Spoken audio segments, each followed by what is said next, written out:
Good morning, everyone. Good morning, everyone. Welcome to Iran Revolution Live. This is day 17 with your amazing host, Armin Navabi from Atheist Republic, and of course, little old me, Goldie Gamari from The Goldie Show.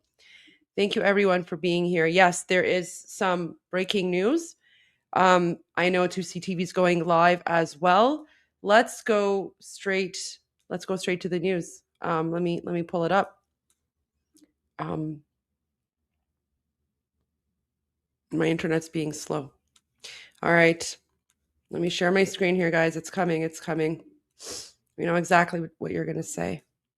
It's actually the reason that we went live. Okay.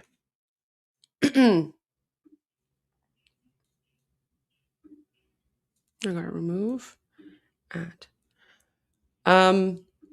President Trump posted on Truth Social about 40 minutes ago, and President Trump wrote, Iranian patriots keep protesting. Take over your institutions. Save the names of the killers and abusers. They will pay a big price. I have canceled all meetings with Iranian officials until the senseless killing of protesters stops. Help is on the way. Make Iran great again. President Donald J. Trump.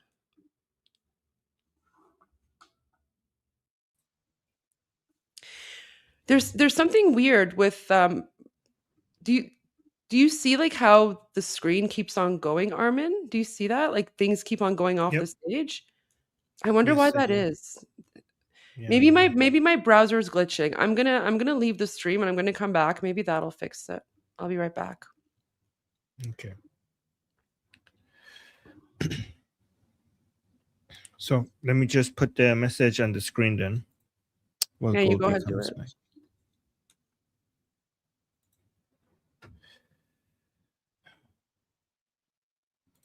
All right, hold on. Let me just get it again.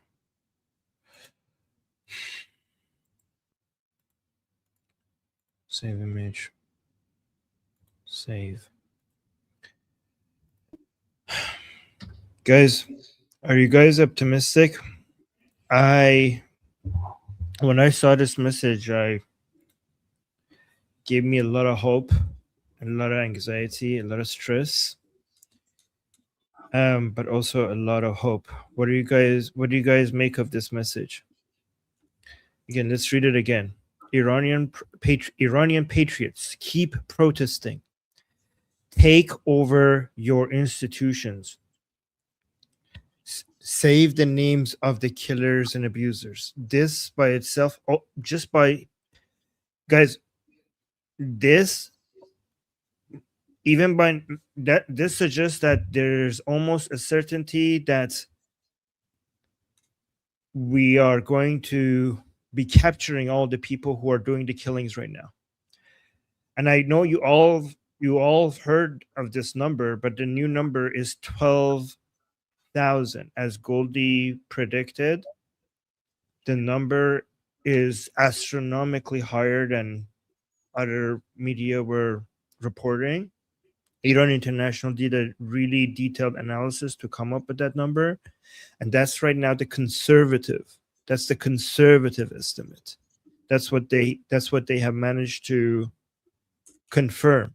12,000. And by the way, guys, 12,000 only for 2 days. They're not counting the other days.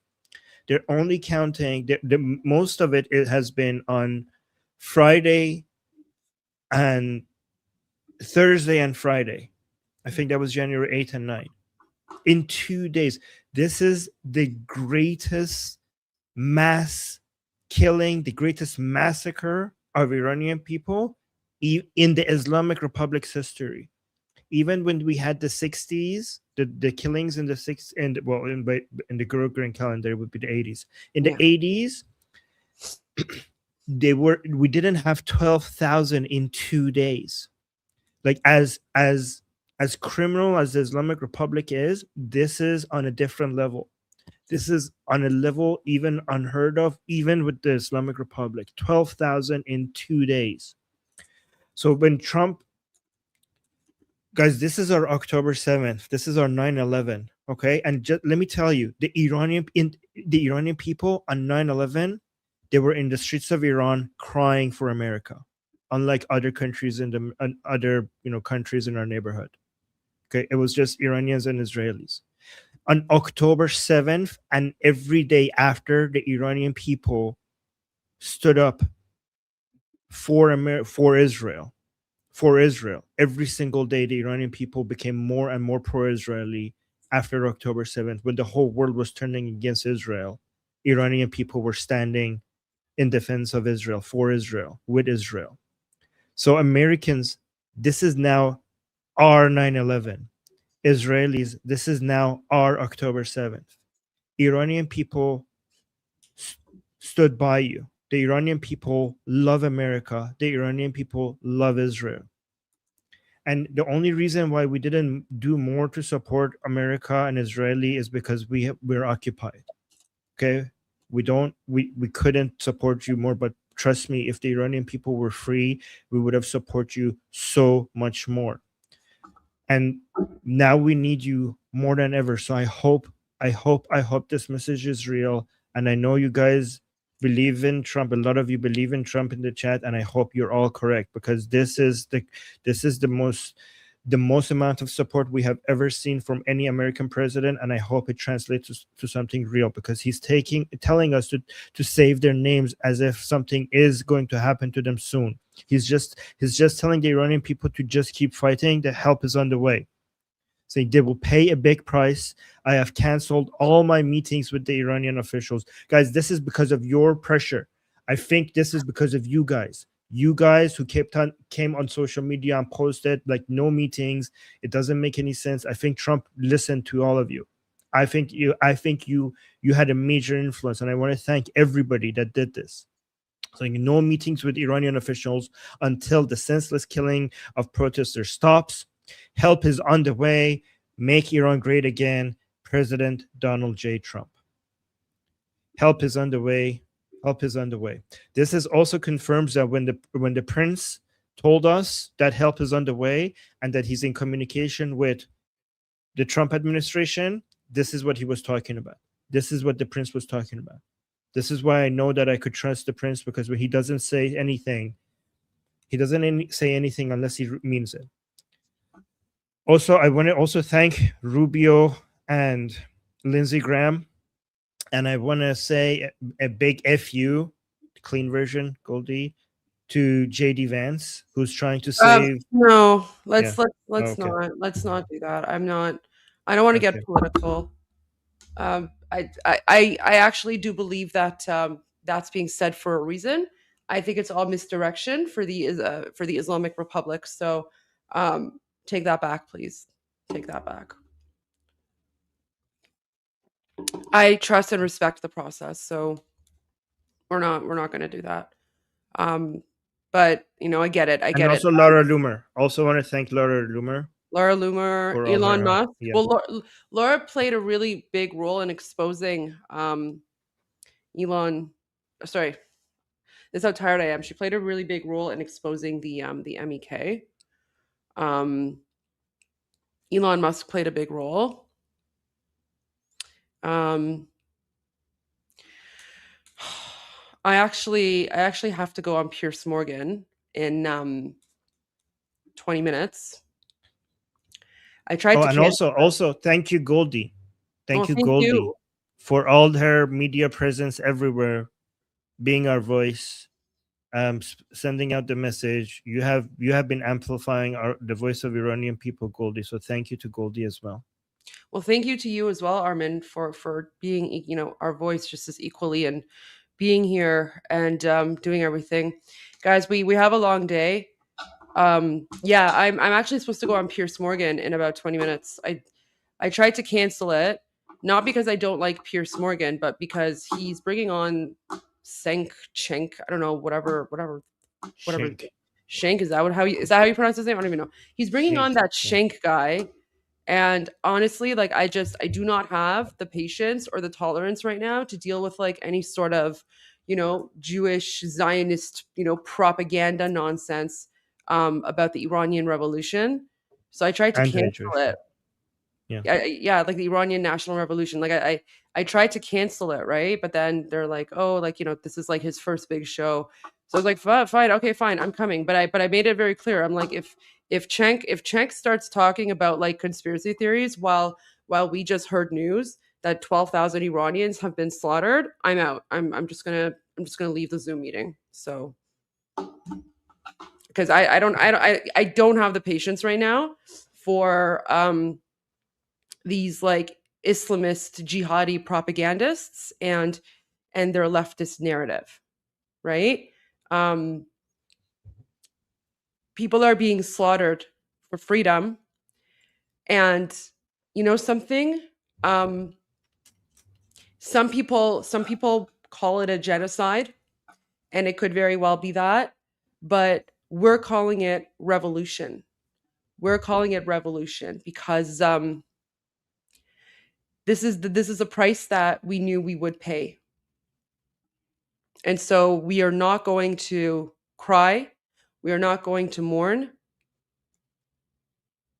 We are going to keep on fighting because that's what people in Iran want us to do. They have told us that they want us to keep on fighting until the very end so that their deaths will not have been in vain. Yeah. Yeah. Like Goldie says, guys, right now it's not the time for crying. Right now it's the time to fight. The only way that we could make sure that the death is not in vain is to get absolute total victory.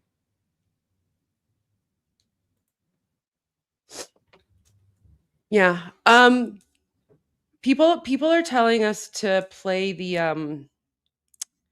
anime. Have you seen that anime that is going viral? Which one? Let me find it. Depends on It's like this short anime clip on I've seen it on X. the rap song. No. It's like a Japanese anime. I'm gonna No. find There's it. a rap song with you and me in it. What? The one that you come at the window and Really? Okay, so maybe that's where that screenshot is from. Okay, Yeah. why don't you? Okay, why don't you find that one? I'm gonna find the anime. I think I saved it somewhere. I mean, it's AI music though. Like, I think some people are going to get cringe over it, but because is it okay? Like, I don't know. You Yeah. guys tell me. Well, if it's got you and me in it, I kind of want to see that, even if it's AI. Okay. Do you want me to send you the link? I'll send you the link. Sure. Or do you want me to play it? You can just play it. You can just play it. Okay. It's fine. I'm gonna find the anime one too.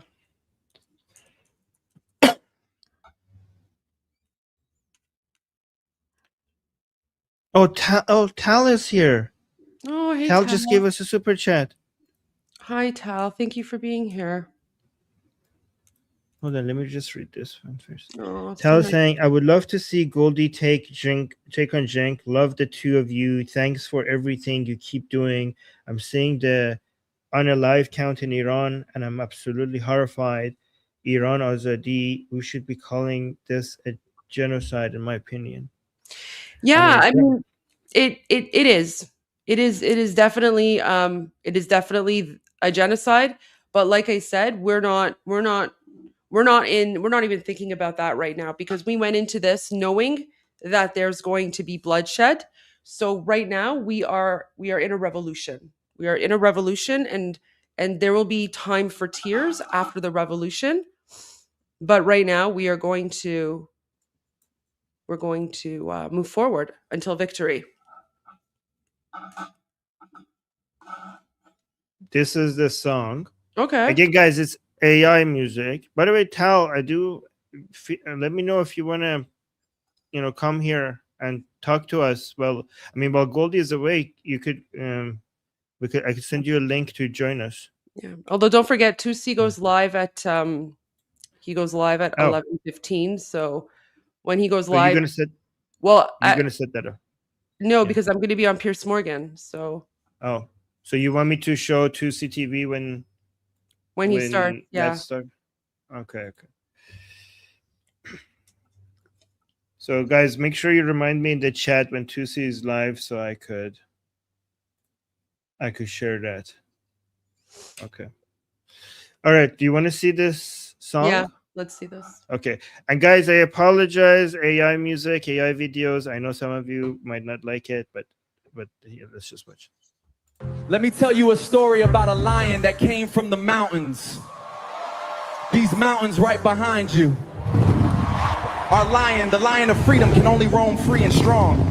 But one day, some 47 years ago, liberal socialists had a different plans. Free healthcare and free speech was not good enough for them. The same lie you can see today in New York. They wanted everything for free, believing a bloodthirsty vulture is better than a majestic lion.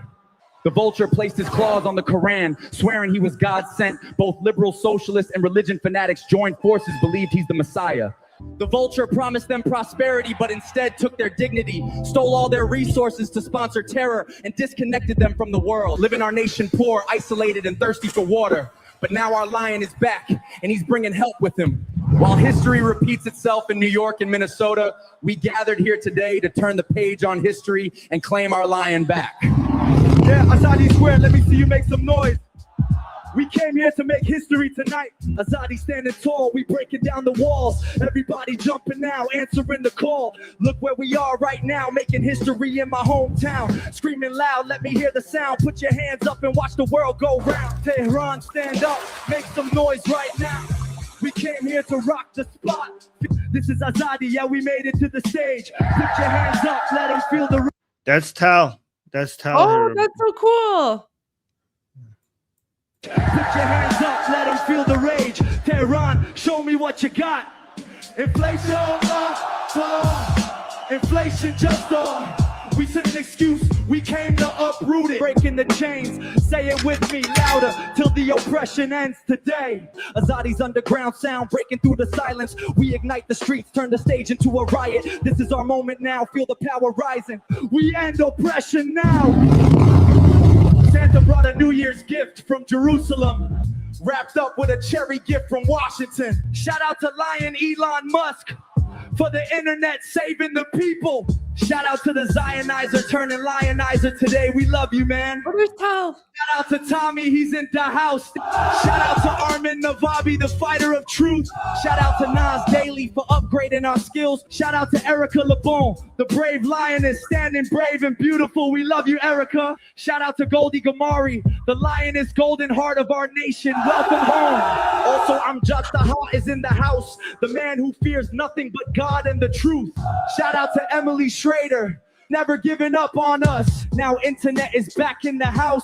Let's block Bushra Sheikh and BBC, because you know what they stand for. Put your hearts together for the return of the lion, the Shah of Iran. The future is ours. Together we rise, reaching for the stars.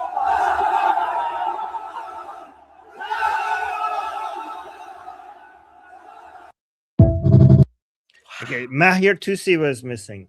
Yeah, Mahir Tusi was missing. Yeah. There needs to be like an addendum. But thank you. Wow, that was really cool. I found the anime. People want us to play the anime, so here, let me add my screen. A lot of people.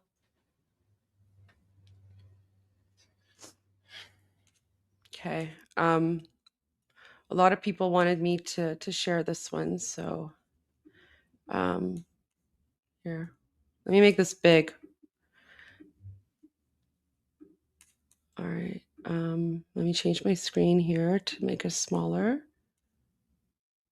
Or actually, I'm gonna just do this. There we go. All right, guys. Here. Have you seen this anime, Armin? No. Okay, so apparently it's really good. So I don't know. Let's see.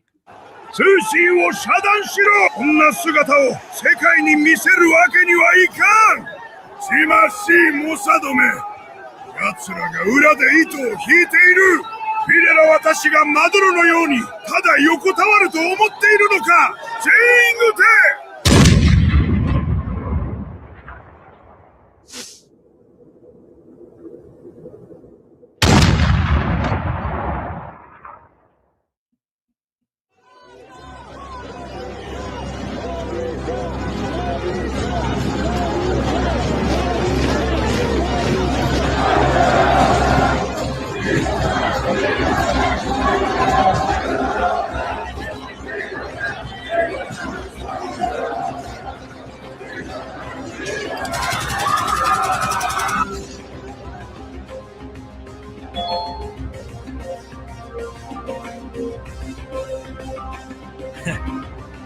ありがとう、ヒーロー。世界にイラン国民の意志を見せてやる。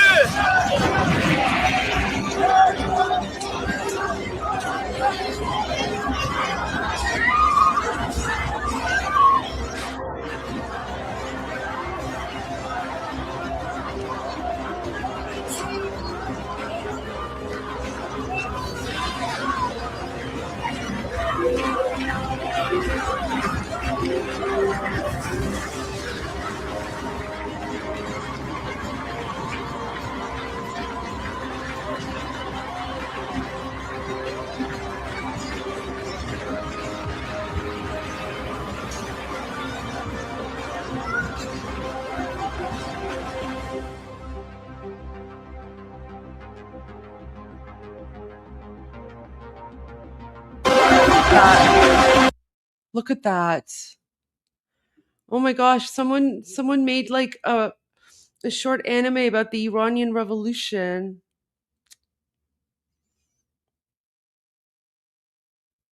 I have chills, I have goosebumps. That was wow.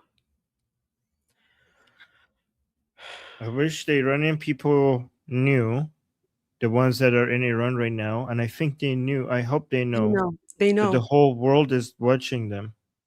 The whole world is watching them, and help is on the way. Armin, I 100% know that they know, because that was in the Shah's last message. He actually said to the Iranian people, the world is watching. The world is on your side. They are watching and they know exactly what's going on. So Iranian people, they know. And I'm telling you, it's the fact that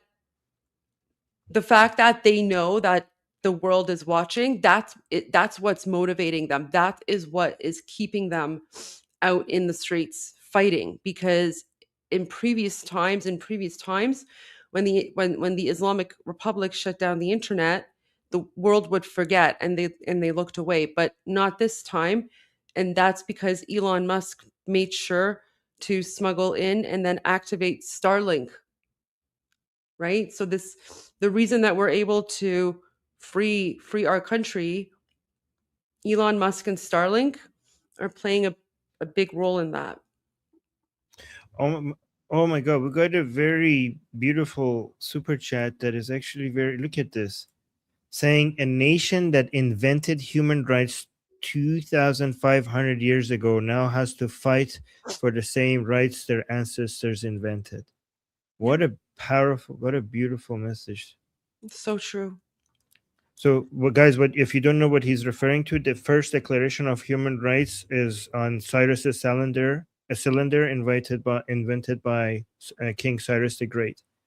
It's often referred to as the first Declaration of Human Rights in history. And imagine the people who go on. Sorry, I just say I have to go. I have to get ready, but Okay.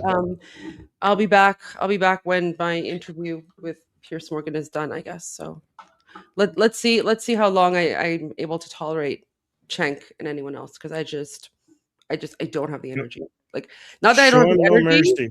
Yeah, no, it's just, you know what? I don't right now. I just do not have the patience and tolerance to deal with, like, you know, Islamist propaganda where he's going to be like, oh, this is the Jews, or this is Mossad, right? Like, I'm so sick and tired of, like, anti-Semitism.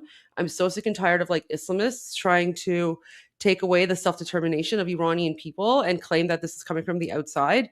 I'm sick and tired of it. No, Pierce is great. I have no issues with Pierce. It's Cenk and some other people. All right, we'll see. All right, guys. You'll be great, Goldie. We believe in you. Thank you. We'll see. All right, I'll be back. Okay. All right. So let me put this down. All right. Look at this guy. So hold on. Let's watch this. 1 second. So for a long time, I thought the left was my home. They talked about justice and human rights, things I genuinely believe in. And as someone who's gay, Iranian, Jewish, the son of immigrants, I thought this was where those values actually lived. That all fell apart for me in 2022 after the murder of Mahsa Amini, when Iranians were being killed for fighting for basic freedom. And all of those voices that never seemed to shut up about justice, all of a sudden just seemed to disappear. Then October 7th happened and anti-Semitism exploded under the guise of anti-Zionism. Now watching what's happening in Iran today, watching people risk their lives on the streets, I keep asking myself the same question I asked in 2022 and in 2023, which is, where the fuck is everybody? Where are they? Because the people showing up for Iranians right now are the ones the left warned us about. The people who we are told are anti-justice are the ones speaking up for justice in Iran. And the ones who are supposedly the arbiters of justice are completely silent. You know who's going hard for Iran right now? Israelis and Jews. And for most of the left, the optics of their trendy hatred of Israel matters more than solidarity with the people of Iran who are risking their lives in the bravest ways imaginable. Walking away from the left didn't mean walking away from justice. I still believe in LGBT rights, in women's rights, in equality, in freedom. And that's exactly why I won't stop fighting for Iran. And you know what? The people of Iran don't even need the American left's permission to demand freedom. They're demanding it anyway, because a real fight for justice doesn't stop to ask who you voted for or if you're a Zionist. They simply don't have that privilege. Okay, I think that was really good. I'm going to retweet this. So for a long time, I thought the Repost. left was my Repost. And okay, I'm gonna, even though I'm gonna repost this as well. This, it's okay. I'm not gonna let my taste get in the way. And there's this one. Okay, this is another good one. Hold on. I think Neil Bunny sent these to me. The big question right now is, do Iranians genuinely support the restoration of the monarchy? Does CNN even understand? Okay, so this is CNN. He's calling out the CNN. So let's go. So this first segment was the CNN. So, and then he responds to the CNN. So let's watch that. The big question right now is, do Iranians genuinely support the restoration of the monarchy? Does CNN even understand what's happening in Iran right now? Prince Reza Pahlavi is the most visible and consequential opposition figure Iranians have. He has never advocated for imposing a monarchy, ever. What he said is that his role would be as a transitional leader to help end the Islamic Republic and let the people decide their future themselves. And this idea that he's disconnected because he lives in exile is absolutely absurd. No opposition leader can safely live inside Iran. They'd be killed. And CNN knows that. If they don't, they have no business reporting the news. Then they frame his visit to Israel like it's some kind of a liability. And that's straight out of the Islamic Republic regime's playbook.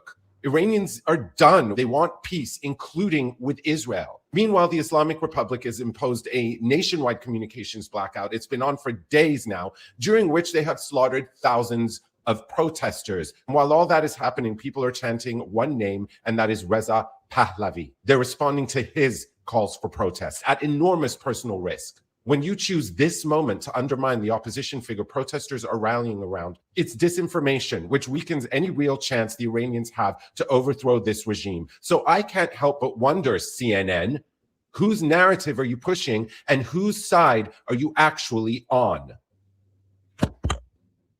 Okay, this was also pretty good. So I'm gonna, by the way, guys, my X account is Armin at Armin Navabi. So I'm gonna repost. The big question right now is, do if you guys want to get these things that I'm showing you and you like them, you could just go to my X account. Go there. Oh, here, profile. You could just go to my X account and it will be reposted over there. Okay.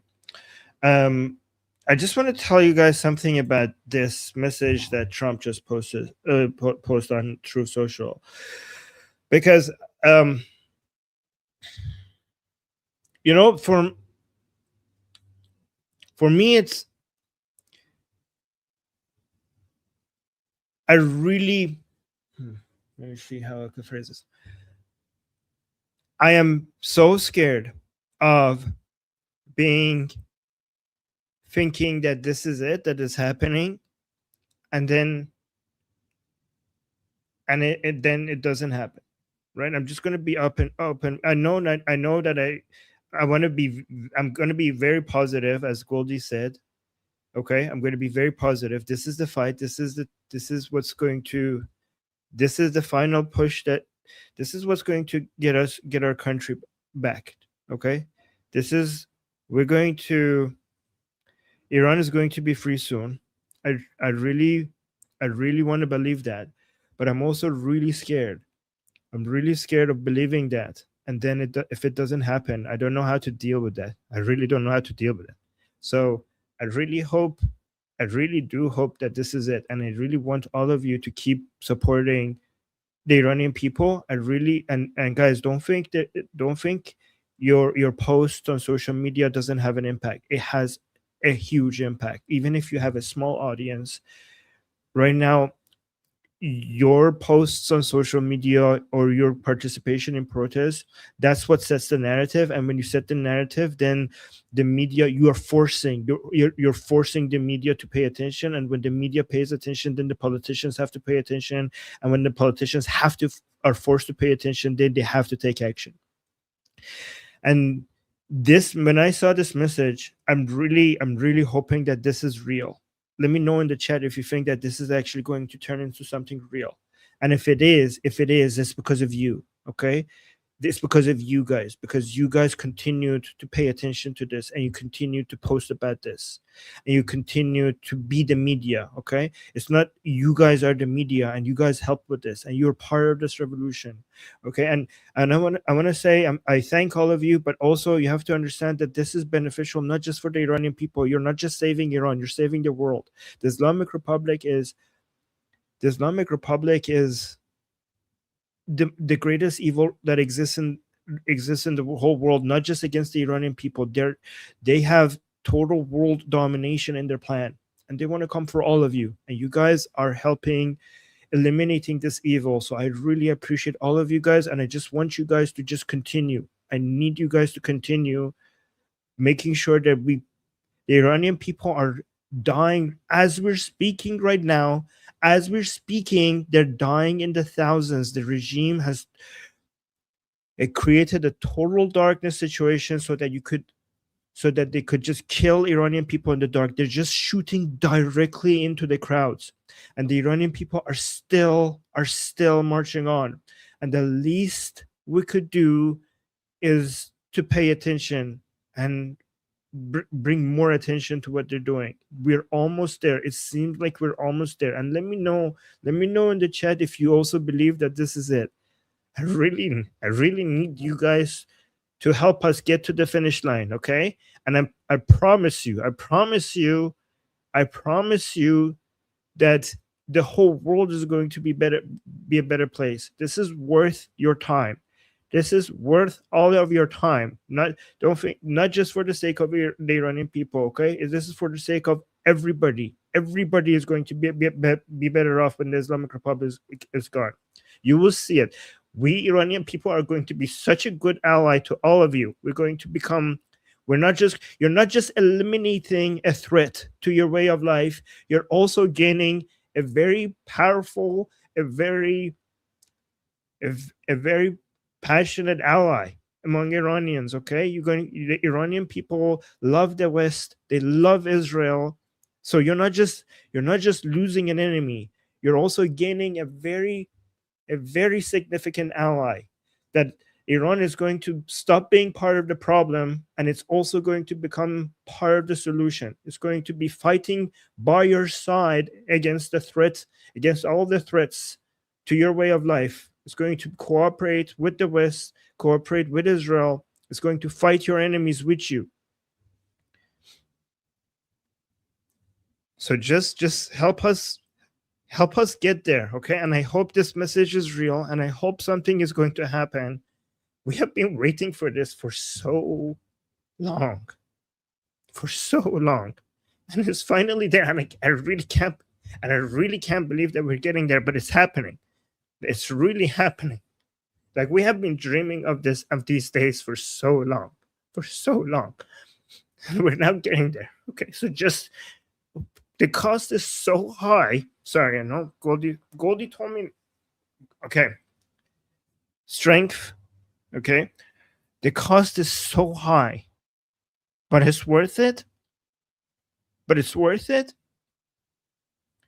And just help us reduce the cost just by a little bit. Just help us reduce the cost by just a little bit. The sooner you come to our aid, the less Iranian people have to die. Just hope that it happens any minute now.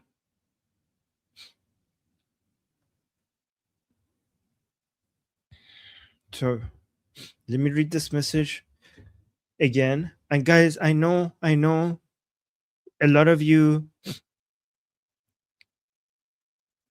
love Trump, and I know there's some of you who hate Trump. It doesn't matter right now. It doesn't matter. This is the help that we're getting. Okay, so I know some of you don't like Trump. Please, this is the help that we're getting. I know most of you love Trump, but please understand that if you're hating on Trump, you're speaking from a position of luxury. We don't have that luxury.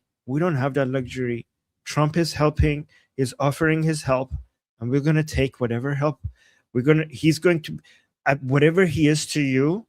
If he does this, he's going to be a hero to us. Whatever he is to you, if he does this, he will be a hero forever to us. And I don't care about your internal politics. We're dying. We're dying as I'm speaking to you right now. We're dying.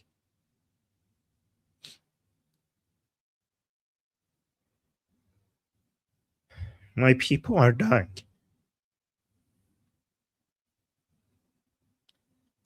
And I don't know if I'm doing, and I don't know if I'm doing everything. And I don't know if I'm actually doing everything that I should be doing. So let me know if there's anything else I could be doing.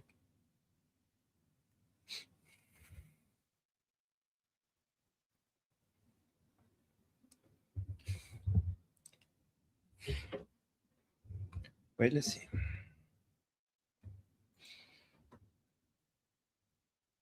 Okay, guys, I need to put 2CTV on.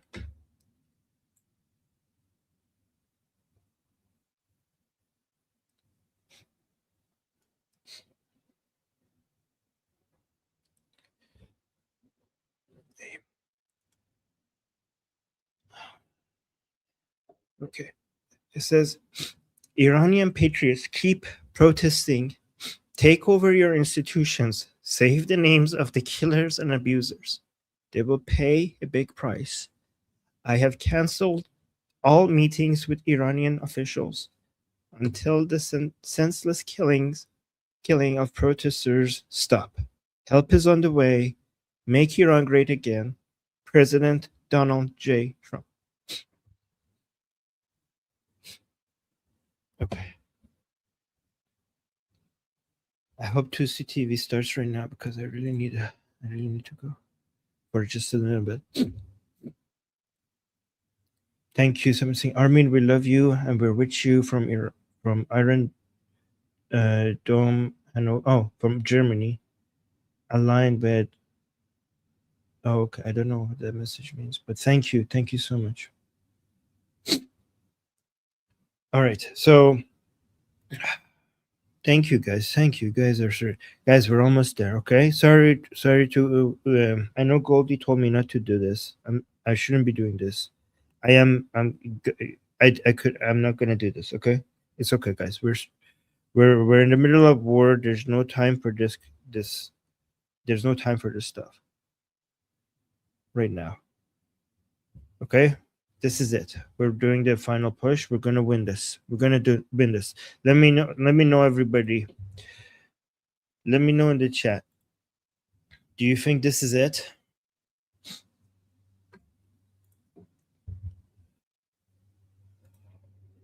I just read. Okay, before let me maybe we have because before we play 2C TV, let me just play something from Emily.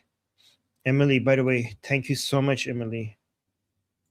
Emily has been such a powerful ally, and she has stood by us. So just let's watch this before 2C starts. And if 2C TV starts, let me know so I could play it. Okay. Hold on. Remove. Add. President Trump, this video is especially for you and your administration. As you know, we're now more than 3 days into a complete communications blackout inside of Iran. People are unable to contact their loved ones, even emergency services, via phone or internet. Starlink has been jammed using military-grade jammers. More than 10,000. So it's strange because it's weird. When I turn off my camera, for some reason, the video that I'm sharing gets cut off as well. So let's try this again. President Trump, this video is especially for you and your administration. As you know, we're now more than 3 days into a complete communications blackout inside of Iran. People are unable to contact their loved ones, even emergency services, via phone or internet. Starlink has been jammed using military-grade jammers. More than 10,000 people have been arrested. Thousands have been slaughtered in the streets by the forces of the Islamic Republic. The regime has also repeatedly stated that they'll begin executions of protesters as early as Wednesday, and some of them may be public. According to sources on the ground who have successfully fled, hospitals have IRGC outside and aren't allowing injured protesters to be treated. And still, the people are in the streets crying out for freedom, for regime change, and for your assistance. Every single night you deliberate means hundreds, if not thousands more Iranians being killed by their regime. You stated today you were open to negotiations. I beg you, on behalf of 90 million Iranians, do not do this. Negotiations are a tactic this regime uses to legitimize state-sanctioned violence against their own people. They've done it for 47 years. The United States negotiating with the Islamic Republic at this stage is a death sentence to every single protester. Iran is not an Arab country. A future with regime change won't be Iraq or Afghanistan. The Iranian people are freedom-loving patriots with a clear leader to guide them through this transition, the Crown Prince Reza Pahlavi, whom they've been chanting for nationwide since these protests began 2 weeks ago. Mr. President, you have a chance to make history and to be one of the greatest liberators that honestly the world has ever seen because of the level of cruelty and depravity from this regime that's truly on par with the Third Reich. This can be your defining moment and your legacy. Do not let the Iranian people be crushed. The future stability of the free world and the entire world is literally in your hands. A free Iran would revolutionize the Middle East and increase economic opportunities, in particular for the United States. Not only that, but the people of Iran are begging for your assistance in removing this regime, even kinetic. The time is now. President Trump, this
Oh, sorry, my sound was off. Sorry.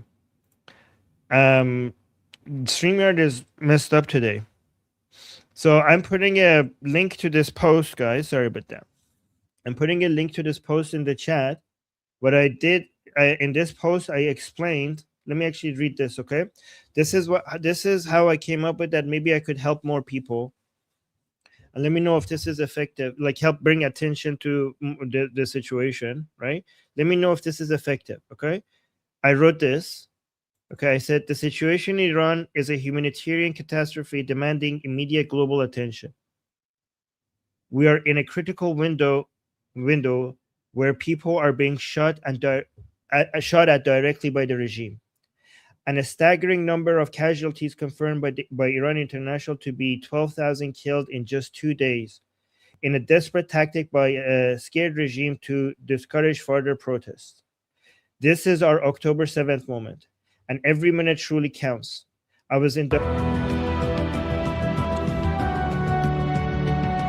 All right. You have 2CTV's audio? Let me know in the chat. Hello, ladies and gentlemen. Welcome to 2CTV. This is your global news channel. I'm Maya Tusi, and President Donald J. Trump has officially joined the revolution against the Islamic occupation in Iran. We have a major announcement by the president over the last few minutes. The Crown Prince Reza Pahlavi has also released another video statement. And of course, his mother, the Empress of Iran, has also released a statement. We have some videos from Iran, which we're going to show you. There's still an internet shutdown. I do have a major announcement on a personal level. After days and days, I officially managed to get hold of my father in Tehran. He's still alive. Yay. So my dad is stuck in Tehran, in the capital. He's still alive, which is good news. Things are about to kick off extremely. We're going to go to their flight radar as well to show you guys the live map. But the Iranian people are still out on the streets. What is it, day 16, 17? I don't even know what's going on. And we're celebrating this huge victory so far. Of course, a lot of lives have been lost, but for one of the greatest causes of humanity. So if you want to support the channel, you can join 2CTV Plus and use the promo code Iran to get 50%, well, that was close, 50% of annual memberships. Just go to 2c.tv or find the link in the description. I almost said 55%. Don't get too excited. All right, let's talk about Iran. The Iranians continue to be out on the streets. They are happy that they are winning. They are basically fighting and celebrating at the same time. I know, they're very good at multitasking. Footage from Tehran, and then we'll come back to show you guys President Trump.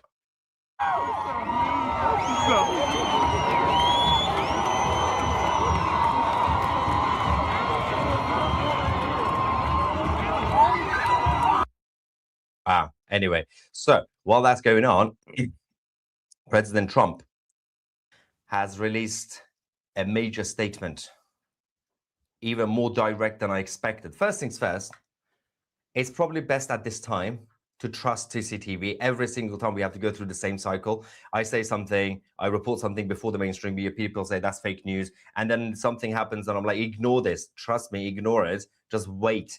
And people panic when President Trump says something at first. Well, we have this now. All right. This is the most robust statement from any US president to the Iranian people.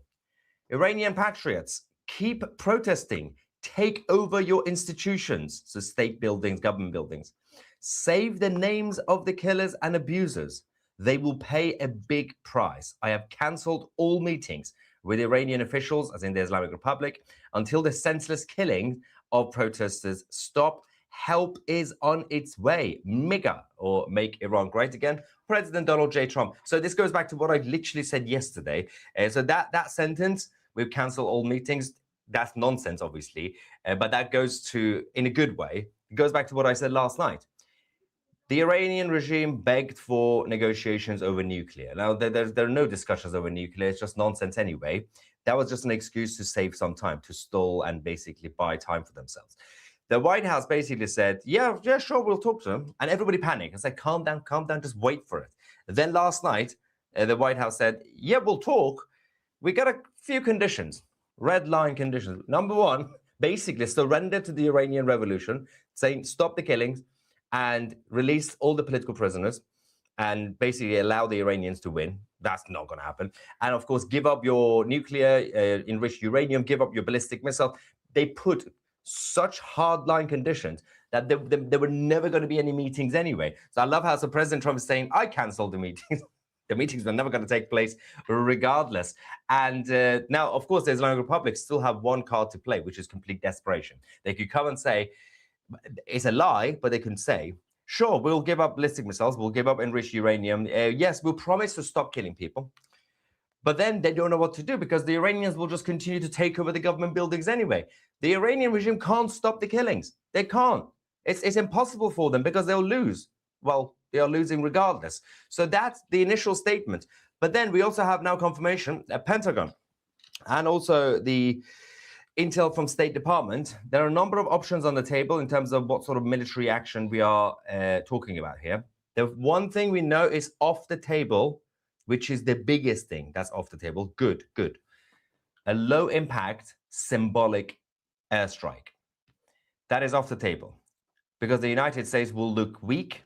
This is not really just a punishment attack. This is not really to prevent anything. This is to end the regime killing the people. So they can't do a kind of symbolic, like what they did in Syria with Daesh, the Islamic State. They can't do that, or when they did it with the Houthis in Yemen. That's off the table. The two main options on the table.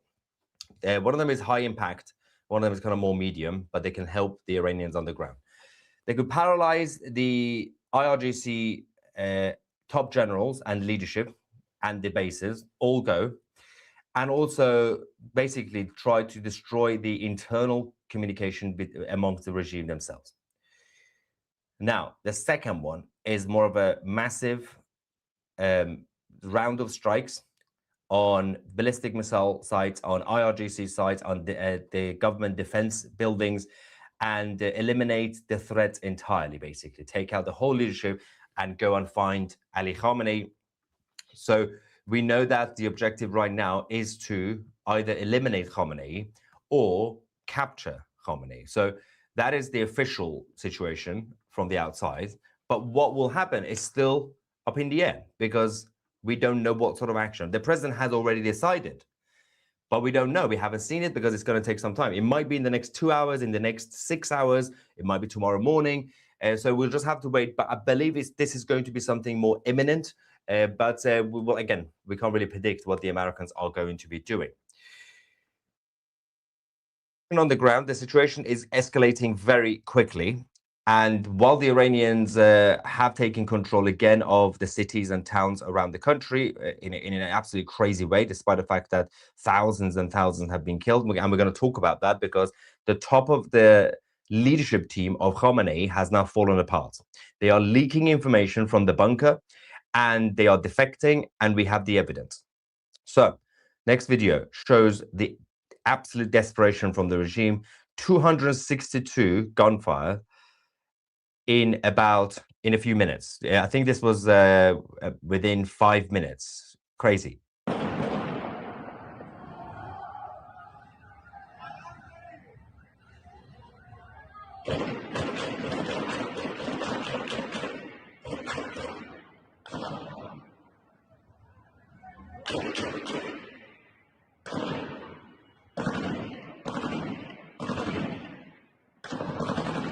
This is war level gunfire.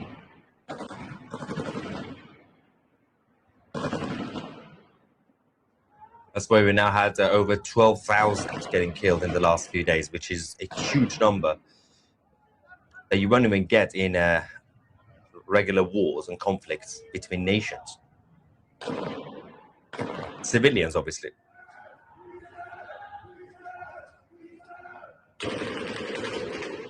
Someone says someone should inform the BBC they are peddling fake news. The BBC is the propaganda arm of the Iranian regime, obviously. Angry PMC says, as the Viking, so happy about your dad. We need to get him out. Yeah, we need an extraction plan for my dad in Tehran. DJ says, can't wait for the 75% discount. It is so close now. Miga, use the 50% discount and be happy with it. Anyway, the Crown Prince Reza Pahlavi is now calling on the Iranian hackers and cyber experts to target the regime's communication and information infrastructure. This is now the new phase, the final phase of the revolution. Let's go to the Crown Prince, English subtitles, and then we're going to talk about what's happening with Khamenei's inner circle. The top of the team in the bunker has fallen apart. همیهنانم درود به همگی شما که به مانند کاوه در مقابل ضحاک ایستادید و می جنگید. رژیم سعی داره با سرکوب شدید و کشتار و قطع ارتباطات در شما ایجاد رعب و ترس بکنه و مایوس از ادامه این حرکت و مبارزه. اما این را بدانید که به خاطر همین فعالیت‌های شما و تلاش‌های شما هزاران نفر از نیروهای انتظامی و نظامی سر کار نرفتند تا درگیر نباشند در سرکوب شما. و یک پیام ویژه به متخصصین حوزه اینترنت و ارتباطات. زیرساخت‌های اطلاعاتی نظام را هدف بگیرید تا ارتباط همیهنانمون با جهان مجدداً برقرار شود. Now that is the key point that is now happening on the ground. As I said, I managed to finally get a hold of my dad. So the phone lines, they come and go. I tried to call him again just before the live stream to give him a heads up, but unfortunately it's disconnected again. But I did speak to him a couple of hours ago. He's alive, he's fine, and we'll find out what happens. Now, there's a massive reactions from the international community. Countries are jumping on a bandwagon, left, right, and center, apart from one country, that's the United Kingdom. It's doubling down on their support for the Islamic Republic. Australia are now saying that the current Islamic regime in Iran does not have legitimacy. Now, Australians have made a lot of mistakes over the last few decades, but they have also shown support at times, not necessarily Albanese himself, but previous prime ministers, including the brilliant Tony Abbott. But they realized that it's time. You can't really support the regime anymore. But the biggest nation that has been consistently supporting the Iranian people, apart from the state of Israel and apart from the Trump administration, has been Deutschland. The brilliant Germans, who've also been consistently supporting the Jewish nation, Israel. Friedrich Merz, which I still have problems with him on different policy areas, but Friedrich Merz has come out to say these are the final days of the regime. Let's go. Wenn sich ein Regime nur noch mit Gewalt an der Macht halten kann, dann ist es faktisch am Ende. Ich gehe davon aus, dass wir jetzt hier auch gerade die letzten Tage und Wochen dieses Regimes sehen. Es hat ohnehin keine Legitimation durch Wahlen in der Bevölkerung. Die Bevölkerung steht jetzt auf gegen dieses Regime. Ich hoffe, dass es eine Möglichkeit gibt, diesen Konflikt friedlich zu beenden. Das muss das Mullah-Regime jetzt auch einsehen. Und wir stehen in engem Austausch mit der amerikanischen. So, there's also the situation with the Americans. This is the live map, the flight radar. There's an American helicopter right here around Bahrain, and there is also, is that the American one? That is the US Navy. That has now taken off from UAE. And of course, they're not going to use these that have the transponders on and the radars to actually attack. They will turn it off if they want to do something. That is the UAE Air Force, ignore that one. So we got obviously this one in the region right now, and the helicopter, and of course there will be a few others that are coming from Europe, which we will cover shortly. But so this is the current situation on the ground in terms of the live map, and nothing is happening, no aircrafts in the Iranian airspace as we speak. But the German foreign minister also doubled down, saying that this Islamic regime has obviously lost all legitimacy and no longer has the support of the Iranian people.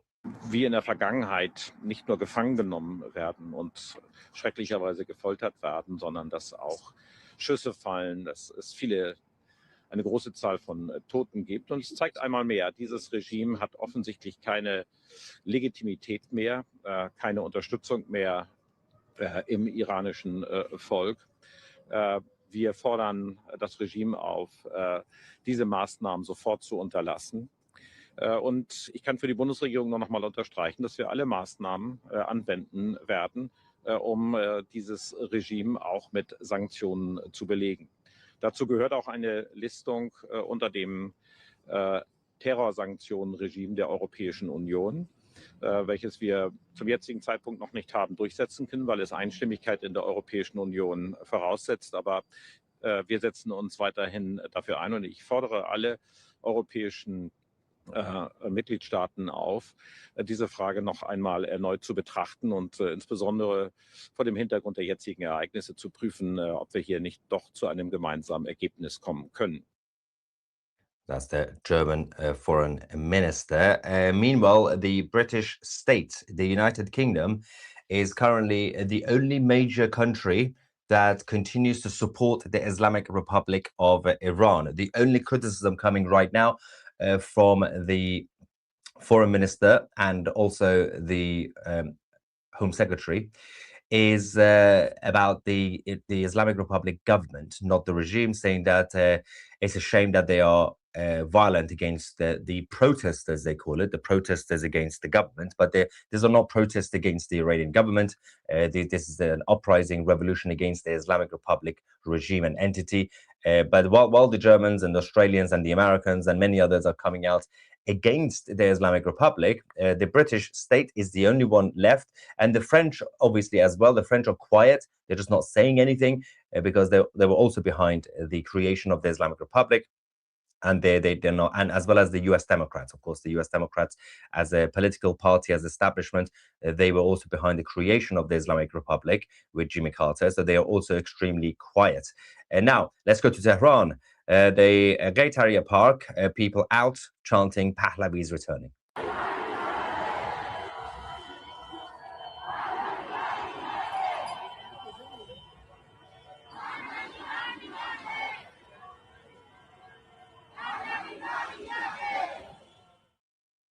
Somebody says, Laura, I'm from the UK, and believe me, we support Iranians. Shame on our government. No, so when people say the United Kingdom or the British state, it's not about the people, nothing to do with the British public. It's about the British state. It's not even about the British government, it's about the British state. So it's the same when we talk about the French, it's the French Republic, it's the Fifth Republic, the state, not the people. In every country, from Canada to Maldives and North Korea, there are some people who will be in favor of something, some people who will be against something, but their representatives, obviously they call the shots. So currently, over the last 100 years, the British state has been consistently against Iranians having their freedom. It's not really about the government, nothing to do with the British government. It's about the British state and the Foreign Office. Now, massive leak from the top of the leadership team of Ali Khamenei from the bunker. This is extremely chaotic right now. So they are now leaking sensitive information and documents from the Supreme Leader's office, which is now in a bunker. The National Security Council of Ali Khamenei and the Presidential Office confirmed that over 12,000 Iranians have been killed by the direct order coming from Ali Khamenei himself. He has signed the documents personally, and all three branches of the government knew and approved. So that includes Ali Khamenei's IRGC, the Pezeshkian's government, as well as the justice system. All three of them knew, and their documents obviously are a chain of command that goes back to the top of the leadership.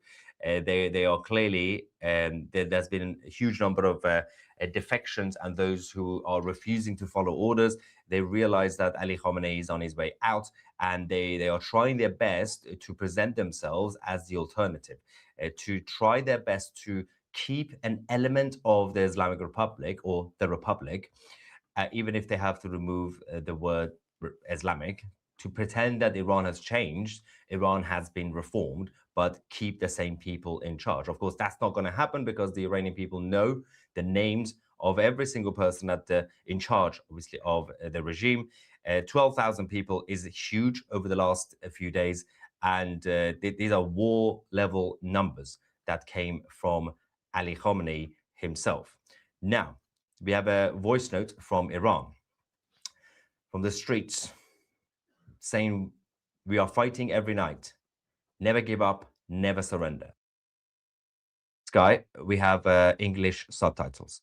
ببین من بار آخری که میتونم زنگ بزنم که الان 350,000 تومان پول چیز دادم، پول گوشی دادم که تو حرف بزنم. خب ببین ازت میخوام آرامش خودت حفظ کنی، کسایی که اونجا هستین خیلی زور بزنید. اینا به قرآن مجید خیلی وحشیان. اینا نیرو ندارن، بستن رو مردم، گلوله رو دارن وا میکنن. خب ازتون میخوام آرامش خودتو حفظ کنی قربونت برم، بلات بشم، حال خودتو خوب نگه دار. ما اینجا داریم مبارزه میکنیم. اگر ویدیویی از ما بیرون نمیاد به معنی اینکه اینترنت قطعه. ما هر شب تو خیابونیم، هر شب داریم مبارزه میکنیم. غرب و شرق و جنوب و شمال هم نداره، همه جا شلوغه.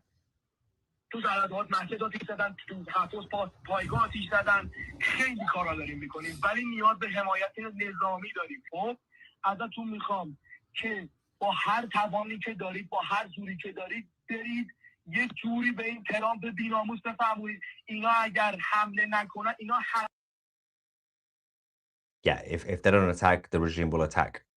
So there is also a special message from the Empress of Iran, Farah Pahlavi, the wife of the former king, which we can now go to. But Carter says, what are the chances of capturing Khamenei alive? Well, based on the CIA and Mossad intelligence, they would know where he is. Obviously, he's in Tapas, in the eastern parts of Iran, in the desert, in one of the bunkers. So they just have to go and pick him up, I guess. The chances will be high if the people close to his inner circle help CIA. And that will definitely help, of course, because they can easily betray their own leader. And these guys would do it because they don't care.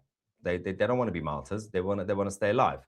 The US must act now. That's literally what's happening now, before these death sentences begin tomorrow. So if the US attacks begin now or tonight or latest early tomorrow morning, then they can hopefully prevent it. If they go and target the prisons, including Evin prison, which is the main political prison, because the Islamic Republic's plan is to have public executions on the main streets of the capital.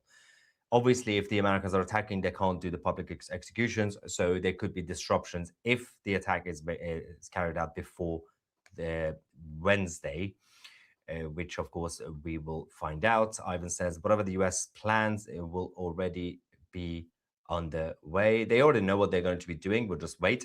Now, the Empress of Iran, Farah Pahlavi, the Crown Prince's mother, has just issued a special message to the armed forces of Iran saying, do not tie your fate to these killers. Let's go to the video message from her and see what she had to say. هم میهنان عزیزم، رشادت، میهن دوستی و جانفشانی شما در این روزها احترام جهانیان را برانگیخته است و میلیون ها تن از کشورهای مختلف حمایت خود را از شما اعلام کرده‌اند. میدانم که تاریک‌اندیشان از هراس شنیدن صدای شما راه‌های ارتباطیتان با جهان بیرون را قطع کرده‌اند، اما بدانید که پیام شما بلندتر از آن است که با چنین اقداماتی خاموش شود.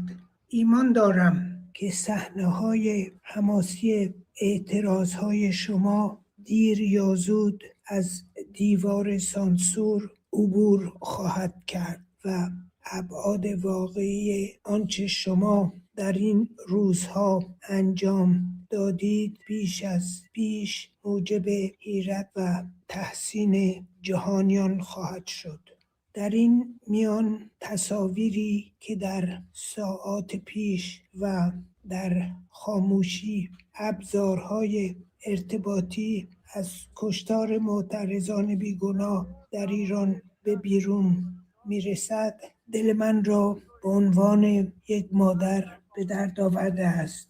هر کدام از فرزندان این مملکت که خونشان ریخته می شود برای من غم جانگاه از دست دادن فرزندانم را زنده می کند. برای مادران و پدران ایران شکیبایی آرزو می کنم و خود را در سوگ آنها شریک می دانم. همچنین به همه هممیهنان که عزیزان خود را در این قیام ملی از دست داده‌اند از صمیم قلب تسلیت میگویم و برای مجروحان و آسیب دیدگان این روزها سلامتی آرزو میکنم و در این بزنگاه تاریخ ایران بار دیگر روی سخنم با نیروهای مسلح ایران است. به یاد داشته باشید بقای هیچ حکومتی و حفظ هیچ منفعتی توجیهگر ریختن خون هممیهنانتان نیست. فریاد خشم و خروش معترضان را بشنوید تا دیر نشده به دیگر برادران و خواهران خود بپیوندید و سرنوشت خود را با سرنوشت قاتلان گره نبندید. ایران آزاد فردا به فرزندان شما هم تعلق دارد. با ریختن خون هممیهنان آینده خود و خانواده خود را تباه نکنید. بدانید که روایت این روزهای ایران ما در صفحات تاریخ برای همیشه ثبت خواهد شد و روسیاهی برای آن کسانی خواهد ماند که گلوله هایشان سینه برادران و خواهران هممیهن را شکافت. و در پایان فرزندان من امید خود را حفظ کنید، قوی باشید و باور داشته باشید که به زودی آزادی را در کنار هم در ایران جشن خواهید گرفت و نور بر تاریکی پیروز خواهد شد. Now,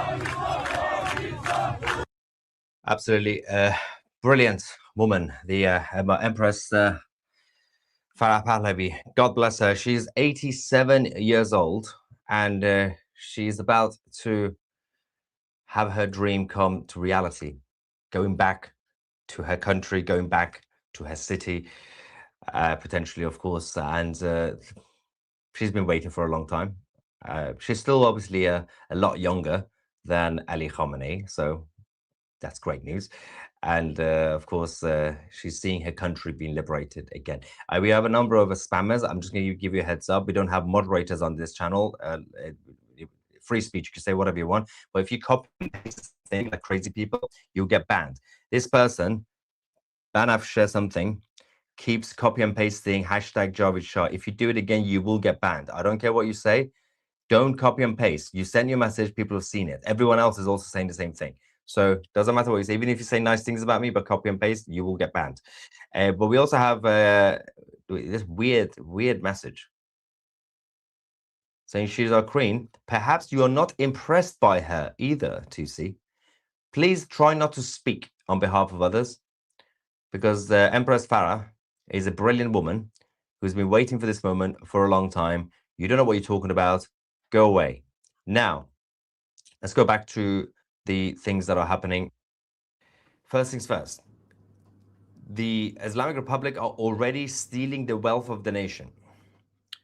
The IRGC have now already moved over $1 billion in cryptocurrencies using the United Kingdom, but two United Kingdoms registered platforms to do this, in order to bypass the international sanctions. So now these two UK bases and platforms, of course, have been extremely helpful to the IRGC, but $1 billion in the Iranian currency, rial, is huge. And that's basically a big chunk of the wealth that is now being stolen using these platforms. But of course, if you hunt these people down, wherever they are in the world, then you will be able to freeze their assets and return it back to Iran and the Iranians. So that is one of the major things that is still happening. Now, the Iranians are still very, very energetic.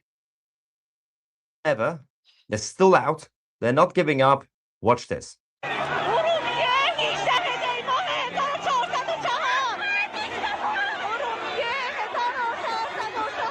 Urumiyet.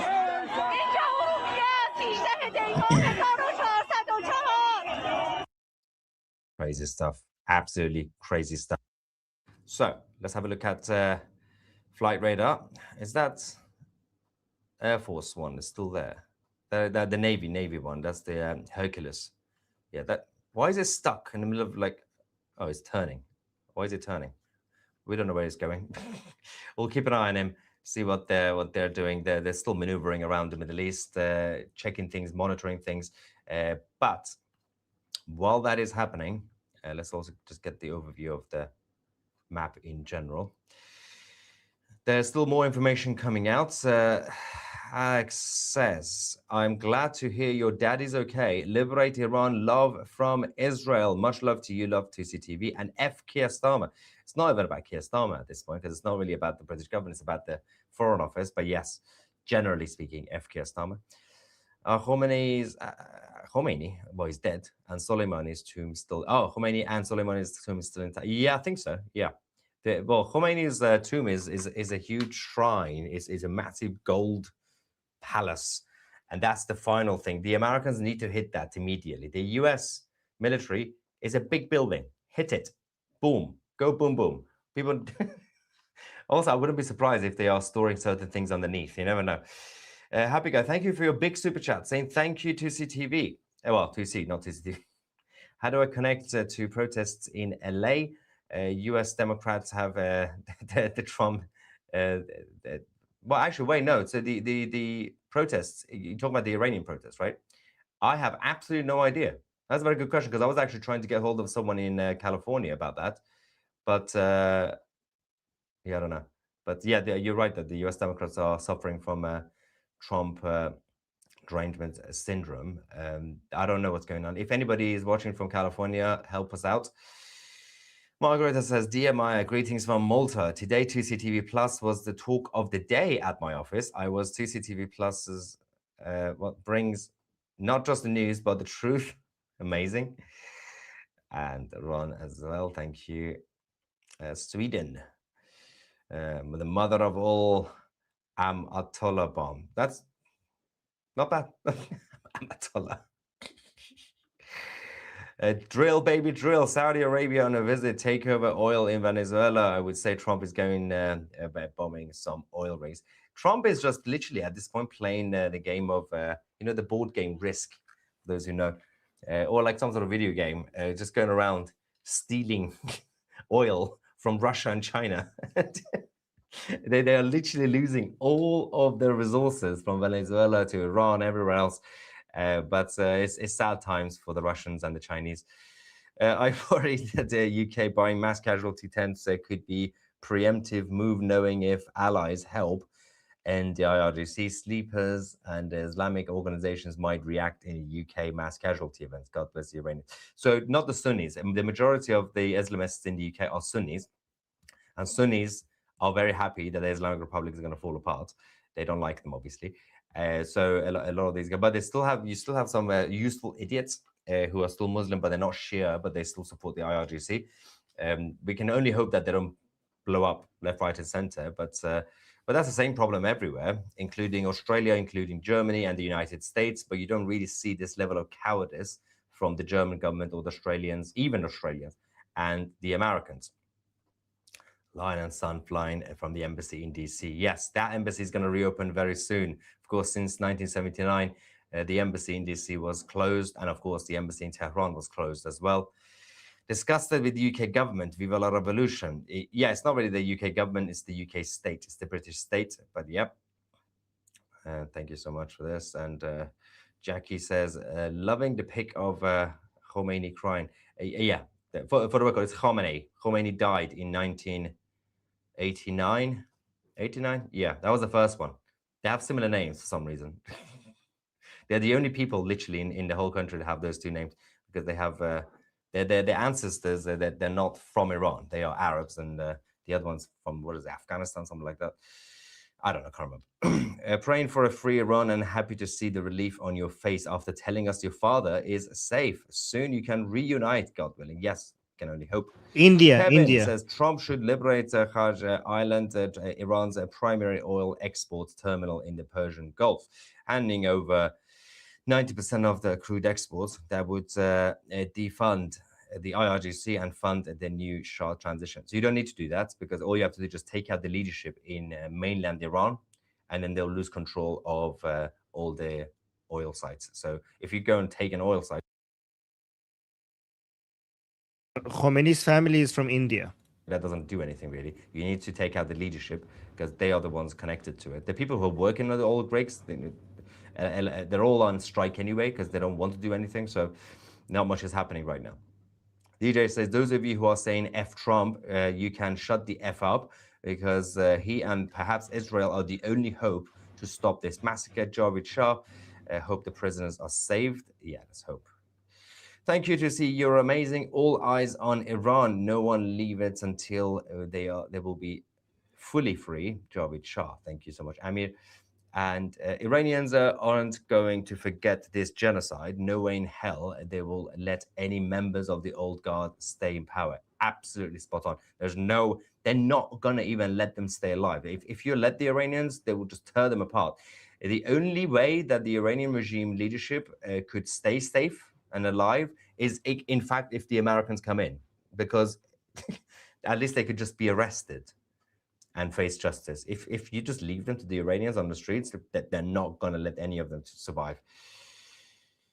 Thank you. And Marcus says 12,000 people murdered by Khamenei's henchmen in a weekend. That's 6 times the number killed by the Shah's forces before he abdicated and left the country. Yeah, and of course the Shah, the last king, the people that got killed on the streets, they were the paramilitary terrorists, communists and Islamists with guns. The security forces of Iran in 1978-79 had no other option but to obviously shoot the terrorists on the ground. They were not innocent protesters, obviously. You can protest whatever you want.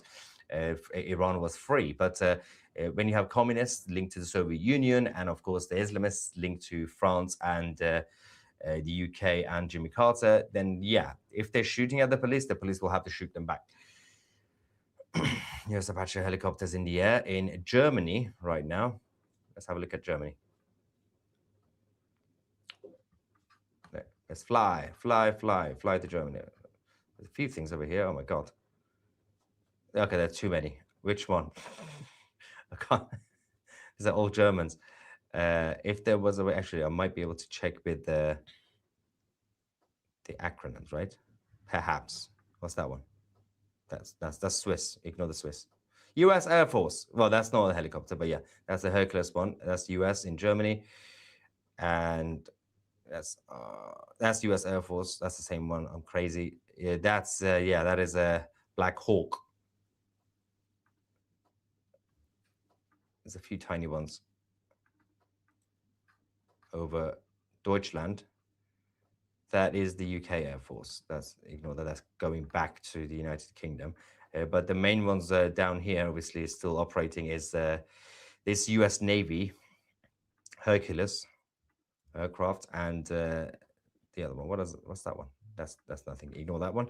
But yeah, so that is the current situation on the ground as we speak. And sorry, but what's the situation in Rasht in the north? Just massive uprising, still the same. And we're getting limited videos, obviously, from many parts of the country, but we'll keep you guys posted. Black Americans stand with the Iranian people. Thank you. Barbara says, Maya, your friend Goldie is being demonetized by YouTube. We need to support her. What did she do to get demonetized? I'll get in touch with YouTube and trying to help her out. Don't worry, guys. What? The Empress sounds both very dignified and like she also knows the perfect recipe for stuff that you haven't even dreamed of with lamb and rice. I'm not really sure. Does the Queen of Iran know the good recipes? Perhaps. Has she been cooking? Maybe the last few years, yeah. Since Wait, Goldie is not demonetized. Guys, give some super chats to Goldie on her channel, because if she was demonetized, you wouldn't be able to give super chats. Exile, Broken Arrow, Oklahoma shut down the mosque proposal last night. Hundreds showed up, and some congressmen as well. That's good news. Yay! Good news from Oklahoma.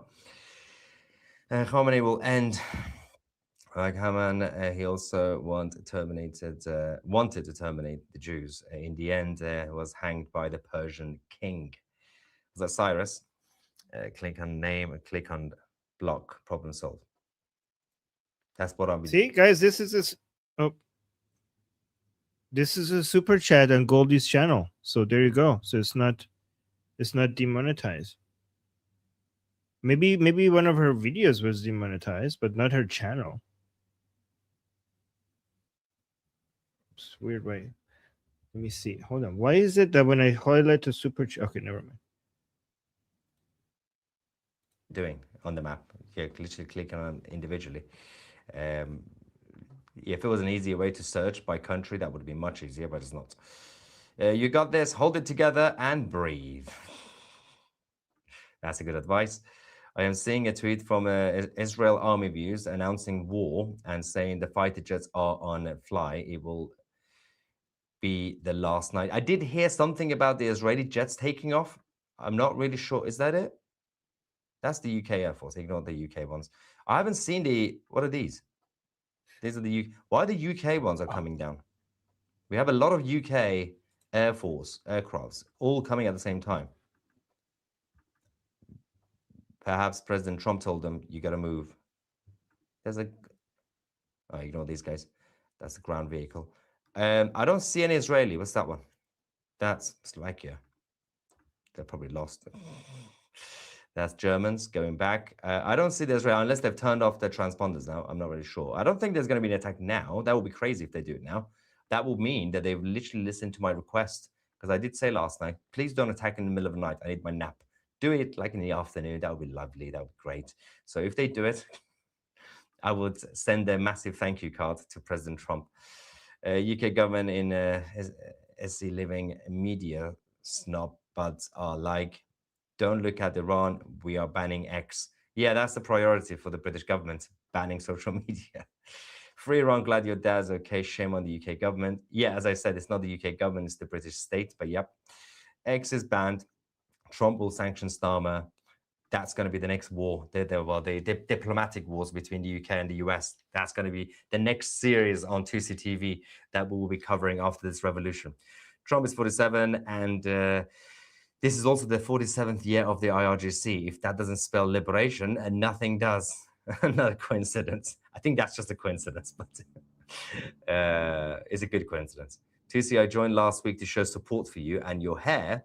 We are so proud of you, and thank God your father is okay. Well, thank you so much for the support. The rest of you, you can take note and join 2C TV Plus. Scan the QR code right here underneath my big chin. Actually, it's not even that big. Normal size chin. And if you want to get a discount, you can get 50% discount. If you use the promo code Iran, just visit 2c.tv or just find the direct link in the description. It takes you straight to the annual membership form and enter the code Iran at the bottom of the page, coupon code, 50% off. Do it now. Enjoy it. You get full access to our platform and the 2CTV app. And if you want to watch things on your smart TV, go on the app and you can cast it. Don't join on the app. Join on the website. I have to say this all the time to use the discount. And then you can use the login details, your email address and your password on the app. Then you can watch everything on the app. It's much easier. The last thing you want to do is use the browser on your phone. That is a terrible thing to do for any website. Genuinely. If you can use a website, use it on your laptop. That's the best way. But otherwise, the app on the phone. People use their web browser on the phone. It gives me craziness. Like literally any website, like Amazon. Don't go on Amazon on your web browser on your phones. Just use the app. It's terrible layout. This is the problem with web browsers on phones. We can't have peace talks with an evil regime that mass executes its people and expects them to comply. 2CTV, my #1 source for Iranian news online. Has 2CTV basically become officially Iranian news instead of global? Goldie, did you remove 2C? Oh, you're muted. No, I didn't remove it. Why? Why is it not? I'm not seeing it. Are you? StreamYard is weird today. I know. You know what? I see it on my end, but I don't know why. Here, let me go. How far along in are we? I think he's just doing the super chat, so we could move on. Okay. All right. Maybe we can move on. So if I yeah, 'cause haven't. the thing is being weird for me too, because I still see Tusi on the screen. Maybe you should go like close your browser and come back in, because that seemed to work for me. Like just leave the studio and come back. Oh, I'll be right back. By the way, I Yeah. have a very important update that you're gonna Okay. like, I think. Okay, so I'll be right back. Okay. Yeah, guys. That was I just came back from Pierce Morgan. God bless Pierce Morgan. He is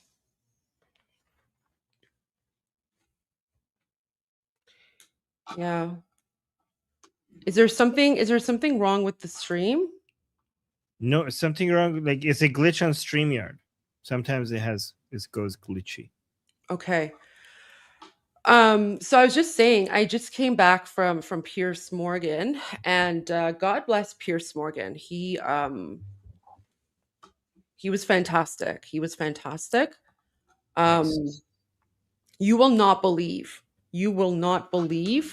who came on. Who?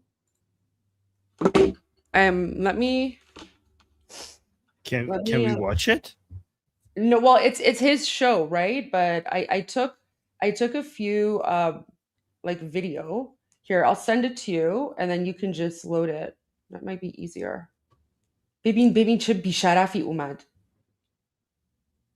No effing way. Yeah. Oh my, that's worse than Jink. That's worse than Jink. Okay, let me show it on the screen.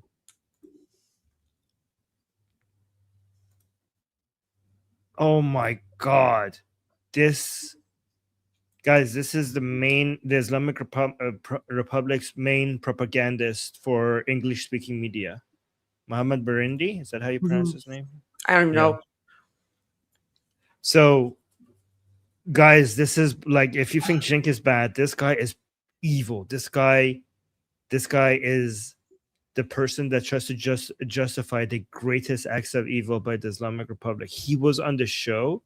Yeah, but so okay, so I don't want to give it all away. For because it's Pierce Morgan's show. But Pierce, I'm telling you, he's an angel. He's an angel. So I saw this, and I guess his producers were watching my reaction. So apparently this like he's literally, guys, this is the Islamic regime. Okay, so this is the Islamic regime. He's the Joseph Goebbels. Yeah, he's the Joseph Goebbels. He's the Joseph Goebbels of the Islamic regime. Yep. Sorry, I'm still shaking. So, first of all, how the hell is he even online when there's supposedly no internet? Right? The internet is shut down. How the hell is he online? Yeah. Right? That's the first thing. Exactly. The second thing is that apparently, so he only agreed to go on with on Pierce Morgan if it was like one-on-one, okay? Okay. But then like when he started, because he started spouting, like that AI video or like whatever, it's like the guy in the helicopter of like, oh, look at the millions of people coming out to protest for the regime, right? Which is debunked, right? The propaganda videos for the pro-regime demonstrations. So when he started saying AI. that, yeah, well, it's AI. I think it's AI or it's 2020, but it's one of those. But I sent Pierce's producers like a couple of other examples as well. But when I said, I was like, that's wrong. That's fake news. Like that footage is from 2020 or it's AI or whatever. So then, oh my gosh, his producers, like, God bless them. They actually brought me on. They brought me on, and then he panicked. He was like, wait, this was supposed to be a one-on-one interview. And then I went on and I started yelling at him in Persian. I was like, وقتی گرفتیمت تیکه بزرگ بدنت انگشت کوچیکته. And then I said some other things to him too. No way. Yeah. You did that? I did. hope they put English subtitles when they release it. That's fantastic. Oh my God, Goldie, you're amazing. Amazing. Well, can you translate? We have to think. So basically, so I said a whole bunch of other things to him as well. But one of the things that I said is I was like, when we capture you, the biggest piece of your body will be the tip of your pinky finger. That's what I said to him. So I said, when we capture you. Yeah. That's good. Oh my god. And then he Good started job, complaining. Goldie. And then he started complaining. He was like, "Oh, Pierce, you're a liar. Like you said this was going to be like, guys, this is literally the Joseph Goebbels. Like this is the Joseph Yes. Goebbels of the Nazi regime." Okay? Exactly. So I just wanted, like, God bless Pierce Morgan and his producers for allowing me to say that on behalf of pretty much 90 million Iranians, right? So we're going to Make us proud. Thank you. And then I went after Cenk too. Basically, I just kept Oh. on saying that everything Cenk says is garbage. And it's irrelevant. And then, I Yeah. just because Cenk was doing the other strategy. Cenk was doing he was basically saying, "Oh yeah, like Iranian people deserve freedom, but like we don't want like an Israeli puppet installed," right? Basically saying that King Reza Pahlavi is an Israeli puppet, right? So Puppet, he just did the whole like whatever. And then I kind of went after him, but I basically just said everything that he taught. I was like, everything coming out of his mouth is garbage. And he's not even. Oh, and then my favorite part is I was like, he doesn't even speak Persian, and then he was like, it's Farsi. I'm like, no, actually, the English word is Persian, and then in our own language, it's Farsi. Thank you very much. Don't interrupt me. Yeah, and it's Parsi actually. Well, Parsi. Yeah, that's good. Yeah, Yeah, you're right. but- What the but- hell? but It's Cenk- not Persian. It's Farsi. Oh my god. Yeah, like what he thought like what he was an making a idiot. smart ass comment. I know. Anyway, so I went after him, and then he kept on getting very frustrated. He was like, "Well, I don't know, like." On whose authority Goldie is speaking on, like, she doesn't represent Iranians. No one voted for her. And I was just like, it is what it is. So What? Nobody voted for you. Nobody voted for you, Cenk. Like how do know. you dare? He's not even like, Iranian. you have much more authority speaking on behalf of Iranian than him. So how does that apply to you and not him? Yeah, but I didn't even say that because I just let him go on with like his propaganda, and then finally I was like, look, you're exposing yourself. You're exposing how like crazy you are with these like crazy conspiracy theories that you have. So you're just exposing yourself. Goldie, how dare he? He comes and tells you that you don't have authority, and then he's speaking on behalf of Iranians, saying that King Reza Pahlavi is not our representative. He thinks he has the authority to speak on our behalf, and you don't. That is insane. I know, but the thing is, I didn't actually say that because I mean the audience will figure it out. Like when the audience watches it, you guys, like they'll figure it out on their own because it's insane. Like I'm Iranian, like I know what's going on, and he's like he's not, but he pretends like he knows what's going. Anyways, it was good. It was good. It was pretty intense, but it was good, and I just. Like I wasn't there to apologize. I wasn't there to like explain. What I said is that I was like, this is what's happening. This is who and what the Iranian people want. And I was like, and Cenk can spout his garbage nonsense all he wants because he's irrelevant. No one in Iran even knows who he is. Something like that. So I wasn't there to I wasn't there to beg for people to support. I wasn't there to convince people. I was just basically there to say, this is what's happening. This is the reality. And Iranian people are moving forward, regardless of what your opinions are. So there you go. Right. I wasn't there to justify. Anyways, it was good. It was good. But yeah, I'm glad. I'm glad that I did not cancel Pierce. There's also a video too. Won't be off Abazish. Yeah, I showed it. I showed the video. You want me to show it again? The video that I sent you of him? Yeah, I showed it. Yeah. Oh, okay, yeah. All right, there you go. There's no audio. That's why. Wait. Here. Oh, you want the audio? Here. Yeah. Sorry. Like, look at what he's saying. I don't remember exactly. Then we had infiltration, and we had violent rioters, and that was the beginning of extreme violence, which peaked. Right. So he was spreading that propaganda about how like the rioters are violent and whatever, right? But Pierce went after him very, very well. So Pierce was fantastic in going after him. So that was great. Nice, so nice. Yeah, I have a feeling that's going to come out. So guys, I don't know when it's coming out. Goldie, I can't wait for this guy to face justice. Wouldn't that be a great day? Like these 100%. Yeah. So I told him on behalf of دوستان از طرف همه ایرانیا وقتی این بیشرف رو دیدم بهش گفتم که وقتی که گرفتیمت تیکه بزرگ بدنت نوک انگشت کوچیکته. بیشرف. That's good. That's good. This is the Bakhtiari side of Goldie showing itself. Amazing. It will happen. How does he have internet? How does he have internet? And I asked him, I was like, internet is shut down. How do you have internet? He didn't answer. You know, some Iranians in the chat are saying to you, damn it, Gam, thank you, Goldie. Good job, Goldie. The Iranians in the chat are saying that. سپاسگزار. He got a little bit shocked. He got a little bit shocked when I suddenly popped up on the panel. Yeah. I don't. Pierre surprised him by Sorry, what? Pierre surprised him by bringing you up. He wasn't expecting that. Yeah, and then یه دفعه صورت نحسش سفید شد. Like he got shocked. He was just like because when I showed up, I was just like I was very, very serious. I was just like,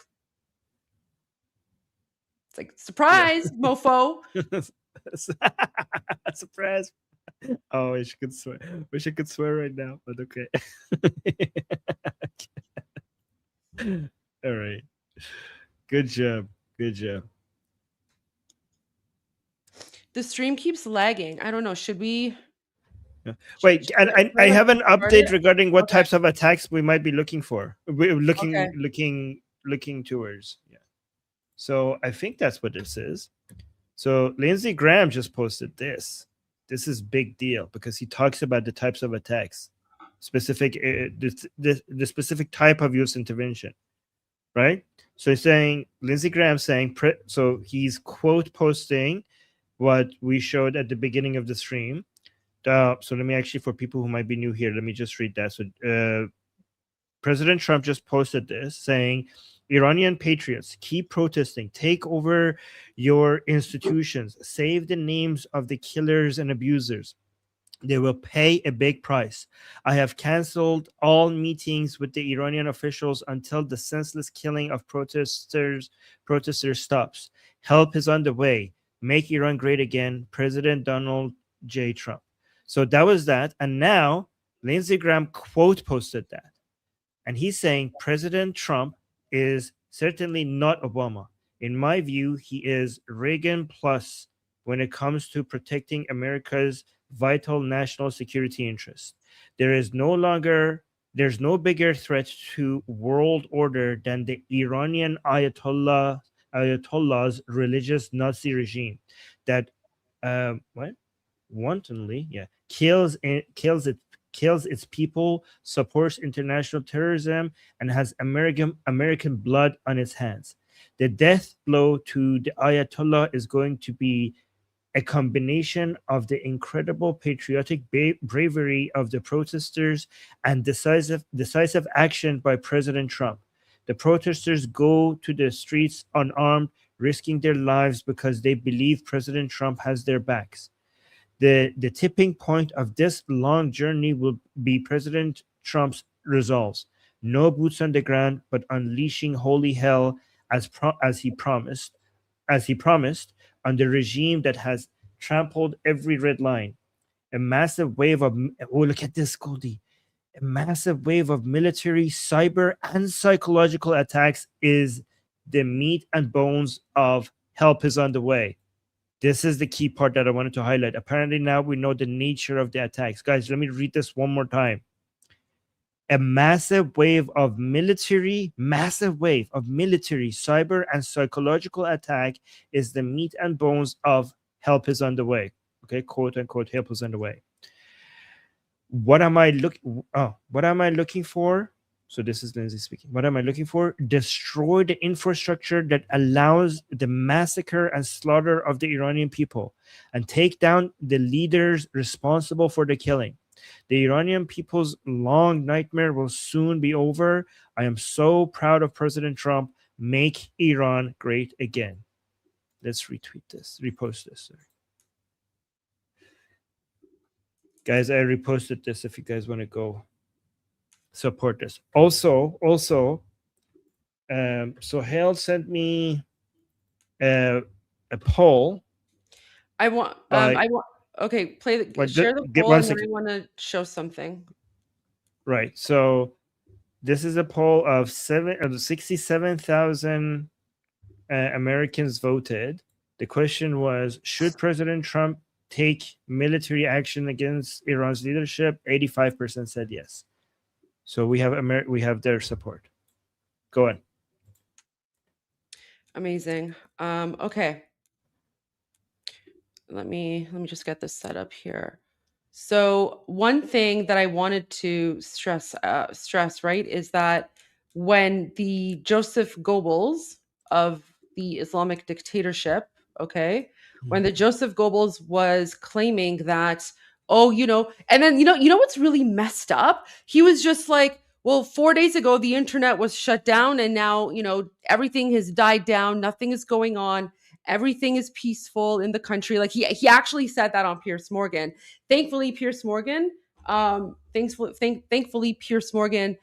him in his place. So like everyone who's watching knows that like he's lying and everything. But just as a reminder, guys, so even though the internet is shut down, the demonstrations have actually been increasing, and more people are going out. So here is a short montage. It's about 4 minutes long. So here's a short montage of what's been going on right now in occupied Iran since the Islamic dictatorship shut down the internet. Okay, so here we go. Let me get the music. We're gonna have some amazing music with this. Okay, there you go, guys. So there's just a tiny fraction of what's been going on in occupied Iran, right? That's the reason that the Islamic Republic has shut down the internet. They do not want you to know what's happening, and that the Joseph Goebbels of the Islamic dictatorship, right, went on Piers Morgan and was like, "Oh, the internet's shut down and everything's calmed down. Everything is back to normal." We know that's not true, but thank God, Piers Morgan put him in his place. Thank God for Piers Morgan. Oh my gosh. All right, Armin. Someone said, did you have some news or updates or? Yep. Yeah, okay, here. that's part of that. I have something for Fox News that does a good yeah. I just want to say, is it okay if I take like a 10-minute break? Oh, you could take as much as a break as you need. I'm still kind of shaking because I dealt with that Nazi. So I just need like a 10-minute break. I'll be back. Yeah, of course. And thank you again. It was good though. It was good. No, I'm really happy about it. It was just like, it was just like, seeing the energy, or like, I don't know, it's just seeing him is just like all the built up rage, right? All the built up rage. Yeah. All right. But I'll be back, but thank you. Yeah, no worries. Take your time. Okay. All right, guys, let me show you. Guys, isn't Goldie amazing? All right. Hold on. We're really lucky. Imagine, like, right exactly when we needed Goldie the most, she ended up coming and becoming, like, big on YouTube and everywhere. Wait, so... Like, if I was a believer, I would think that she was sent by God or something at the moment of our need. like it's like she all of a sudden became like so big exactly when she was needed the most. So it's like amazing timing, right? All right, hold on. Let's watch this. I saw Tommy sharing this, so I wanted to watch this. What I will tell you is that what the Iranian regime is saying publicly is quite different from the messages they are sending to the United States and the Trump administration. Oh, yeah, that's not new. That has always been the case. What the messaging that they send out there is like, we will destroy America. We will wipe out the Zionists. We will kidnap Trump and bring him to justice. The Islamic Republic is strong. The Islamic Republic is undefeated. we will make our enemies tremble in fear. That's what they say in front of the cameras. And then they go to Trump behind the scenes like, please, Trump, please, we will give you anything. What do you want? You want oil? You want gas? You want what? What do you want? Anything. Please. This is going to be less. Like they start begging behind the scenes for mercy. Okay. And then if you show them mercy, they just get more emboldened and, and they think like, oh my God, we fooled the Americans, and they go back to their ways. Okay. So this is always, it's like night and day. What they tell the camera and what they are actually believe in and say behind the curtains, like is like completely opposite. So we know this, by the way. We Iranians know this because for the past couple of decades, when they come and tell us like on their own media, when they give us messages, there's sometimes like a leak from what they are actually saying behind the scenes. And every time we get the leaked information, we always see how it's completely different, 180 degrees different from what they have been telling us. So we Iranians are used to this, them being such being two-faced. What I will tell you is that what the Iranian regime is saying publicly is quite different from the messages they are sending to the United States and the Trump administration privately. President Trump, as for him, he has always expressed that diplomacy is the first option, always has been, always will be. And so what President Trump will do next, only he knows. So the world will have to keep waiting and guessing, and we will let him decide. The White House says that President Trump is weighing his next move as Iran institutes a deadly crackdown on anti-government protesters there. President Trump ramped up pressure on Tehran yesterday, announcing a 25% tariff on goods from any country doing business with Iran. He is expected to be briefed today on more options for a U.S. response, and the region waits to hear. Trey Yingst is there. He has the latest from Tel Aviv. Hi, Trey. Hold on. Let me see if I could get I think this is better. Yeah, there we go. Dana, good morning. New reports indicate at least 3,000 Iranians have been killed amid anti-government demonstrations. The confirmed number is expected to be much higher. Overnight, thousands of people gathered in the streets of major cities once again, including the capital of Tehran. Further south in the city of Isfahan, Fox News was able to make contact with a man who is using Starlink. He described battles between protesters and security forces who are using live ammunition. On the call, he said the government has really repressed them using weapons of war against the demonstrators. At the moment, the situation for the demonstrators in the street, the atmosphere is like a war zone, and some people are trying to escape from it. He goes on to say, I have to emphasize that among Iranian people, Trump is the most popular person right now. He has so much popularity because of the steps that he took toward preventing the growth of terrorism in the Middle East. They respect him. The internet blackout in Iran continues, making it difficult for people to get new information, although international calls were briefly going through overnight. The Americans, Israelis, and Europeans are watching these demonstrations closely, with German Chancellor weighing in today. If a regime can only keep itself in power by force, then it's effectively at an end. I believe we are now seeing the final days and weeks of this regime. In any case, it has no legitimacy through elections in the population. The population is now rising up against this regime. I hope there is a possibility to end this conflict peacefully. No, there is no way to end. There is no way to end this conflict peacefully. We're in the middle of war. We need to crush these people. Amid the crackdown, there is growing fear among protesters. One man in Tehran messaged me overnight saying, my days are numbered. Dana? Trey Yingst, please keep. Wait, what? That was important. Hold on. Amid the crackdown, there is growing fear among protesters. One man in Tehran messaged me overnight saying, my days are numbered. Dana? Trey Yingst, please keep us posted. Thank you so much. All right, so I have a lot of people on X are posting messages to Bibi Netanyahu and reminding him of the message he sent the Iranian people.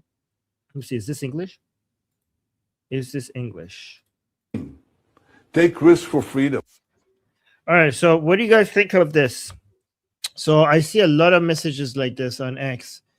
This one says, Mr. Prime Minister Netanyahu, you urged them, meaning the Iranian people, to be bold and brave. You promised to personally stand with them. You said it would be worth it. You assured them they were not alone. Now we are mourning 12,000 of them, young souls, crushed lives, wrapped in body bags. So a lot of people, guys, let me tell you something. I'm getting a lot of messages. Okay. Somebody wants to interview me on a radio station. They're trying to come up with a time. Let me actually respond to them first.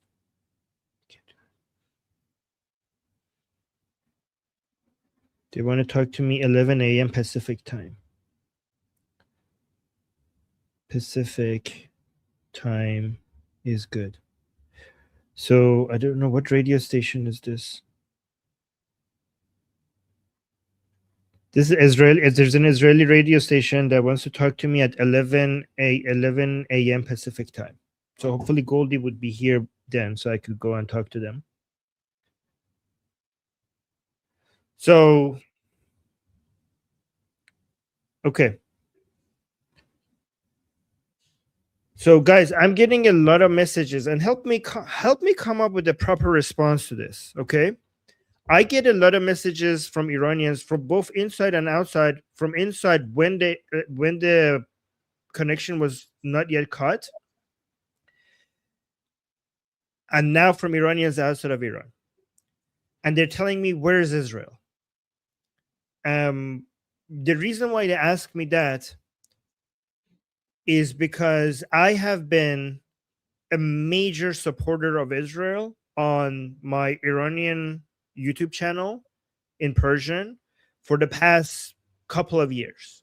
Like, I am known among Iranians as the most Zionist Iranian, the most Zionist non-Jewish Iranian, and a major defender of Israel and supporter of Israel on my so I am actually I actually have a bigger audience in Iran than I have on my English outlets. And even before October 7th, I used to come out and introduce, tell people what Zionism is, what Zionism makes a lot of sense, why Israel is an ally to Iranians, all of these years, right? So, and I convinced so many people of this, and I'm known on the Persian side of, on my Persian accounts, on my Persian platforms, as the biggest defender. And honestly, I don't want to be humble, but they tell me I'm known as the best defender of Zionism on Israel on Persian media, Persian-speaking media. And so with that, all that history that I have there, a lot of Iranians are coming to me at this moment and telling me, Armin, where is Israel? Like, where is our major ally? Where are they right now? So help me give an answer. Help me, tell me what I should say right now, because they're saying that we're dying and we need help yesterday. Okay, and so let me just play this.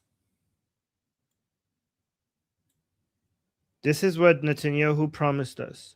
Let me actually repost this.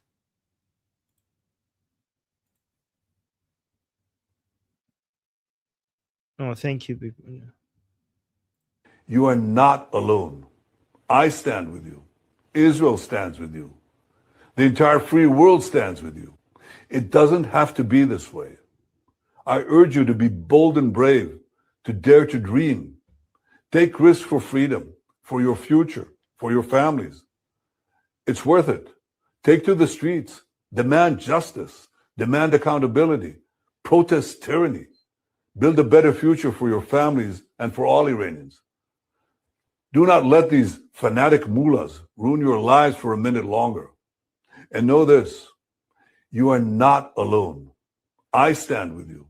Israel stands with you. The entire free world stands with you. Okay, so where are you now?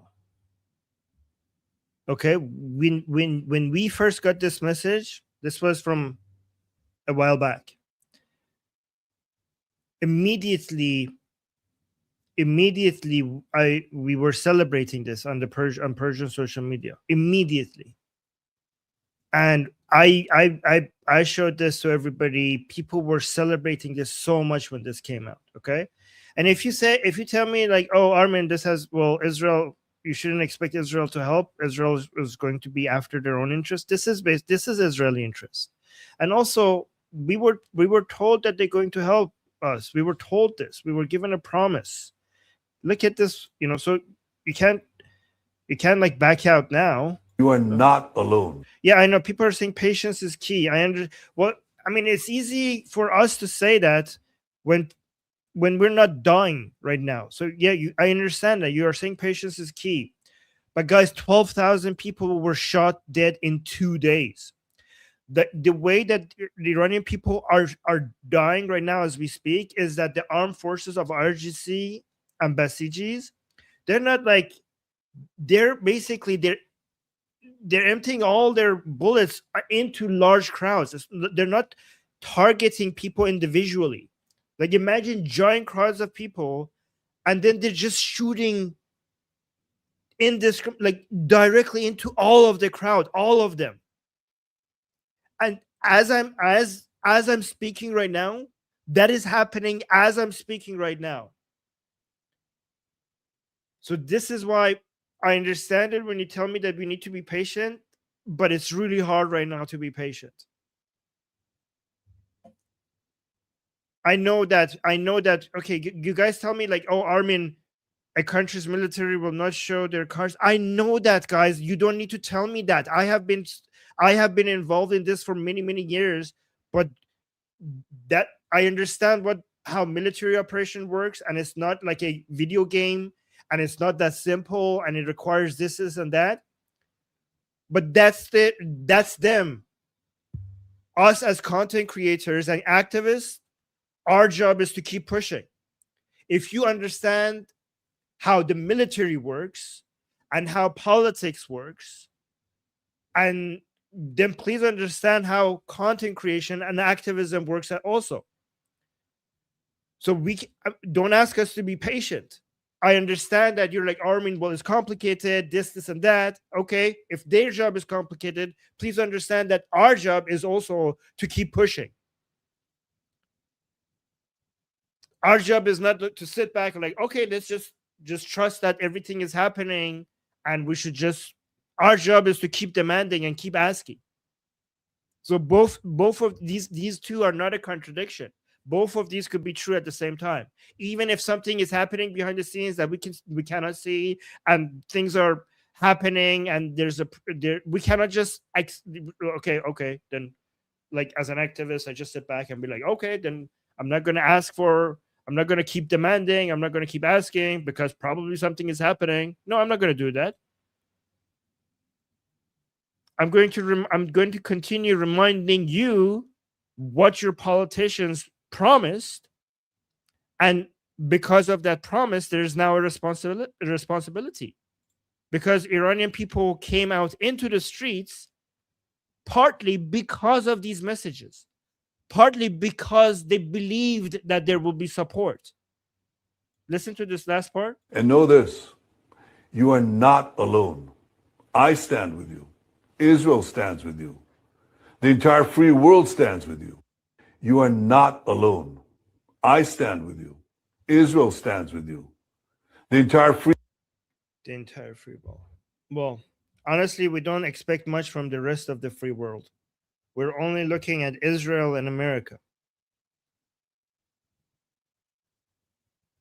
We're not looking at anyone else. I mean, is there any point looking at anyone else? Is there any point looking at anyone else? So we got a message from Israel saying here, in all likelihood, the reason we had not acted yet is because Trump has told Bibi to stand down for now until he himself is ready to act. I agree with you. Once Trump acts, we will act with him as well. The IAF will not risk angering Trump. Yeah, I understand. I completely agree that that's probably the reason. But I also hope you understand that we need to us as activists and content creators and you guys in the chat, our job is to hold our politicians accountable to the promises that they made. Even if because we don't know exactly what's happening. We can guess what's happening behind the scenes, but we cannot know for sure. So the only lever that we have to pull is to just keep pushing. Just keep pushing. I mean, what else can we do?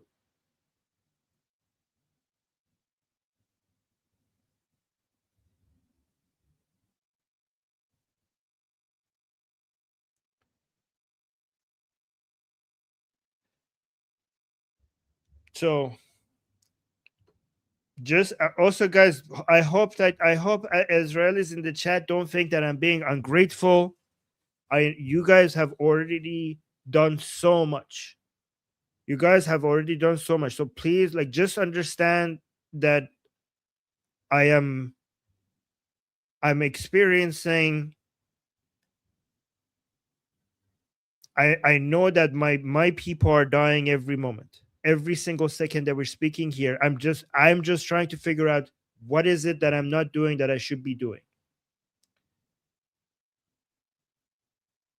So just imagine if this was your people, and just imagine that if you had a platform and you accepted the responsibility to go out and be partly part of the voice of your people to the rest of the world, and now with that position you're in your people are dying, and you don't know if you're doing the best thing possible, and every second you're questioning yourself, am I doing the best thing possible? Right? So please don't hold this against me if I come out and say, where's Trump, where's Netanyahu? This is partly because of fear, partly because of, I mean, just forgive my lack of patience. Forgive my lack of patience. I'm not in a position to be able to, I know I should be better, but I'm not right now in a position to demonstrate patience. I'm not. I'll try harder, but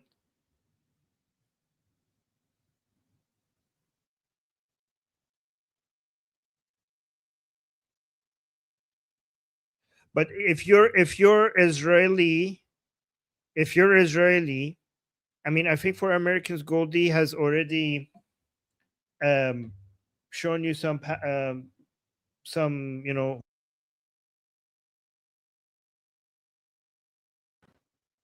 Sorry, my microphone got disconnected for a second. Am I back? Let me know if my connection is back.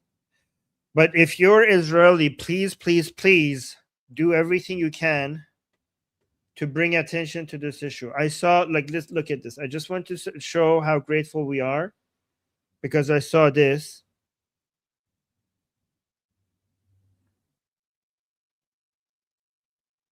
Yeah, somebody's saying, I deeply hope for a green light from Trump. Yeah, I understand, guys. I understand that the United States pressures Israel, which is so, it's so unfair to Israel when they say Israel controls America, given how much America actually comes and basically dictates what Israel is and isn't allowed to do.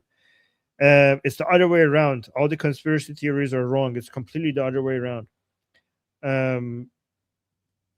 So somebody give us a super chat saying, I deeply hope for a green light from Trump.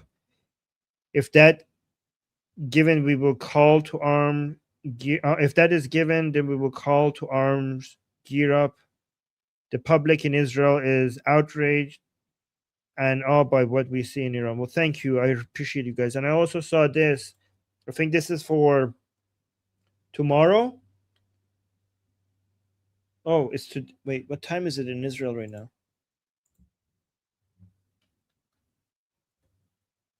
Oh, yeah, this is tomorrow. Okay, so this is tomorrow, 7:30 p.m. in Israel, in the city of Holon. Am I pronouncing right? Is close to Tel Aviv. You guys are gathering in support of the Iranian people. So please turn events like this into centers of pressure on your politicians to do something now. Now, guys, this is going to become very much less effective if it doesn't happen right now. Okay? Oh, Goldie's back. Goldie, can I show, like, is it okay if I show people how they could, because I'm trying to get more, copy you and go into more media presence if anybody would have me. So I'm gonna, yeah, okay. All right, so guys, I made a post here. I'm gonna post a link to this post in the chat. So this is what I said here, okay? It says, the situation in Iran is a humanitarian catastrophe demanding immediate global attention. We're in a critical window where people are being shot at directly by the regime. And a staggering number of casualties confirmed by Iran International to be 12,000 killed in just 2 days in a desperate tactic by a scared regime to discourage further protests. This is our October 7th moment, and every minute truly counts. I was in direct communication with my network of protesters before the internet was cut. This is me speaking, and the message they are sending me along with videos is clear. The Iranian people are shouting "Am Israel Chai" in the middle of protests. They have renamed streets to Trump and are chanting "Thank you, Trump." They are declaring their love for Israel and the United States while urgently asking for aid right now. I need your help to amplify this message. Given the people's support for Israel and the United States and their unwavering solidarity since October 7th, a free Iran is poised to be the strongest ally to both nations. With my father still in Iran, the urgency is deeply personal, but the political stakes are massive. We have an urgent plea to deliver, but we must have a platform to share it. Please use any contacts you have to help me get on the news immediately. However, I ask that you only contact me if you can secure a spot for me on major news channels. Receiving emails about other subjects will make it much harder for me to spot these critical media opportunities in time. And I give my email here as well.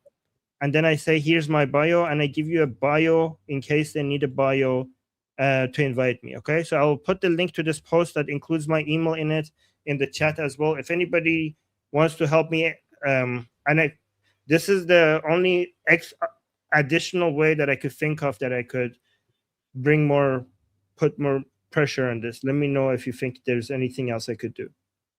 Anyways, Goldie, that was it. Okay. That's fantastic. Yeah, I hope you get more media hits as well, because you also have a very important voice. Guys, so quick update from Mahyar Tusi from Tusi TV. He just wanted us to let you guys know that he loves you all. He's working really hard. He's exhausted just like the rest of us. And he sent me, he sent me this picture. And he said, you can show this to the viewers to know that I'm regenerating. So he's been working just as hard as the rest of us. So guys, make sure that you show Tusi some love as well. Tusi TV, there you go. So he is taking a little bit of a break. I mean, it's been 17 days, right? Yes. It's been 17 days. That Piers Morgan segment, the whole show, when it comes out, I'm definitely going to play that, because yes, we basically, I basically I confronted the Joseph Goebbels. I still have to make a point. I have to make like a post in English, but I basically confronted, well, not Mahyar, of course, but can you pull up that photo again? Or you know what? I should probably I have it. Okay, great. Oh, here. Sorry. I should probably download it on my own phone and upload it too. But So guys, this evil man, he's basically the Joseph Goebbels of the Islamic dictatorship, okay? Like he is one of the most evil men in the Islamic dictatorship. And when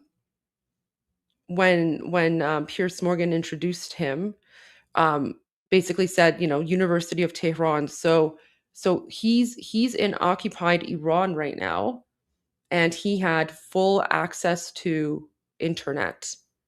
Even though the internet has been shut down, he had full access to internet. And I called him out on it. So God bless Piers Morgan and his team, because apparently this guy, this Joseph Goebbels of the Islamic dictatorship, apparently he only agreed to do the one-on-one interview with Piers if it was going to be one-on-one only. And the reason I guess he wanted it to be 101 is so that he could just push his propaganda. And then when he started talking about the millions of Iranians who came out and were demonstrating, with in support of the regime, whatever, like his nonsense, they brought me up and I called him out. And I basically said to him in Persian that when we capture him, the biggest piece of his body will be the tip of his pinky finger. I said that to him. I don't think he appreciated that, but I don't care.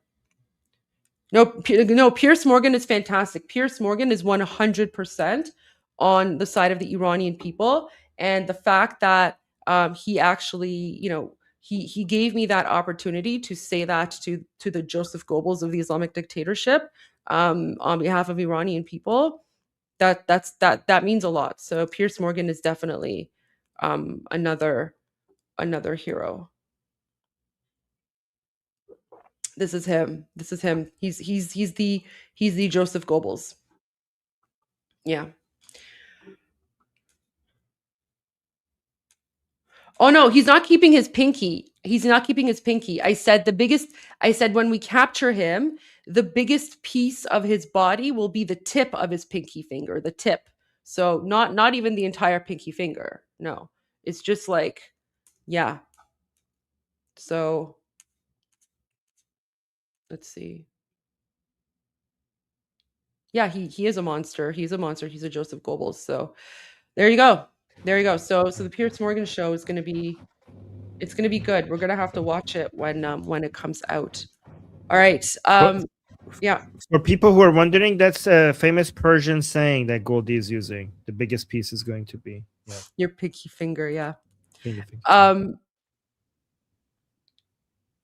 I was thinking. Oh, so when is your interview? How much time do you have? They said they changed it to 11 a.m. Pacific time. So in 1 hour. 1 hour? Okay. Yeah. So I was thinking maybe we could share some of the footage of Iranians who are going to embassies and changing the flags. Because guys, when you if you recall, a few days ago, King Reza Pahlavi, the leader of the Iranian national revolution, he said to Iranians in a direct message, he said, go to the embassies and reclaim them. So he said the embassies do not belong to the Islamic dictatorship. They are illegitimate. The embassies belong to the Iranian people. So he said, go there, take down the flag of the Islamic regime and replace it with the flag of the lion and sun. So that's what Iranians have been doing. And they're also going in and they're also swearing. Armin, did you want to play that video or? Oh, yeah, the swearing one? Okay. Yeah, let's do that. Okay. And guys, so I also want to provide some context. So, Armin's going to translate the swears again. Like we're going to translate the swearing. but I want you to hear the rage in this man's voice, right? So the reason that he is so angry and there's so much rage is because of the fact that they have shut down the internet and they are slaughtering us, right? So that's why there's so much rage and anger, right? I mean, again, we got news about the mass slaughter of over 12,000 Iranians, which is the largest slaughter. But what's important to remember is that regardless of how much they are slaughtering Iranians, Iranians have never been braver. This is the final battle. We are going to free our country, and there will be time for tears after victory. So I want to point that out as well. But I hope that now you guys can understand a little bit, because there's also a lot of footage of the corpses, or I don't know what the proper word is, the victims, right? So there's video footage coming out of like piles of bodies. So when Iranians swear at the Islamic dictatorship and the people who have oppressed us for the last 47 years in the name of Allah and Islam and Muhammad, it's justified. It is 100% justified, because right now it's basically a jihad. Yeah, it's basically. I'll be right back in 30 seconds. Go for it. It's basically it's jihad. And so the protests are guys, the protests are not getting smaller. The protests have gotten even bigger. This is why the Islamic dictatorship is scared. Okay, the Islamic dictatorship is scared because they thought that if they shut down the internet, and they thought that if they murder us, Iranians are going to stop. If anything, it's actually motivated Iranians to go out and fight even harder, right? Because what Iranians are saying, okay, let me share this with you. Let me remove this video, because here's what Iranians are saying, okay?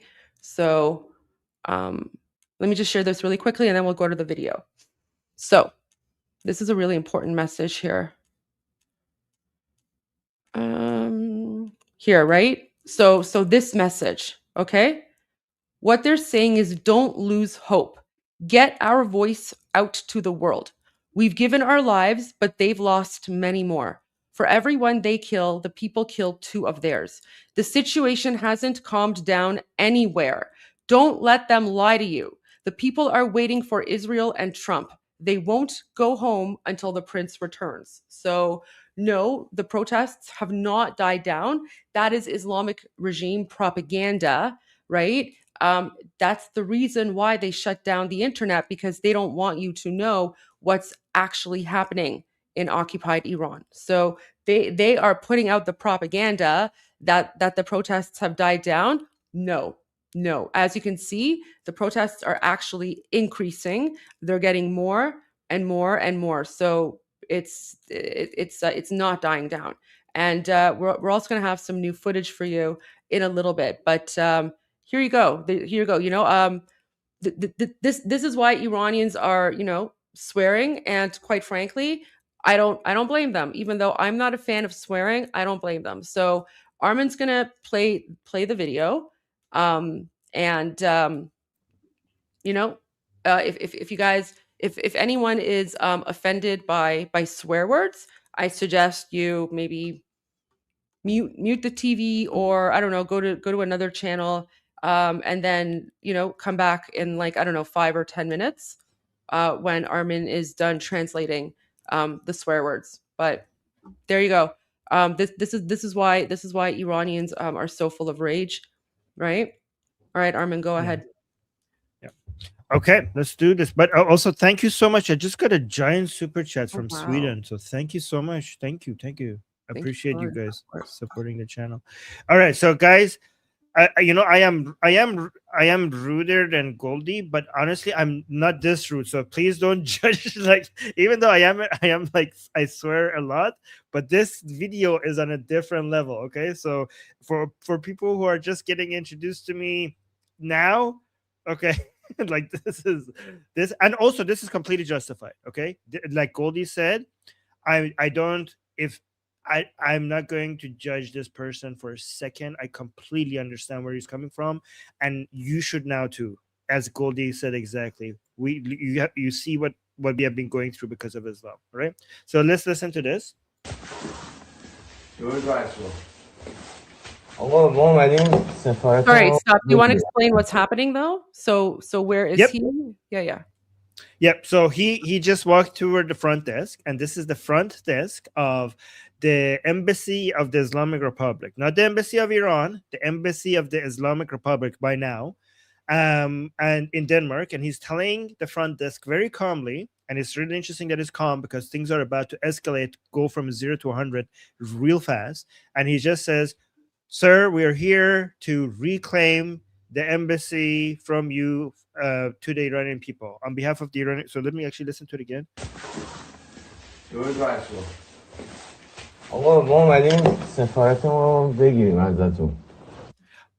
Sir, we're here to take our embassy away from you. So guys, by the way, this is in response to Prince Reza Pahlavi's order to take back our embassies. That's why he's doing this. We're here to take the Islamic Republic's embassy from your hands.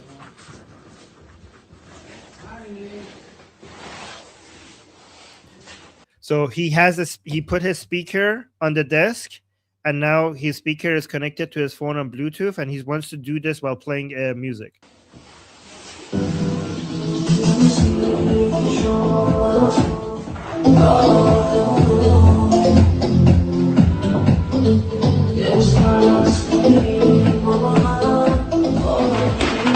Okay, so that's the woman he is with, and he's blocking her face. And it's interesting because while he was talking to the front desk at the embassy, the woman that he was with went and she was already busy. She was already busy behind the scenes. She was grabbing the pictures of Khomeini. This one is Khomeini, and of Khamenei. This one is Khamenei, the first supreme leader of the Islamic Republic, and the current second supreme leader of the Islamic Republic. And we're not going to let it get to a third one. 2 was already more than enough. 2 supreme leaders were more than enough. We're not going to let it get to a third one. We're not going to get allow Mujtaba to become the third supreme leader. So she went behind the scene and she took the pictures down. I think they're a couple. Like, yeah, they're a couple. Oh yeah, I think that's his wife. That's his wife.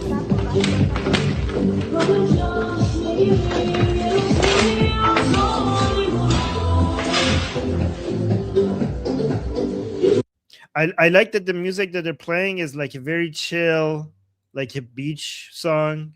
Even though they came here to capture the embassy, and they're playing like a very calm, like romantic song.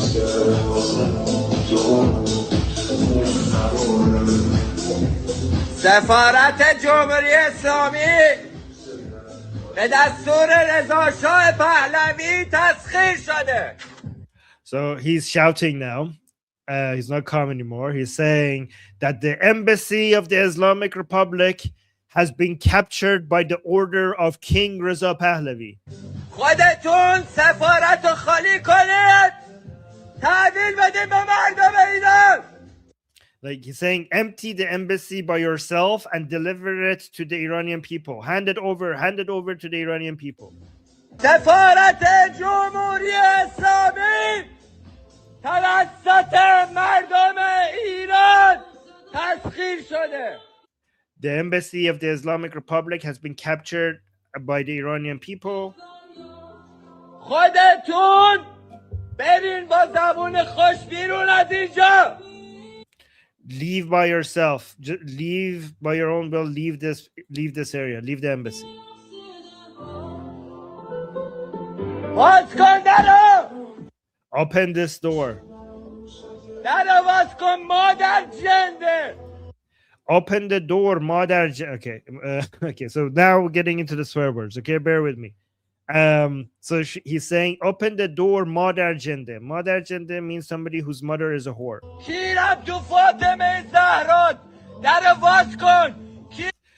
Okay, so let's, guys, for people who are new here, let's make this educational. Okay, we're going to make this educational. He's saying that my dick inside Fatima Zahra. Fatima Zahra, as many of you who might know, regulars here, is the daughter of Muhammad, Prophet Muhammad. Okay, he's the daughter of Prophet Muhammad, and among Shia Muslims, he's the holiest woman in the world. The most holiest, the most revered woman in among Shia Muslims is Fatima Zahra. She's in Shia Islam. God and Muhammad are secondary to these three people. They won't admit this, but for Shia Muslims, the three people who are more important are Ali, Hussein, and Fatima. These three people. They care about these three people more than Allah and Muhammad in Shia Islam. So he's saying my dick inside Fatima Zahra, which is the most holy female in Islam, in Shia Islam. So kiram to Fatima Zahra means my dick inside Fatima Zahra.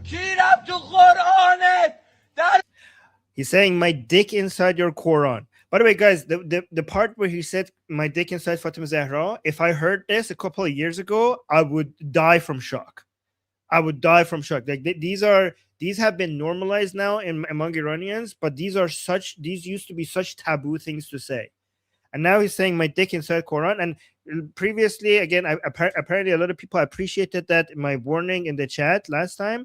When he says my dick inside Quran, I need to make this give this warning that please do not try that, because paper cuts on your dick are a serious, like, it's really painful. Okay, so this is just metaphorical.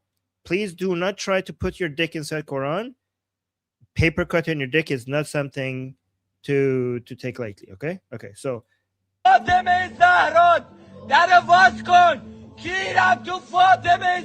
so he keeps saying my dick inside Fatima Zahra, open the door. My dick inside Quran, open the door.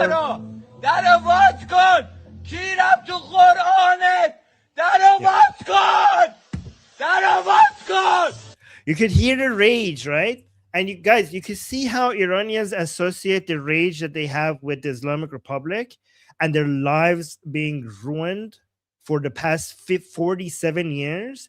They blame Islam for it. Okay, so if other people say like, oh, but the Islamic Republic is not the real Islam and that kind of bullshit, that's not how the Iranian people see it. The Iranian people hold Islam, not just the Islamic Republic, but Islam as a whole, responsible for their lives ruined in the past 47 years. They're not just swearing at Khamenei and Khomeini and the Islamic Republic and IRGC. They're swearing at Islam, the entirety of Islam, at the Quran itself, and with such anger, with such justified anger.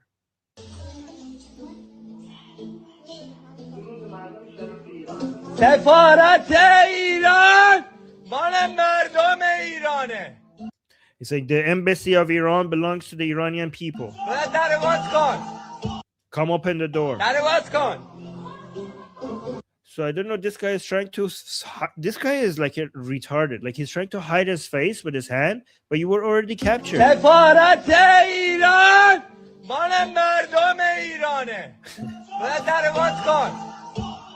Look, like, do you think now that you're covering your face, that the part that was recorded, like, do you think that part is going to get erased? Like, are these are boomers? Like, what do when you're recorded, now that you're hiding your face, do you think like we can't go rewind and look at the part that you were recorded? Like, how do these people think like recordings work? Like he's saying, open the door like a human being, open the door. Harumzade means bastard. Saying like, hey, bastard.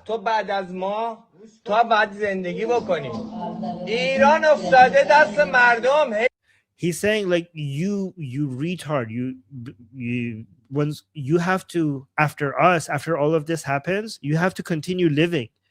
right? Like Iran has been captured by the Iranian people, like, and you have to continue living after all of this.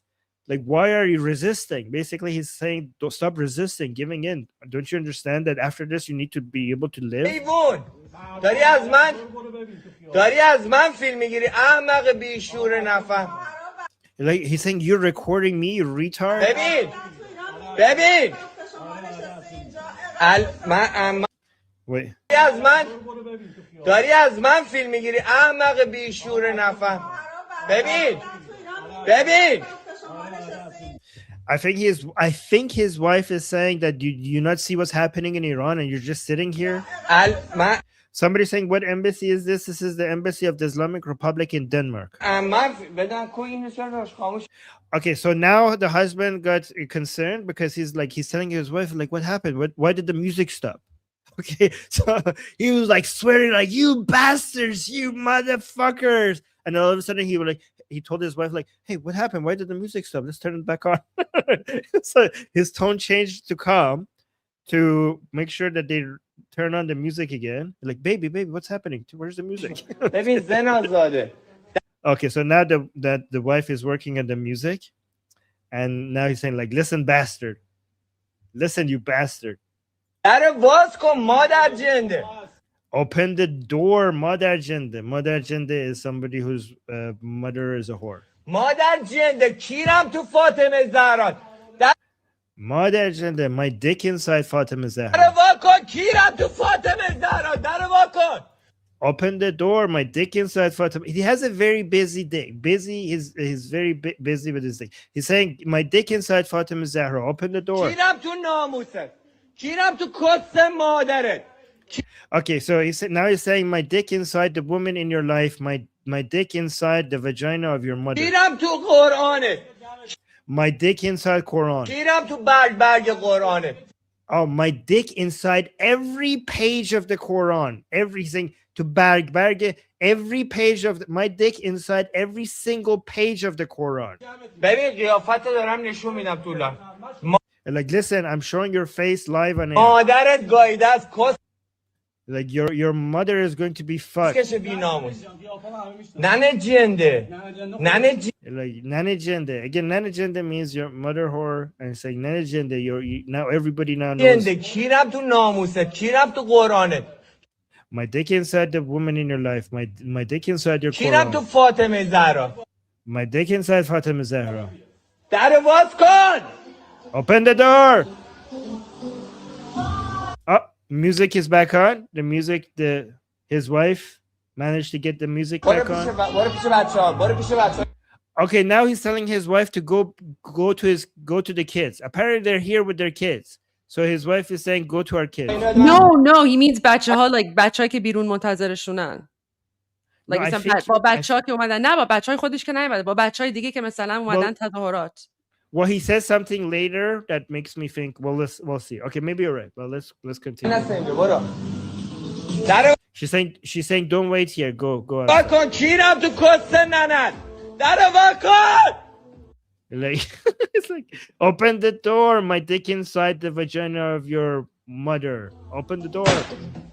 در واکن کیرم تو کس مادرت. در واکن کیرم تو کس مادرت. در واکن. He just keeps on saying, open the door, my dick inside the vagina of your mother. کسکش بی‌ناموس. Koskesh binamus. Koskesh is binamus is somebody it's like a pimp, but somebody binamus is somebody that doesn't care, doesn't have women in his life that he cares about. These are hard to translate swear words, but I just translated literally. ننه تو گاییدم. در واکن. I fuck your mother, open the door.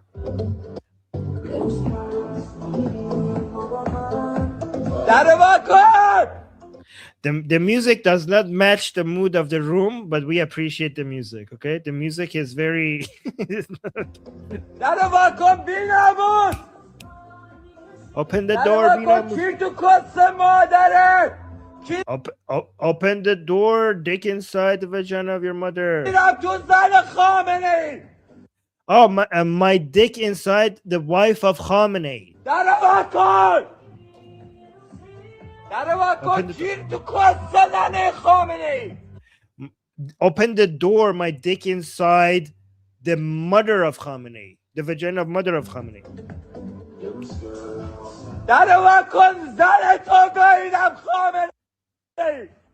Open the door. I'll fuck your wife. I'll fuck your wife, Khamenei.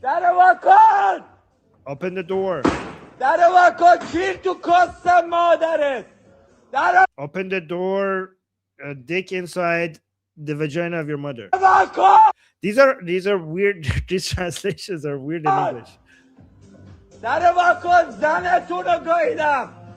Open the door. I'll fuck your wives. These are, by the way, guys, these swear words are so much better in Persian. Oh, now we're going. Okay, so now he's saying, I'll fuck your Prophet Muhammad. Open the door. I'll fuck your Prophet Muhammad. Inclusive now. We're being inclusive. Zanjende. Yeah, Zanjende means people whose wives are whores. So he's calling them Zanjende. I'll fuck your wives. My dick inside the vagina of your mothers. Open the door. Okay, so he's saying, see, he's here with his wife and his children. He's saying, I'm here with my wife and my children to fuck your mother. Okay, so okay, team effort.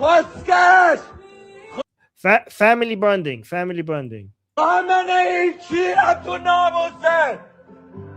Khamenei, my dick inside the woman in your life. Open the door, my dick inside the vagina of your mother. My dick inside the woman of your life. Open the door.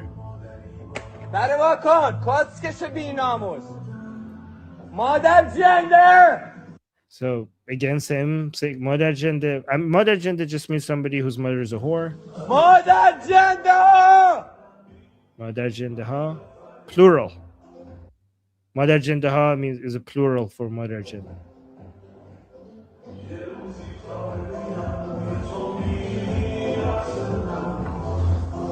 Oh, I think that was the police.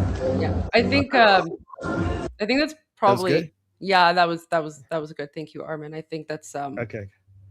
The police showed up. Enough of that. Yeah, then the police come and then they get kicked out. So we have some new footage from the protests. Sorry, I shouldn't say protests anymore. We have some new footage from the revolution in occupied Iran, guys. Look at this. Let me share this tab with you. Armin, look at this. Look how beautiful this is. What? Oh, okay. Let me just pull it up here. Okay. Ooh. So it says, "You are hearing my voice from Iran. Save us."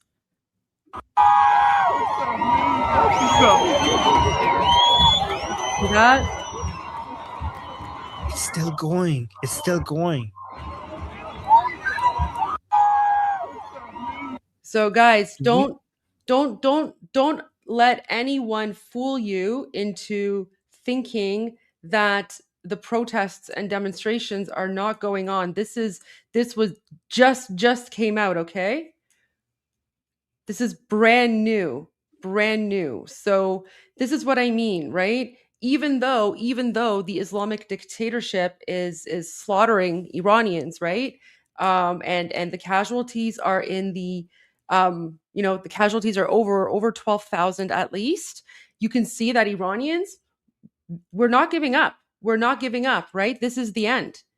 This is the end. This is the final battle. Look at this. Look at this. Look at the massive crowds, right? And it's difficult to see, right? Because the Islamic dictatorship, they have shut down the internet. Oh, sorry, not just the internet. They've shut down electricity because they do not want the outside world to see how big the crowds are, right? Look at that.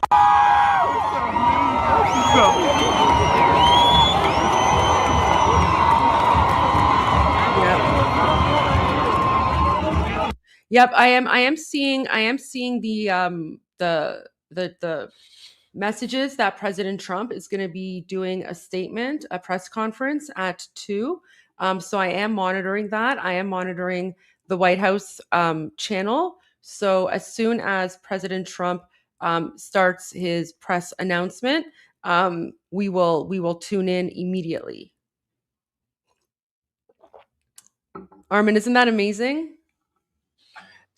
It's beyond amazing. Don't we have the best people, Goldie? Like, look at the braveries. Sarzamine Daliran. So brave, so brave. After a massacre, normal people will go home. But these are not normal people. These are the best people. These are patriotic people. This is why, guys, this is why everyone is chanting این آخرین نبرد پهلوی برمیگرده, which means this is the final battle. Pahlavi will return, right? Look at that. Armin, I think the bravery of Iranian people will go down in history. No longer will the world look at us and think we're terrorists. From now on, the world is going to look at us and they're going to recognize our bravery. And they're going to know that despite all odds, despite being occupied and oppressed by the most brutal totalitarian dictatorship to have ever existed, right? Despite the fact that we are now experiencing the single largest mass casualty event since the Islamic dictatorship took over in 1979, right? In 1979, we are now experiencing the biggest massacre since the Islamic dictatorship came to power. And that's saying a lot. That's saying a lot because there have been some very, very horrific massacres in the past. But right now we're living through the worst one. And yet Iranian people, they're not afraid. They're not afraid. They're out. And look, they're peaceful. They're out. They're cheering. They're waving their phones. They are keeping the morale up. They want the world to know that they have not given up. They want you to know that they are in it for the fight. They are fighting for their freedom. And it's now or never, right? They are cheering. They are waving their phones. And their message to the world is do not give up on us. We are fighting for our freedom. Don't give up on us. Let's watch this again. Look at this. It's a short clip, but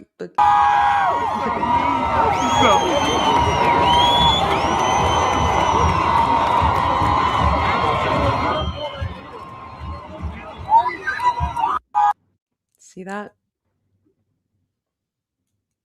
They are as motivated as ever. I know that the Islamic regime will fall. I have some more videos. Wouldn't this, I think this is going to go down as the greatest revolution in history, like at the same level as the French Revolution and the American Revolution. If not, yeah. A lot of Americans are actually comparing this Iranian revolution to the American Revolution. All right, guys, I think it's time for Bepish. I'm gonna get some more videos for you, but in honor of the Iranians right now who are in occupied Iran, they are pushing forward. They are able to send small video messages outside. They are cheering. They are fighting back. They want you to know. They want you to know that it's not over. And they are out in the streets. غرق انقلاب است.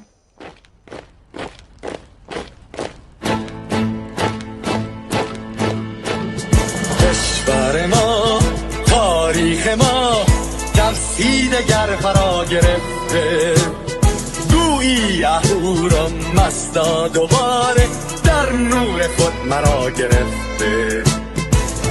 اکنون سرودی سر میدهم باز فارغ از رنج و تشویش، ایران غرق انقلاب است، به پیش به پیش به پیش.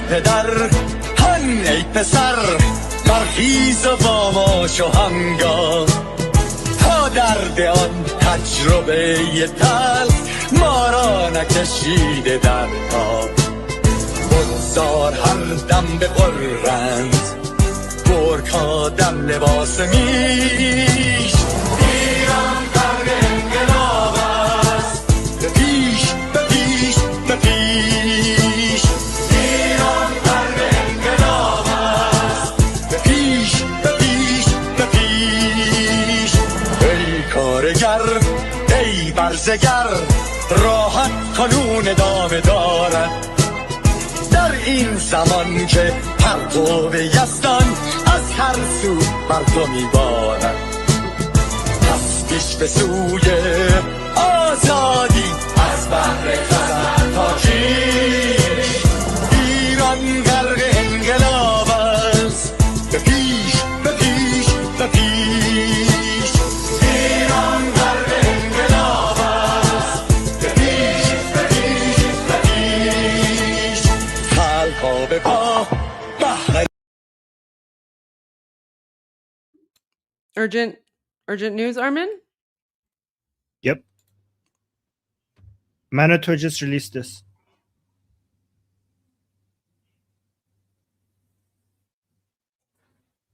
Manitou.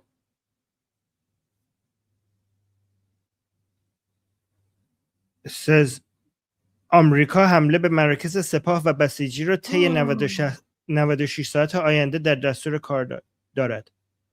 So it says that America has the attack on IRGC and Basij centers part of its command in the next 96 hours. Part of its operation, part of its plan. In the next 96 hours.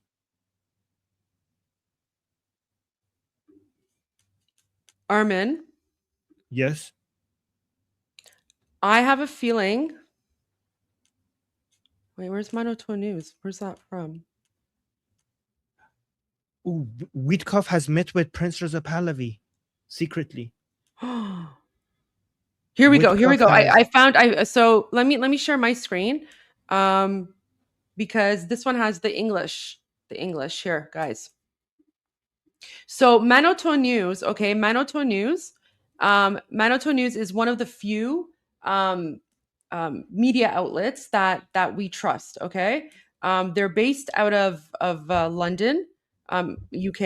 They're one of the few Iranian media outlets that we have. But here's the thing. I have a feeling that if this is being released, I have a feeling that something has already happened, right? Like why would this news be leaked for like 96 hours, right? Right. This is giving me President Trump nuking, bombing the Fordo nuclear facility vibes, right? Because exactly. President Trump, right, like when he was asked about that, President Trump said, we're going to make a decision within 2 weeks. And then within 24 hours, boom, something happened, right? Yeah. So I have a feeling it's already done. Might be a misdirection. I think it's a misdirection. Or it could also be a misdirection in the form that they're going to do exactly that.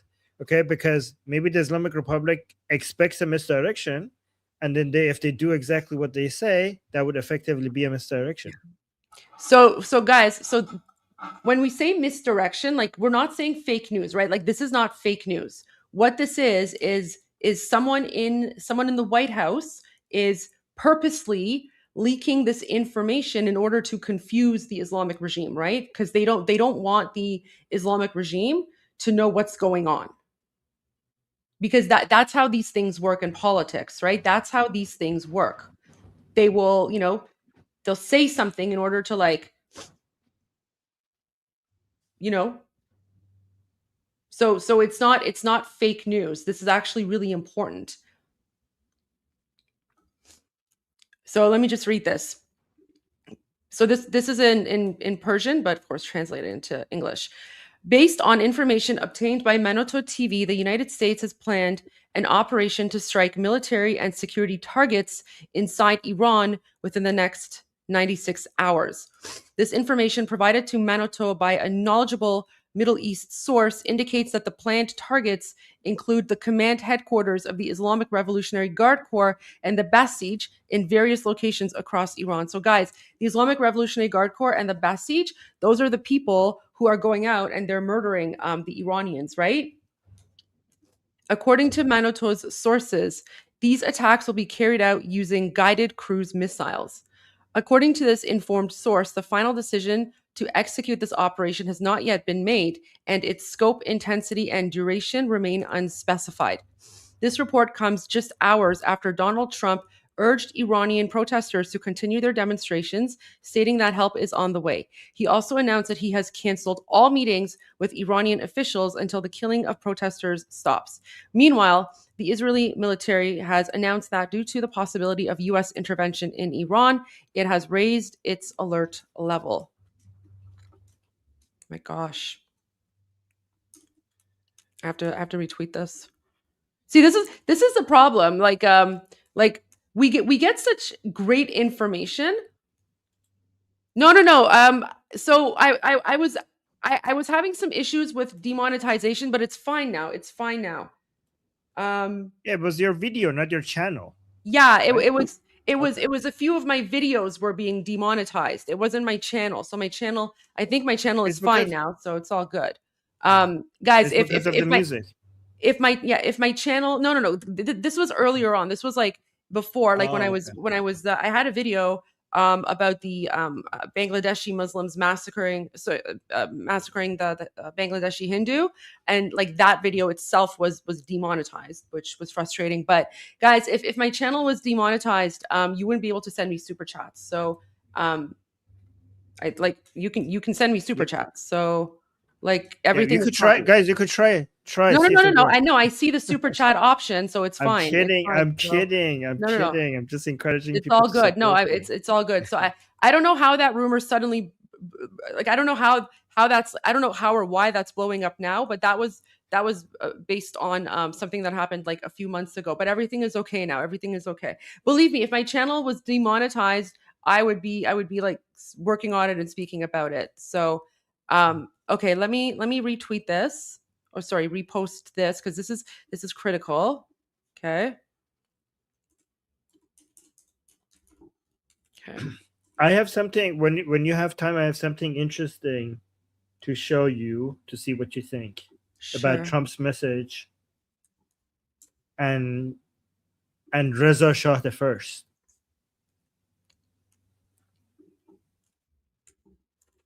Maybe when it slows down a little bit. But it seems like a lot of news is coming in right now. Okay. Yeah.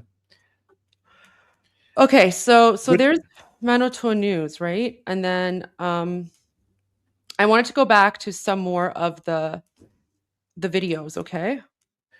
Can I just show this to you and see what you think? All right. Okay. Okay, here. Let me see. So here, when Trump said here, so Iranian patriots keep protesting, take over your institutions, save the names of the killers and abusers. They will pay a big price. Okay, this resembles. This is a newspaper from back in Reza Shah's time, and this is Sardar Sepah. This was his message to his enemies at that time. Okay, so like Sohail, for example, is saying, پیام رضا شاه به کسایی که اوایل حکومتش اسلحه گرفتن دستشون رو تا یه قسمت. Okay. He's saying به حساب یکی یکیتون میرسیم. So we will, and it's very, it resembles a lot to what Trump said here, that we will basically come here, this one. Take over save the names of the killers and abusers. They will pay a big price. I have canceled all meetings with Iranian officials until the senseless killings of protesters stop. So a lot of Iranians are actually admiring how much this sounds like Reza Shah's message. And that's why they're admiring it. So I just wanted to compare that because that's going viral on Iranian social media, that comparison.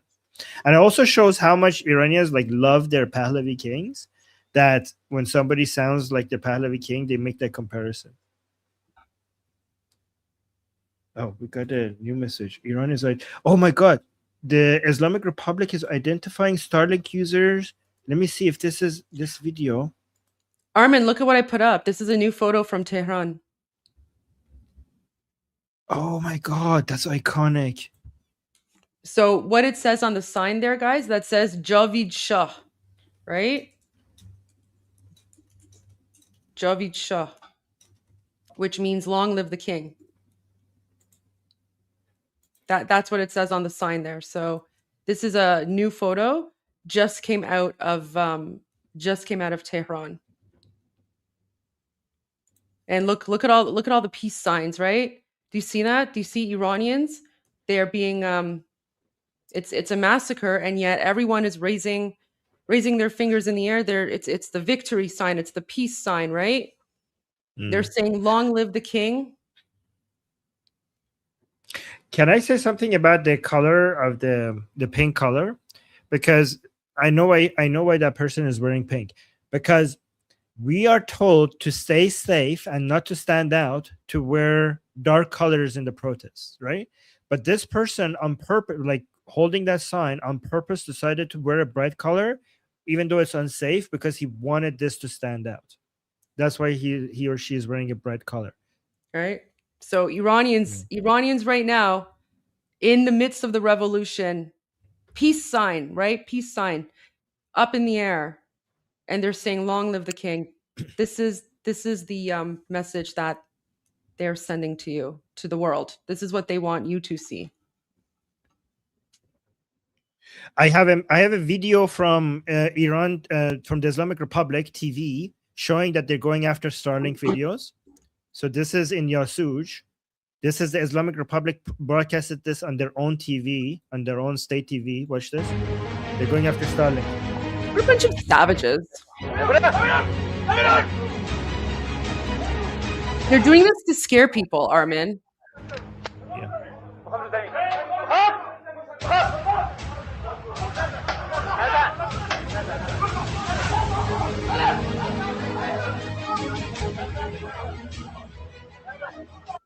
Yeah, Right. the music. Well, so yeah, so the Islamic Republic, they play these sorts of propaganda videos to scare Iranians, but as you can tell, Iranians are not scared. So I mean, let's get rid of that, because that's just propaganda, right? Yeah, well, that's Iranian people can't propaganda. see us anyway, so it's Yeah, but what I mean, we don't want to discourage people by sharing Islamic regime propaganda. It's just it's stupid, and yeah.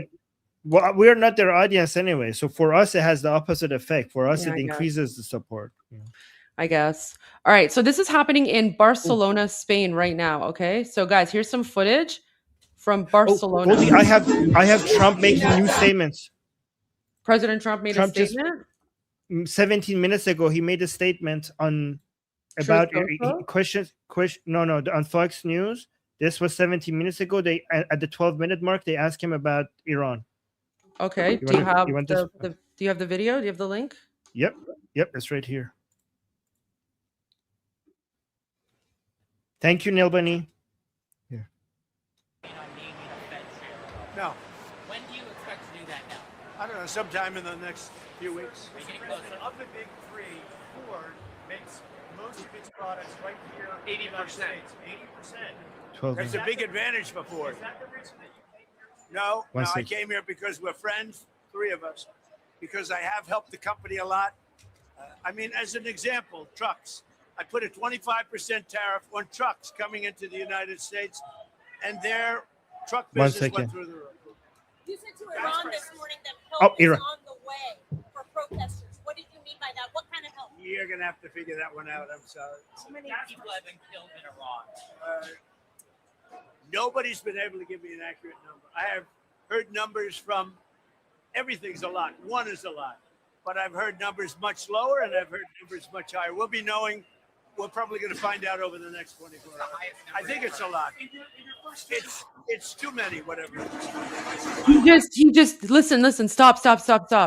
So when he said, I think we're going to find out over the next 24 hours, that's him basically saying that it's going to happen within the next 24 hours. Because how are you going to find out? How are you going to find out how many people have been murdered if you're not actually there on the ground getting the truth, right?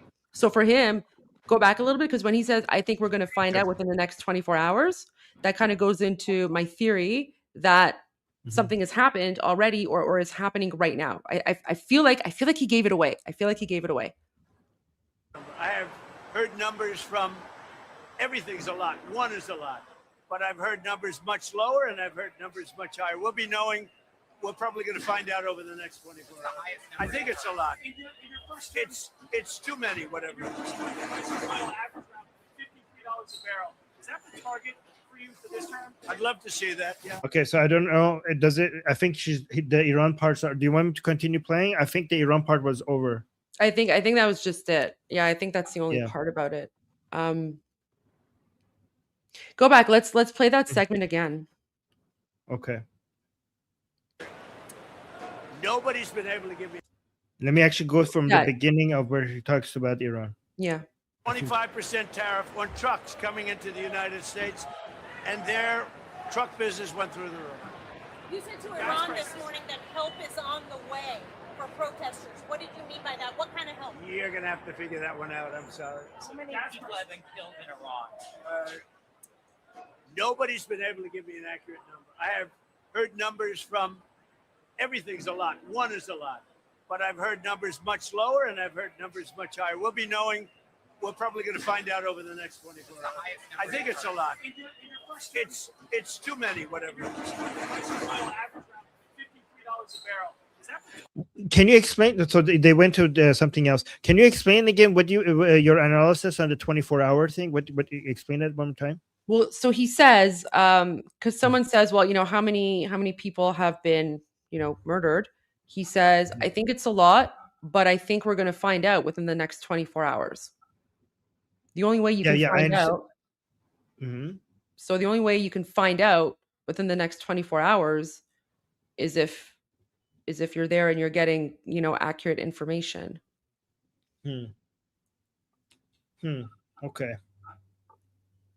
Okay. Well, I mean, I'm really glad that he just confirmed that. I think it's a lot. Like, even if we don't have he's on the side of it's just so a lot. So that's good. Oh, and apparently another question comes after about Iran after this. So let me just continue. Target for you for this term? I'd love to see that. Yeah. I mean, we're at 68. We're at 58 now. I'd like to see 53. Thank you very much. Wait.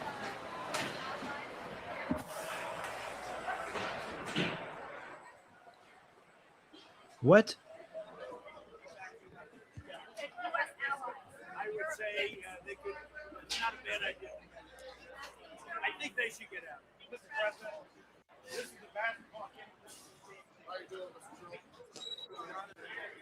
I think they should get. He said something about allies. I think they should get out.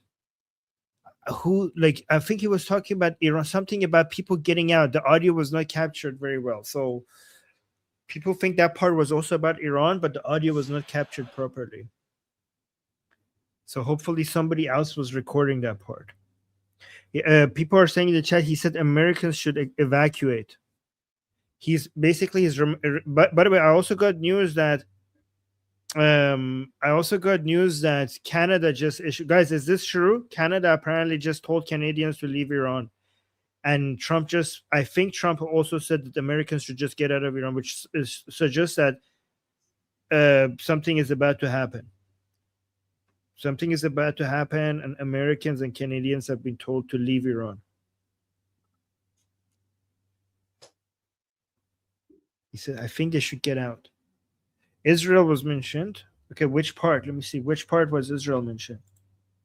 I mean, it's coming. So, Goldie, the next 24 hours, something is happening in the next 24 hours? Is that what you think? Yes. Yeah? What day is it today? Tuesday.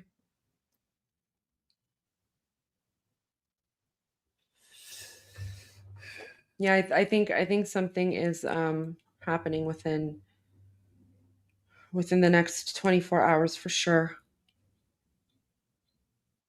Okay. All right, let me go back to Okay, yeah. Goldie, I have some news that I'm not going to share on live. I'm just going to send it to you on WhatsApp for your information. Okay. Because it's the type of news that I think you don't want to share.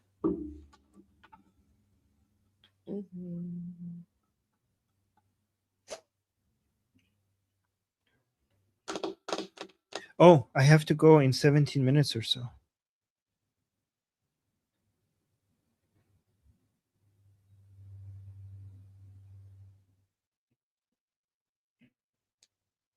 Yeah.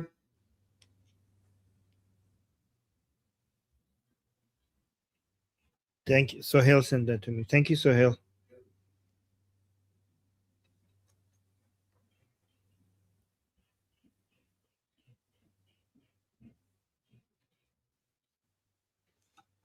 Okay, guys. So we know that the situation in occupied Iran is bad, right? It's all out war. It's all out war. Iranian people are literally the bravest people on the planet right now because they are going up against the most brutal Islamic dictatorship. Like, we are talking about severe oppression, right? Severe oppression. And yet Iranians, we're not backing down. We're not stopping, right? Look at this. And I am monitoring the White House. So as soon as President Trump starts his announcement, we will go to the White House for sure. So President Trump's statement is going, look at this. This just came out 50 seconds ago, okay? Look at this. This is Tehran right now. This is right now, okay? So when I say that Iranians are brave and when I say Iranians are not backing down, this is what I mean. So yes, there are, thousands and thousands of Iranians have been slaughtered. But what they want you to know is that now is not the time for mourning. Now is not the time for that. Right now, we are in revolution. We are almost at the end. I have a feeling we're in the final push, the final 24 hours here. And look, this is what Iranians are doing. They're waving the lion and sun flag in occupied Tehran, even as the terrorist Muslim savages are murdering them, right? Look at this. And they're saying Javid Shah, long live the king.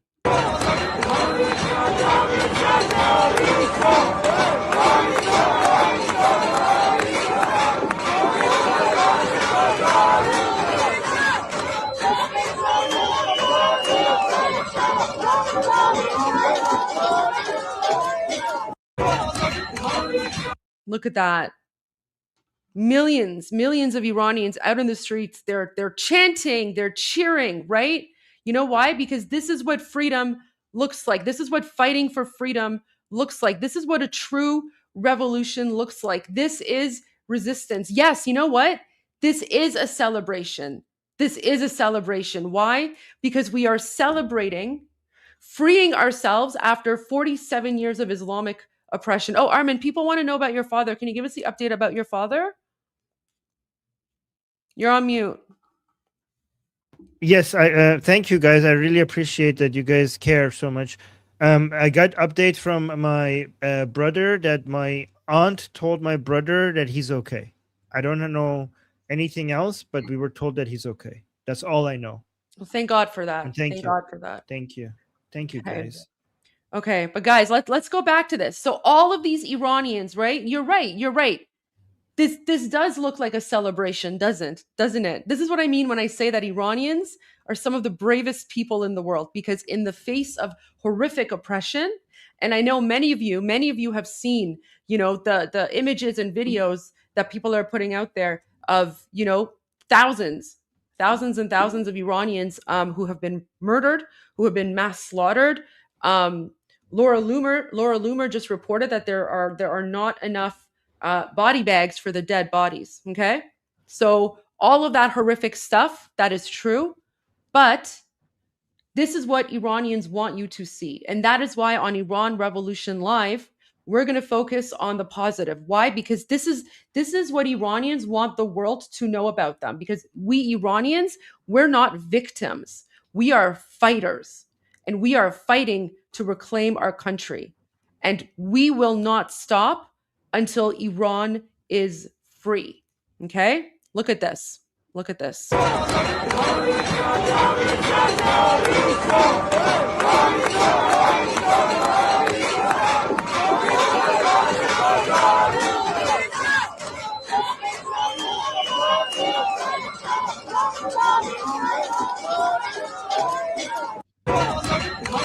Yes, I'm monitoring Fox News so that when President Trump makes his statements, we'll go there. And I haven't received any updates from Disfool. This is what Iranians want you to see. Okay. Yeah, we're not going to go. We're going to scroll past the. Okay. And you know what? It's not just Iranians in occupied Iran. Iranians outside of occupied Iran are supporting, right? So let's show you. So this is right now happening in Milan. Okay. So look at this. Let's tune in and see. Let's tune in. Alternative for Iran. Alternative for Iran. Reza Pahlavi. Do you guys see that? So okay, so this is in Milan, and what they're chanting is alternative for Iran, King Reza Pahlavi, right? And then you see Iranians, and guys, this is in Spain. Okay, this is in Spain, and you can see the lion and sun flag, and then you can also see the flag of America, right? And of course the flag of Israel, right? So guys, when I tell you that we Iranians, we love America, and we want to go back to that friendship and allyship, this is what I'm talking about. Because it's not just me, right? It's not just me. It's all Iranians. And so you can see even in Spain, Iranians, they're holding the flag of America, right? They're holding the flag of America in support of President Trump. President Trump hasn't gone yet, guys. I mean, I can pull up Fox News, but he's not there yet. I mean, here.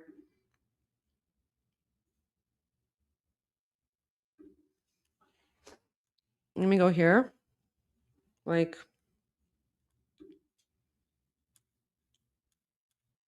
news channels.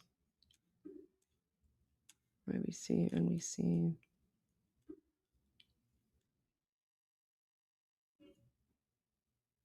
I don't know if that's the right channel. Let me go to the other one. Sorry. History. The House Foreign Affairs Committee just posted a message to the Iranian people. I don't know if you want to see that. What did they post? Okay, let me show. So here, let me show it on the screen. House Foreign Affairs Committee majority here.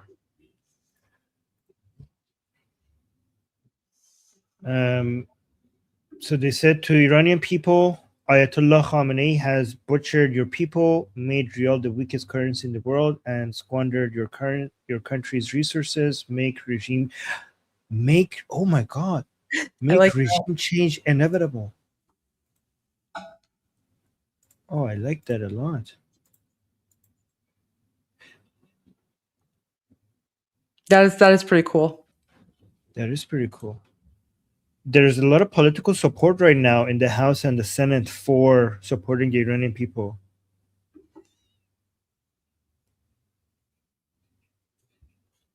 Here, let's tune into Fox News. I want to see what they're saying here. Okay. I got an interview request from Ynet. Ooh, you should do it.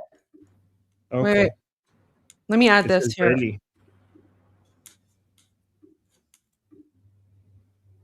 canceled all meetings with Iranian officials until the senseless killing of protesters stops. Help is on its way. Make Iran great again. A lot of Iranians in the United States and other people in the Middle East believe that negotiating with Iran at this moment would be a big mistake, that this is the time for the U.S. to put pressure on the regime in hopes that it topples. What do you think? I think that's right. I think it's very important to keep the pressure on the regime, not to give it any relief, and certainly continue to provide popular support, at least public support, to the Iranian people for their cause to change, to get a more responsive government. It's also in America's best interest. This is a regime since 1979 that came in holding American embassy folks hostage for well over a year and have espoused violence against Americans in the United States for decades and ending many of their public events with death to America. So I think it's also in our best interest to back the Iranian people for a change in government. How that's done is very important, will be critical if it's going to be sustainable and one that leads to a better place for the Iranians themselves and for relations with the U.S. These protests, and I know that we don't know the full extent of them because of the amount of information blockage coming out of Iran that there is, but they seem to be different than anything that we've seen in the past 47 years. Do you get a sense, Brent, that this is really a moment to try to build on? Well, again, it's really in the hands of the Iranian people to include their diaspora that's overseas. I mean, when the Shah fell, there's a large population of Iranians that have formed a government in exile. And, you know, the son of the Shah, Pahlavi is the most vocal and the most visible lightning rod of this kind of governance from outside. But the Iranian people, the missing ingredient right now is a unified moment or leadership in which the opposition can galvanize around inside Iran. The protests continue. This is week 2. They are very violent. They are very large protests, and it is across the nation. And it's increasingly clear that cities have fallen out of control of the regime. These are all the indicators that the theocratic dictatorship is on its last legs. So there's a real question as to what President Trump will do and when he will do it. Caroline Levitt was on our program yesterday. She would not say, but she did indicate that the president's got a lot of options. They're all on the table. Listen to what she said. President Trump, as for him, he has always expressed that diplomacy is the first option, always has been, always will be. However, he is unafraid to use the lethal force and might of the United States military if and when he deems that necessary. And nobody knows that better than the Iranian regime. Yeah, he wants to do diplomacy first, which I guess is probably the prudent step. But I mean, 5 words for the president. Diplomacy doesn't work with Iran. They only understand one thing, Brent, and that's a swift punch in the nose. Well, I think we're past diplomacy. That's in the hands of the Iranian people and continuing to support their quest for a more responsive government in Americans' best interest. And certainly President Trump's actions like the 25% tariffs on those dealing with this regime is the right direction. And maximum options are on the table. That's what the Iranians need to hear. And certainly the regime needs to take heed. All right. Brent Sadler, thank you so much. We'll see where this goes from here. But I'm getting a sense a tremendous number of Iranian friends here and others around the world. And they get a sense that this is a moment to be exploited and it may not come again. We'll see. Thank you for joining us. Appreciate it. And Sandra, we're looking at the Economic Club of Detroit, where the president's about to give his economic address. He's out there a little bit early, which is in and of itself interesting and unusual. He is, and he took quite a lengthy tour, talked to a lot of folks, shook hands with those workers on the factory floor, listening to the music as he is about to take to the microphone in an address that Caroline Levitt told us right here on America Reports just the other day. Will be an address on the economy. In a midterm election year, he'll focus on the big wins that he and his administration have had so far, John. Yep, and as we talked about when he was at the Ford factory, we got the latest consumer price index for the month of December. It shows that inflation of the overall is up 2.7% year over year. Core inflation, excluding fuel and food prices, is 2.6%. There were some nagging increases in electricity and food that the president hopes to address, but so far, pretty good news for what happened in December. All right. Well, here he is. Thank you very much. Thank you very much. What a place. I've been here before. We spoke with you before. Who knew it was going to turn out this well, though, really? I told you we were going to do a lot of things. Nobody thought it was going to turn out like this. This has been crazy. But it's a true honor to be back at the Detroit Economic Club with the businessmen and women who are really the economic engine of America. That's what you are. You become more of that since I've been in a lot more factories and Guys, plants. We're going to this close. is and now they're live. Going This is 24 live. hours. I just left running his plant, 150 plant, 24 hours a day, round the clock. It wasn't running that way 2 years ago, I can tell you. But it's the complex that Ford Motor Company so cherishes. It was a pleasure to see that the crown jewel of Detroit auto industry is what they call it, is still going after 100 years. Can you imagine over 100 years? I especially want to thank the president of the Detroit Economic Club, Steve Lorian. Where's Steve?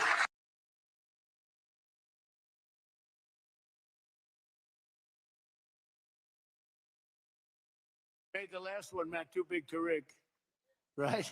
That's what you got. That's the only way you win races in many cases. I got to tell you, it's too bad. I think they should get voter ID. Wouldn't it be nice? The Democrats are totally against voter ID. Who's against voter ID? How can you even campaign? We are against voter ID. How do you not get voter ID? You know what it means, Matt, right? When you're against voter ID, you want to cheat. That's all. There's only one reason you want to cheat, and they do cheat. They're terrible. Michigan Senate Republican leader Eric Nesbitt. Thank you, Eric. Thank you. Look good, Eric. State Senator Jim Runstad. I don't know if he's Thank going to be you. speaking about Iran, but we're going to be Thank you, listening Jim. anyway. Former Congressman Mike Rogers, who's running for the Senate, and he'll be a great senator. And he's going to be a great senator. He was a great congressman, and then he left. He went on to very big things. He did well, no matter where he was. And I think they took that away from you. Interesting. So someone's saying this is there's a pattern: public speech, then attack. Interesting. Well, anyways, I'm going to watch the whole But thing. they rigged the election on you. My channel, my rules. Mine was too big to rig. You won. I'm telling you, you won. But you're going to do great this time. He's a great guy, actually. He's to be an amazing senator. Thank you. Thank you for being here, to me. Special envoy to Iraq, Mark Savaya. Mark. Hi, Mark. Thank you. Great job you've done. This guy, he negotiates better than anybody around. Thank you. You need it. With Iraq, you need it. You need to be a good negotiator, Mark. I also want to thank Michigan's great congressional delegation. They're amazing. That's been back in Washington due to a very important vote that's coming up. They had a choice. Sir, we want to be with you, but if we're not with you, we're going to lose. But we'll still be with you. I said, no, I'd rather have you win. Don't worry about it. So we're going to win the vote. Representatives Lisa McClain, Jack Bergman, John Molinar, Bill Heisinger, Tim Walberg, John James, and Tom Barrett. They're great people, every one of them. And as many of you remember, I came here at the height of the 2024 campaign to lay out my plan to bring jobs and factories and wealth racing back to the United States and coming back to the great state of Michigan.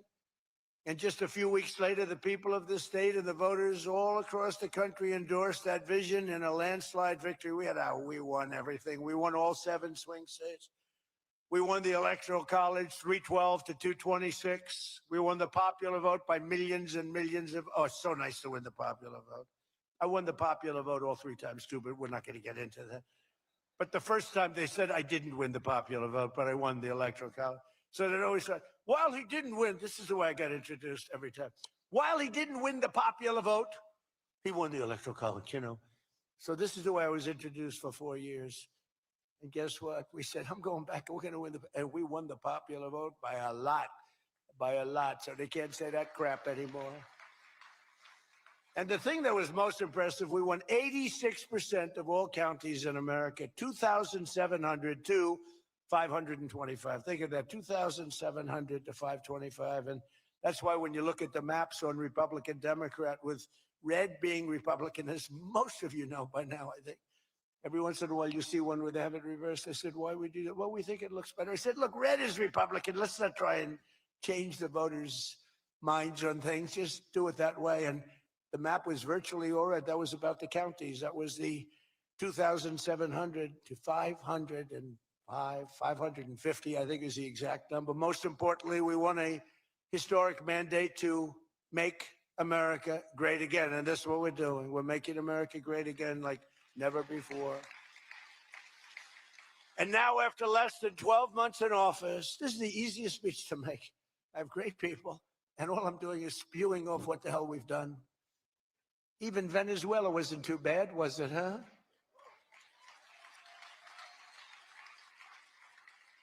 But you have people, Democrats, they say, I don't know if we should have done Venezuela. I don't know. Anybody that says that hates our country, okay? That was as flawless an attack as there has ever been. And they asked us to help them. They have 50 million barrels of oil. They said, take it. It's $5 billion. And we did. We're working with the Venezuelan people and representatives, and it's amazing. But that was an amazing situation. But we did al-Baghdadi, flawless. We did Soleimani, flawless. We did the Iran nuclear attack where we wiped out their nuclear capacity, which would have been very bad. You wouldn't have peace in the Middle East, flawless. We did them all flawless. I want to keep it going that way, too. I like flawless. Think about Jimmy Carter, the great Jimmy Carter, with the helicopters crashing, the hostages all over the place. Remember that one? Think about Sleepy Joe Biden with Afghanistan. What a disaster. The most embarrassing day in the history of our country, in my opinion. Real dope. Now, after less than 12 months in office, I'm back in Michigan to report to you on the strongest and fastest economic turnaround in our country's history. It's really been historic. There's never been, when we're not 12 months, we're through 11 months. We've got $18 trillion being invested in our country. The most of any country ever was 3. We're at 18. There's never been anything like this. You are so lucky I allow you into this room to even be with me. I'm kidding. I'm kidding. The fake news will say Donald Trump thinks he's hot stuff. Right now, I'm feeling pretty good, though, I will say. Oh, you're so lucky to be here. Under our administration, growth is exploding, productivity is soaring, investment is booming, incomes are rising, inflation is defeated, America is respected again like never before, and other than that, we're not doing that well. Now, think of all those things I just said. Every single, inflation down, growth at an all-time high, stock market every day, 48 days in a row, 48 days during the course of 11 months, we hit a new high on the stock market, all of them. 1 year ago, we were a dead country. Now we are the hottest country anywhere in the world. That was said to me by many leaders. By almost every metric, we have quickly gone from the worst numbers on record to the best and strongest numbers, the most dynamic numbers, and an economy that is far ahead of even my optimistic. I had a very optimistic schedule, I thought. I didn't think it was, but people said it's very optimistic. Turns out to be very pessimistic by compared to what we've done. But we'll go down as the greatest in history, greatest first year in history nobody's ever had, just based on the numbers, based only on the numbers, not based on me, based only on the numbers. Because, you know, you get these guys like the governor of California likes to say how well he's doing. California's doing horrendously, but he says how well. We base it on numbers. There's never been numbers like this. Through 4 long years before I took office, crooked Joe Biden and his allies in Congress inflicted the economic nightmare known as stagflation. How many times have you heard the word? We hit it with Joe. We hit everything. What a disaster. Meaning low growth and high inflation. How does that work? Not good. So you have lousy growth and high inflation. In fact, it's the lowest growth ever and the worst inflation in the history of our country. That is really tantamount to not having a good 4 years, right?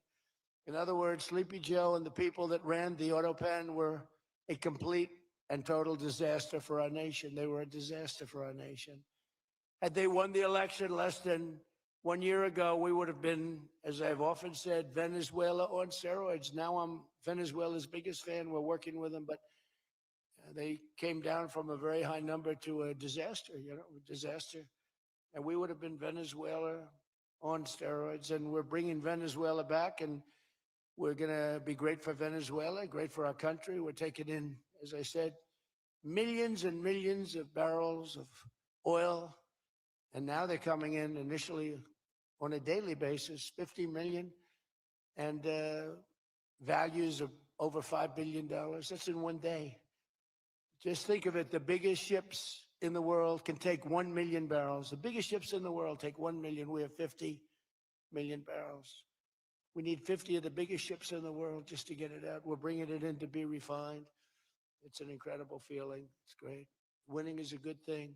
We're going to work with Venezuela. We'll make that country very strong again. We'll get oil prices down even further. We have it down at about a 6-year low, 7-year low, but we're going to get it down further. Joe Biden gave us a colossal stagflation catastrophe, but my administration's rapidly and very decisively ended that. We have quickly achieved the exact opposite of stagflation, almost no inflation and super high growth. So we have the highest growth we've ever had.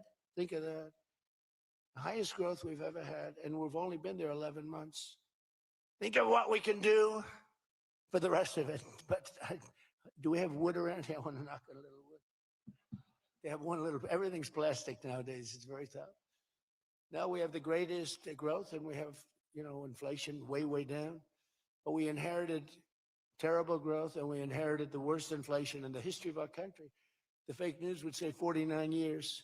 So when I say the history, they give me a lot of time, but I believe it's the history. But let's say 49 years. Would you say 49 years is okay, right?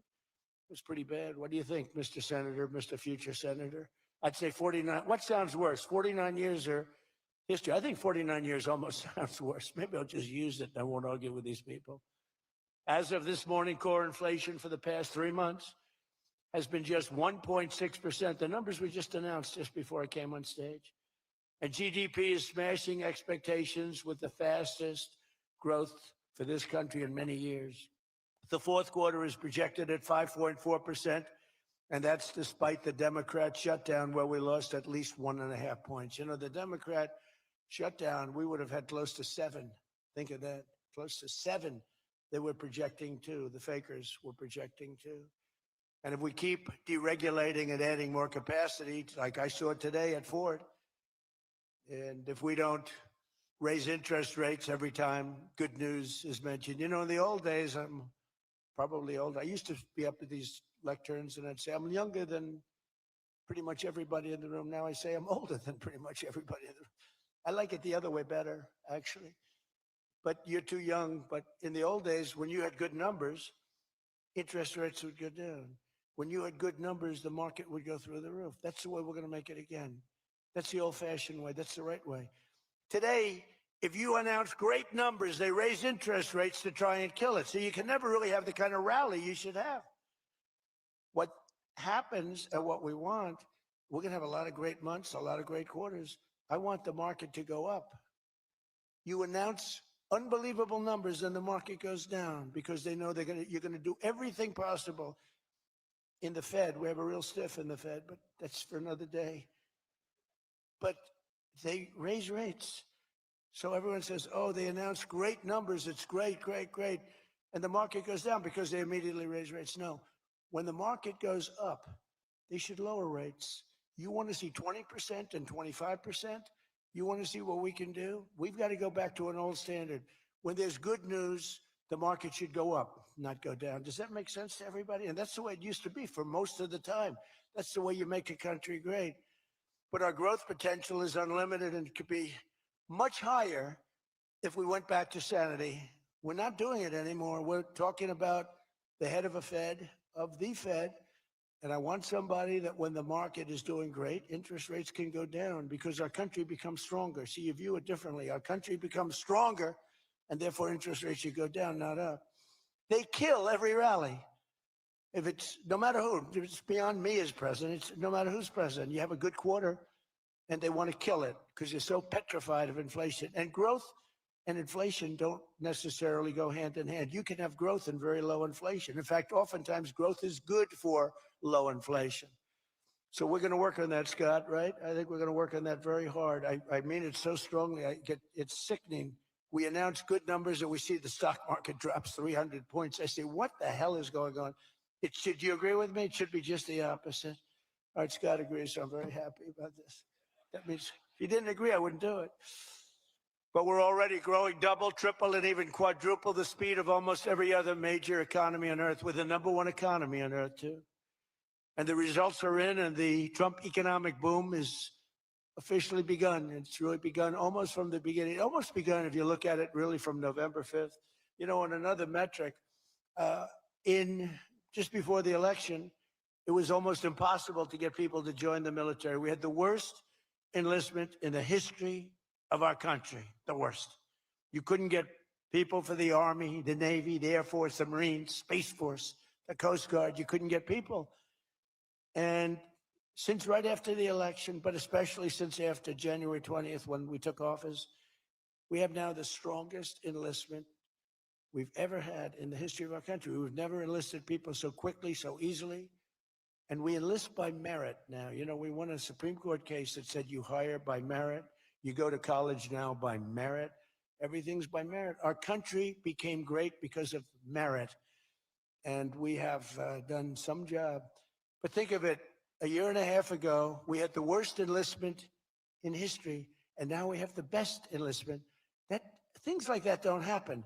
You might go from the bad enlistment to okay, but you don't go from the worst in history to the best in history. But that's what we've done, every one of them. And that includes police and firefighters. It was very hard to get police. It was very hard to get firefighters. And now everybody wants those jobs. In 4 years of Biden, they secured less than $1 trillion of new investment in the United States. So 4 years, less than $1 trillion.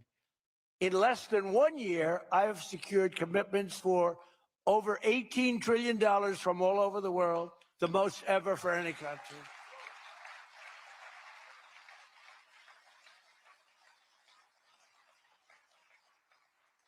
Think of that, though. They did, and I'll tell you what, had she won, it would be a disaster because you would have people leave. You would have not had 1 trillion. You would have had 5 trillion, 10 trillion leaving the country, and your welfare would have doubled. When you look at what's going on in Minnesota, is that a disgrace? Is that a disgrace? But we'll talk about that. Under Biden, we had the highest trade deficit ever recorded, losing more than $1 trillion every single year. How about that? It was killing Michigan, and everywhere else in our country was being absolutely destroyed. But in a matter of months, largely because of tariff income and the election result, we've slashed that gaping trade deficit by, in a short period of time, 62, it just came out, 62%. People are stunned. The fake news back there, look at those cameras rocking and rolling. No, the fake news back there is, they're very upset about it, actually, but they're stunned. They can't believe it. We cut our trade deficit in actually 10 months was when the number came out. We cut it by 62%. It's going to go better than that now. The stock market is now the highest in history since the election. We've set all of those records. And I think an all-time record that's so important to me because so many people have them is boosting 401ks and retirement accounts for millions and millions of Americans, people that are in the police departments, the fire departments, people that are construction workers. A policeman came up to me recently, a nice guy guarding me. He's a perfect guy to guard me. He was a massive guy, big, strong guy. He said, "Sir, you made me look so good in front of my wife." My wife thought I was a horrible investor because every time I invested, we lost money. And we have a 401k, and I'm up like 85%. She thinks I'm Warren Buffett. She thinks I'm brilliant. She's now calling me brilliant. It makes my life much easier. I love my wife much more now. She calls me brilliant every time. I said, "Don't worry, you're going to do even better for the next 3 years." But one of the biggest reasons for this unbelievable success has been our historic use of tariffs. There was the tariff that made America strong and powerful in past generations. And then we got off it and we went to the income tax system. Great going, fellas. You know, we were the strongest in 1887, relatively speaking. That was around the McKinley time, and Teddy Roosevelt and some others. But we were really strong. It was all tariffs. And I know what happened. Some of these countries got together and they say, "Hey, convince the United States that it's no good. The tariff system is unfair to us." And so some genius, I know who, I don't want to get into it, but some genius said, "Oh, let's go to an income tax system." So instead of foreign companies and countries paying everything, the people started paying. And then after that, you had a depression, but that was a long time. That was in like 1913, you had the tariff switched into income tax. And then in and they like to blame tariffs. You ever notice they blame tariffs? No, They brought tariffs back in 1932. They brought them back to try and save the sucker. But it was in 1929, because a lot of people, you know, the anti-tariff people. Now, an anti-tariff person is a pro-Chinese person, like Koch. This guy's fought me in every election I've ever been in, and I've kicked his ass. He inherited a lot of money, and I don't know the gentleman. But he fights me, and then he goes out and says, I made more money with Trump than I ever made in my life. And then he supports these other people that were total losers, gives them a lot of money. But he made more money. Everybody makes money with me. I always made money for people. Now it's tariffs that are making money for Michigan, and the entire country is stronger and safer and richer than ever before outside of that period of time. Now, if they had what was called the Great Tariff Act of 1887 or something like that, and it was a great group of people like yourselves, they picked really smart people to sit on a committee.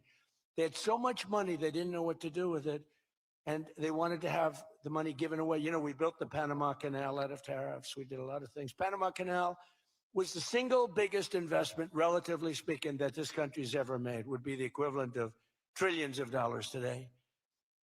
And Jimmy Carter gave it away for $1. It was also the most profitable thing ever built. Thing. In other words, like buildings or casinos or anything, the most profitable thing ever built was the Panama Canal. And brilliantly, Jimmy Carter thought the country of Panama should have it, even though we lost 36,000 people to the mosquito. You know that, right? To the mosquito and a certain snake, which was not a very nice reptile. This was a brutal reptile. You got bit, it was over. It was just like, bye-bye, everybody. We lost 36,000 people. Malaria, the mosquito, and the snake. And he gave it away for $1. Well, at least we got $1. That's better than most of those guys do. We got $1 for that. Most expensive thing ever built, most profitable thing ever built, too. Makes so much money. Every prediction the critics made about our tariff policy has failed to materialize. The evidence shows overwhelmingly that the tariffs are not paid by American consumers, that they're paid by foreign nations and middlemen. And Scott went over that with us before, and they're paid by middlemen. They raise the thing. Countries get involved. They pay them because otherwise they won't have companies. They won't be viable. And we're the big beneficiary. Once again, the so-called experts were 100% wrong, and Trump was right. People of Michigan were 100% right. You elected the right guy. Have you had the other person? Everybody? I just want to point out, guys, like he keeps on referring back to Jimmy Carter, right? President Trump has been constantly referring to the mistakes of Jimmy Carter for like the last week, even when he was, I can't remember where it was, but he's constantly referring to Jimmy Carter, right? Because Jimmy Carter was disastrous. And so, you know, the Islamic coup d'etat, that would not have happened without the support of Jimmy Carter as well. So, guys, this is code. He keeps on talking about Jimmy Carter. We wouldn't even be having a meeting today, probably. There'd be no meeting. The Economic Club would be saying, like, man, we're doing bad. It's going to be awfully tough to get people to show up. This is going to be tough, the chairman. This is going to not be a good day for us. We don't want to have, let's cancel the meeting immediately. The Trump tariffs have delivered us trillions of dollars of new investment, unprecedented new partnerships on minerals, rare earths, defense, and artificial intelligence, and historic levels of foreign military sales. You know, you have the Supreme Court now going to rule on whether or not we can use tariffs. Can you believe this?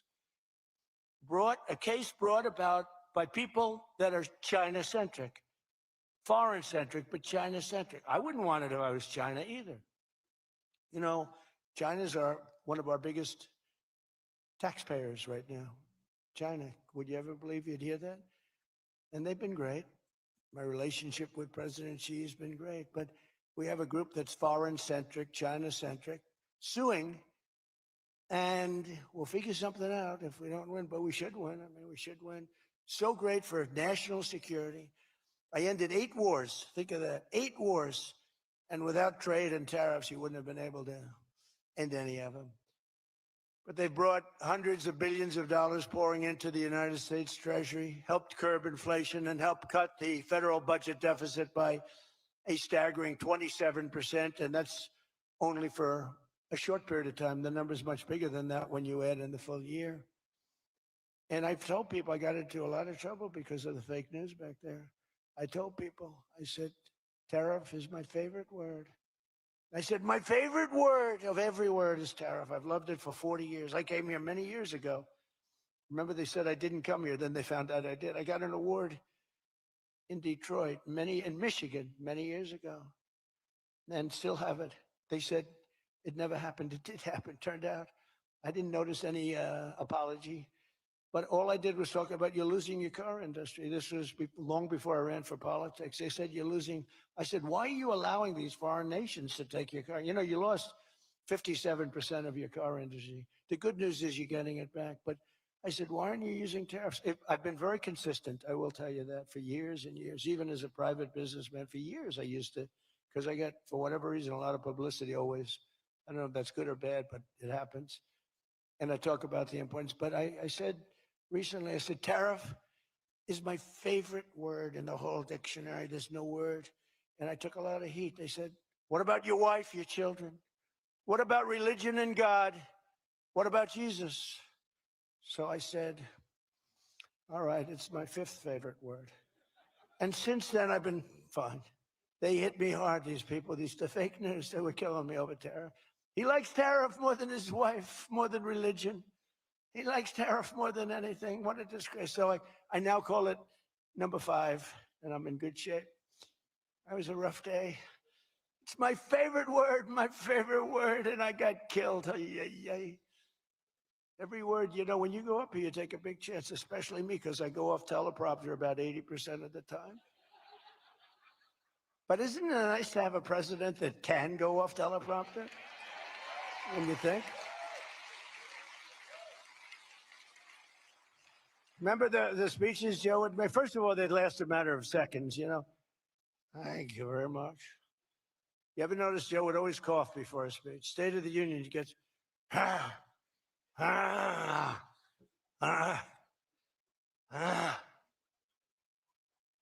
ladies and gentlemen. And then it would be like very short. Although the one time they had him spruced up pretty good, remember, he was high as a kite. He was floating, he was up there way up. That was a bad speech. But hey, he got through it, you know, he got through it. If you call it getting through, this country was so, can you imagine allowing 25 million people into our country, many of them criminals, many of them murderers? What he did to this country, what they did, because it was the people surrounding that beautiful, resolute desk. But just as I promised you that I've imposed a 25% tariff on all foreign automobiles, I'm standing up for the American auto worker like no president has ever stood up before. You know, those tariffs are keeping the foreign auto workers. Now, if they want to come in and build a plant and hire you and hire your friends and your neighbors, that's great. I love that. Let China come in, let Japan come in. They are. And they'll be building plants, but they're using our labor. U.S. auto factories are now seeing more than $70 billion of new investment. Think of that. They were leaving. They were all going. They were going in the opposite direction. Now they're pouring back. It's the greatest. Nobody's ever seen anything like it. And much of that money is coming right here to the car-making capital of the world, Detroit. You lost, I mean, so many places. Since I took office, Ford has announced it will invest $5 billion across its Michigan and Kentucky plants, creating 4,000 new jobs. GM is moving production of the Chevy Blazer and Equinox from Mexico right back here to America. Right? Is my favorite auto worker here by any chance? You know who I'm talking about. What happens? Where's Brian? Brian, oh, I see. He made some cash. He's have to fly. Oh, he's been very disloyal to Detroit. We're going to have to. He is such a great guy, right? Man, that guy fought for me when it wasn't the popular thing to do. He fought for me from day one. Well, you tell him I said hello to him, all right? That guy, he got it. 4 years ago, he got it. Right at the beginning. He understood it better than anybody, better than the great economists. They had no clue. And Stellantis is investing $13 billion to expand its U.S.-based manufacturing plant by more than 50%. Stellantis doing a good job. Never before has an administration achieved such sweeping and dramatic turnarounds as has taken place just in this very short period of time. I mean, you're talking about 11 months. 11 months and you have a different business. 11 months and you're booming. I just spoke to an AI guy, and that's booming too. You know, we're leading China in AI by a lot. I'm letting them build their own electric plants because people are saying, you know, the amount of electricity they need twice as much as electricity currently in the United States for every other business, home, factory. They need double. So I said, we can't do that. And then I had the idea. When they build these $50 billion plants, I'm going to let them build, and they're already building big electric plants to take care of their plant. And any excess electricity, they'll sell it back to our country. It's an unbelievable, and therefore we're going to build, I think if they really added, you know, you hear how much, and I have great respect for China, but you hear they're building a lot of electricity, but we are too. But we're having it built privately. They're going to own their own electric. They're becoming their own electricity producer.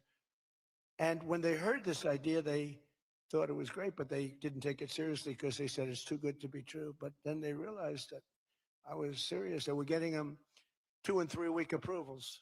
They don't have to wait for 20 years before they get rejected. You know, in the old days, they had to wait for 20 years and then they get rejected at the end of 20 years. Guys would give up their whole career trying to get one approval and then they get rejected. In every aspect of our agenda, we're putting America first, and nothing will stand in our way. Nothing's going to stand in our way, nothing. So one of our top priorities of this mission is promoting greater affordability. Now, that's a word used by the Democrats. They're the ones that cause the problem. The one thing, they stick together. They don't have some of the people that we have. I don't know, it's a genetic thing. It's something in the blood. We got some real losers, mostly great, but I wouldn't use the name Romney because I'm in his sort of territory, but so I would never use that name. But all right, I'll use it. They don't have a Mitt Romney that votes against everything. They don't have a Rand Paul that votes against everything. I got him elected twice. He was a stone cold loser. I went to Kentucky where I won by a lot. I did a rally for him. Then I did another rally, he won. Then I went the second time, he won. Then he votes against all the time. It's just crazy. I don't get it. Then you have Lisa Murkowski and you have Susan Collins, disasters. And you had a gentleman from Indiana that I don't believe it, Todd Young, he voted against.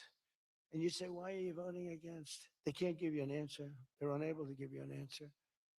It's like, why are they against the attack on Venezuela? They're against the attack after they found out it was the most successful attack, probably the most talented, most brilliant tactically attack that we've had maybe in 100 years. And they're against it. Why? It's one thing if the attack failed. I'd probably do that too, a change. I'd be in favor. Then if it failed, I'd say, I told them not to do it. That's what they do. But here we have one of the most successful attacks ever. And they find a way to be against it. It's pretty amazing. But it's a shame. And we have some others, but not many. We have a great party, but we have people, the Democrats, whether you like them or not, they stick together like glue. They have horrible policy. Thank God they have horrible policy because they're smart, they're evil, they're vicious, but they're bad policy. For instance, you could be a genius and try selling men playing in women's sport. You could be a genius, try selling transgender for everybody, open borders, let the world come in, let the world's prison population come into the United States, including all of the murders, 11,888. That's what we're trying to get out of Chicago and Minnesota and these places. So they stick together, which I admire because I'm a very loyal person, but they have horrible policy. Can you imagine if they had good policy? They were on this morning talking to all the reasons that men should be playing in women's sports. They had a football guy there, flag football. This guy was like 6'6", he weighed 290 pounds with zero body fat.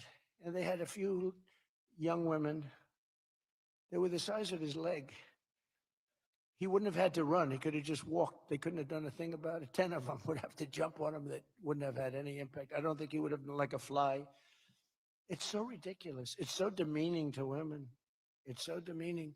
Look at the weightlifting records. I mean, the record got beaten by 112 pounds, a record that stood for 18 years. 1 ounce that put on stood for 18 years. Guy comes along who was a poor lifter as a man. He was at the lower portion of the class. Comes along and broke the record by 112 pounds. Think of that. They've fought for years to beat that record. How about the swimming records? I mean, you can go to sleep during the time the man comes in and the woman. You can go take a nap for a little while. How about the long distance race that took place not so long ago? Long distance, these marathon deals. They had top men, top women. The man came in. The woman came in 5 hours and 14 minutes and 36 seconds behind the man. Think of it. You're waiting. The man comes in. Now you're waiting 5 hours. What do you do if you're the parents? You go home and sleep for a while. Who the hell wants that? It's so demeaning to women and who are great athletes. It's so demeaning to them. And it's right now in the Supreme Court. I can't believe it would even go to the Supreme Court. I mean, could you imagine 20 years ago talking about men playing in women's sports? They think you're crazy. Or transgender for everybody? If you said there will be no mutilation on children, that's one of my standard lines. We will not allow the mutilation of a child. Can you imagine having to say that 15 years ago? People would say, is that guy crazy? Of course we won't. But we're living in a different time. It's a crazy time we're living in.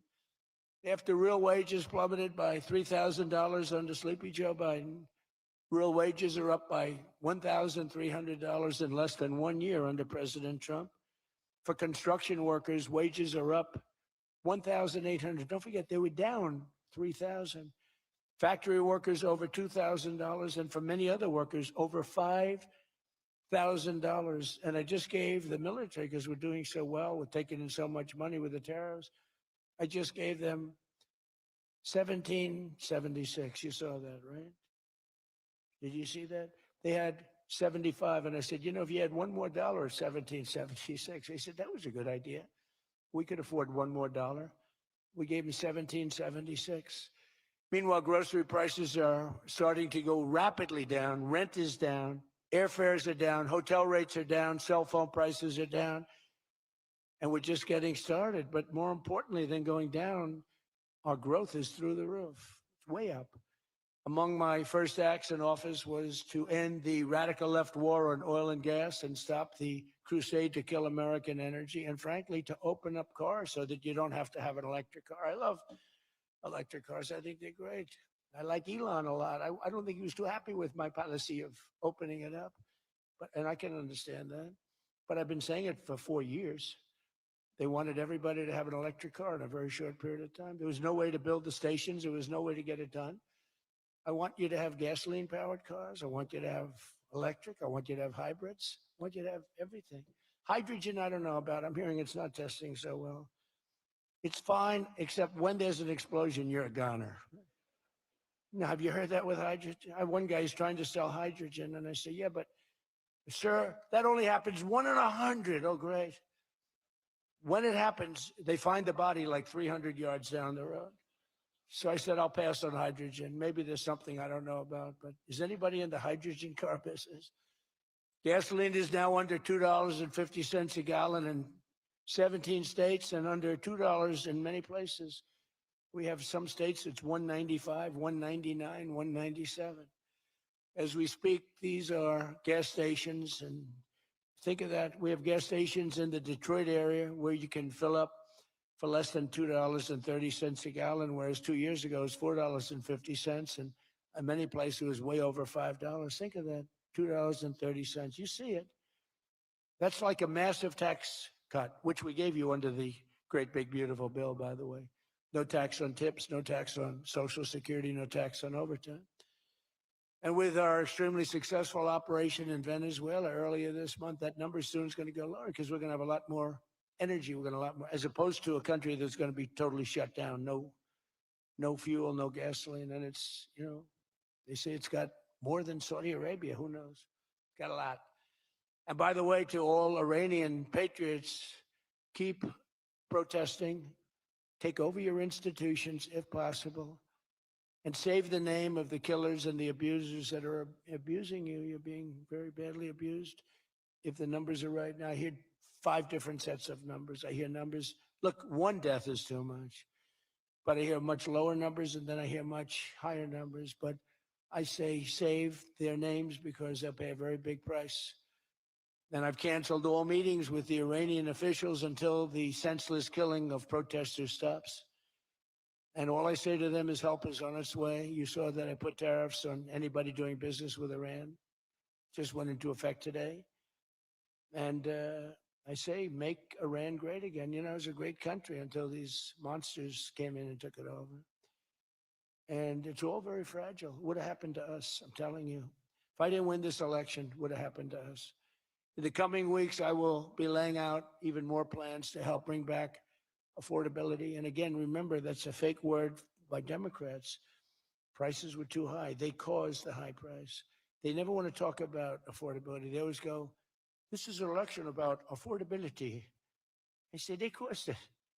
But they're good at that stuff. They're good at that stuff. They're fake. And they're good at that stuff. It's an election about high prices that was caused by the Democrats and that I brought down a lot. And remember, when you see energy coming down like I brought it down, and gasoline coming down, that brings everything else down. It's so much bigger than any other factor. When gasoline gets to be $1.99 a gallon, everything comes down. The donuts come down, the truck that delivers the donuts, the stove that makes the donuts, the whole thing, it all comes down, and it's coming down much faster than anybody. So I just want to say, so for those of you in the chat who are like, go to something else, he's not talking about Iran.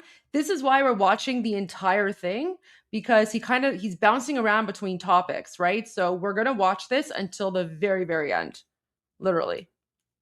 And I'm not switching to anything else until President Trump's speech is done. Can even believe. And remember, though, I always say, because normally when that goes down, the world comes down. That's the bad way of bringing it down. Our growth is through the roof. So I always want to say that whenever I say prices are coming down, but our growth is going way up. 2 beautiful events, the exact opposite of the Biden administration. As part of those efforts at Davos next week, I'm going to provide much more detail about our housing policies so that every American who wants to own a home will be able to afford one. We have some great things happening with housing, as you know. You saw the $200 billion buy-in on bonds and mortgages. This will include a ban on large institutional investors buying up single-family homes all over the country and making it impossible for people to buy a home. And I've also announced that the U.S. government is purchasing $200 billion of mortgage bonds to bring down mortgage rates, and it's had a huge impact. It's already started. And just last week, the average 30-year mortgage dropped below 6% for the first time in many years. It's coming down very rapidly, and that's not with the help of the Fed.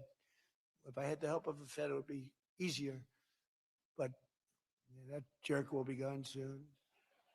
In addition, I proudly called for the credit card companies to cap interest rates at 10% for 1 year because they're getting 28 and 30% and 32%. And it's unfair. The rates are way too high. To provide further relief to hardworking Americans, we'll also be confronting one of the biggest factors in driving up prices, the monstrosity known as the Unaffordable Care Act. You know what that is, right? It's Obamacare. It's a great name, Unaffordable Care Act. Nope. Did anybody ever think of that one before? It's true. It's the Unaffordable Care Act. Obamacare was a gift to make health insurance companies rich at the expense of the American people. In particular, the so-called enhanced premium tax credits were a corrupt payoff to the insurers whose stock prices went up more than 1,000% after Obamacare was signed. I want the same money I want it to go directly, very simple. I want the money, those big amounts of money paid for by the government, to go directly to the people so they can buy. Some of you in the chat are saying that like the volume up, guys. The volume is up as high as possible. I mean, what I'll do, let me disconnect my screen and then I'll reconnect it. Maybe that'll make a difference, but the volume's already as high as possible. So welcome back, Armin. Thank you. Goldie, in about 20 minutes, I'm going to go into our discussion group. Is it okay if I put the link in the chat? Yeah, that's fine. Oh, you have this one? That's fine. Okay. I have All right, guys. I have a media interview anyway, so I'll have to like put on something while I'm gone. Okay. Yeah, I have a media interview at 3:15. All right, yeah, that's fine. Put the link in the chat. That's okay. All right, Okay. I'll disconnect my screen, guys, and I'll reconnect. I mean, maybe that'll make a difference. I don't know, but this is it. Like this is the volume. I can't Yep. make it higher for the screen. Okay. Buy the healthcare that's right for them. They can negotiate their own deal, healthcare savings account, but they'll buy their own healthcare, and everybody loves it. That's why later this week, I'll announce our healthcare affordability framework that will reduce premiums for millions of lower drug prices, delivering price transparency and demand honesty and accountability from insurance companies all over the country, all over the world, actually. Healthcare costs will come down very fast with my most favored nation executive order. We're doing most favored nation drug prices. When we would have drug prices stay the same, everybody thought it was great. They're going to be coming down thousands of percents. We're standing up to special interests and slashing prescription drug prices by 300, 400, 500, and even 600% and more. I mean, think of that. On that alone, we should win the midterms in a landslide. I'm doing favored nations. The country that pays the lowest price in the world is the price that we're going to pay. And we got that because of tariffs, because I said to the countries they wouldn't approve it. The drug companies were tough, but they were fine. But they said the countries will never do it because you have a pill that sells for $10, you have to sell it for 20 or 30. So you'd have to double or triple the price of their health care there for prescription drugs. Ours would come down from $130 to 20. Theirs would go from 10 to 20, the world being a bigger place. And it was unbelievable, but the countries wouldn't do it. So I called the countries. I said, if you don't do it, then I'm going to put a tariff on you. And the tariff's going to be 20 times more than the cost that you're having to pay for fair health care. And every one of them said, sir, we agree with you 100%. We would be honored to do it. It was really rather amazing. We could never do it. So think of that. You have most favored drug prices. Your drug prices are going to go down like from $100 to $10. Nobody can believe it. And we can't get the fake news to write about it. It's the biggest thing to happen in medicine. It's the biggest thing to happen in healthcare. And I cannot get the New York Times, I cannot get anybody to write about it. When we got it done and we announced it, it was on a page way in the back of the New York Times. Same with others. They don't want to talk about it. You know why? Because it's so good. It's the biggest thing to happen. Over the past 12 months, almost every promise I made to you right here in 2024 has been kept. I've kept all my promises and much more. I mean, I've given you much more than I gave you promises, and I produced much more than I said I was going to produce. I gave you the largest tax cuts in American history, cutting taxes across the board in the great, big, beautiful bill. And as I told you, I mean, who would have gotten you no tax on tips, as I said before, no tax, I say it over and over again, no tax on overtime, no tax on Social Security for our seniors. Any senior should be voting for us because the Democrats won't do this. It doesn't work for them. And we also made interest on car loans fully tax deductible so that when you go out and buy a car, if you have a mortgage or you get a loan on a car, you're allowed to deduct interest for the first time ever. That's never happened before. But only for cars that are stamped with the beautiful words made in the USA. In other words, we're only letting that take place if the car is made like in Detroit or in the USA. Our tax cuts also provided 100% bonus depreciation on all new equipment and capital investments, meaning that for any manufacturer looking to bring production back to America, you can write it all off, everything. Not in 38 years, not in 44 years, in 1 year. You write the whole thing off in 1 year. That's the biggest thing there. I think that's the biggest thing. That's the big job producer. And I've cut an unprecedented number of burdensome regulations. We're number one in the history of our country in cutting regulations. I promise to cut 10 old regulations for every one new regulation. So if we put on a regulation, the only way I'll allow it to happen is if the secretary, like Scott Bessent, cuts 10 old regulations. But instead, last year we actually cut 129 regulations for every one that we put in. Think of that. So nobody's ever cut regulations like I have. I terminated the insane electric vehicle mandate and ended the war on internal combustion engines. Once and for all, those engines were gone. And some people like them. And if they like them, great. And if they like electric, if they like any form of propulsion, any way you want to propel your car is okay, except for a couple of them, as I discussed. I permanently stopped Joe Biden's ridiculous cafe standards. You know what the cafe standards are? They're standards that make it impossible for you to build a car affordably. They make it impossible for a car to really work right. The cafe standards sound so nice. The cafe standards, it's environmental standards that are impossible to meet. And we're canceling the EPA's absurd tailpipe emission standard, one of the worst ever. And I revoked the California emissions waiver to stop San Francisco communists from regulating automobiles all over our nation, all over our world. Boy, I have done so much for the car industry. It's crazy. Nobody thought it was possible to do this. And that's why your industry, and not everybody's in the car industry. How many people are in the car industry in this room, in one way or another? That's a lot, relatively. It's not bad. Another urgent priority for bringing down the cost of living is to stop the colossal fraud that is bleeding American taxpayers absolutely dry.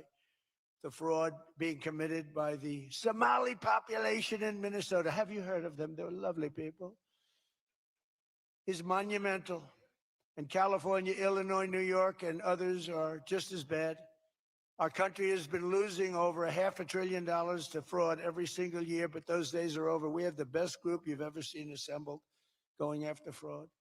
In Minnesota, we're cracking down on the Somali scams, ending the brazen and shameless theft of taxpayer dollars. Well, it's going on in Maine, too, with Somalis. You know, and they don't take our ships anymore. You know why? We hit them with the same missile that we used to hit the drug dealers coming in with the boats. You know, we have drugs coming in by sea down 97%. You've seen that? 97%. And we're trying we're really trying hard to find out who the hell is the other 3%. But we have them down 97%. And we're going to start hitting them by land, too. The hard part is done. By sea, nobody's coming. It hasn't been great for the fishing industry, however. Those that have a fishing boat, they're having a hard time getting customers. But you can't have everything. Nobody wants to go on boats. Nobody wants to go like 25 miles an hour. When you see a boat with 5 engines on the back of it going 65 miles an hour, and it's loaded up with hundreds of bags that you see cellophane with white, typically, it's not fishing. How about the couple of submarines we took down? We took out 2 submarines, and the Democrats say they were fishing. No, they were submarines. They build a very fast, it's a drug-carrying submarine. They have a lot of money. And we took them out, and the Democrats claimed that they were fishing. We shouldn't ruin people's beautiful fishing journey. It's unbelievable what we have to go through. It's really a shame, actually.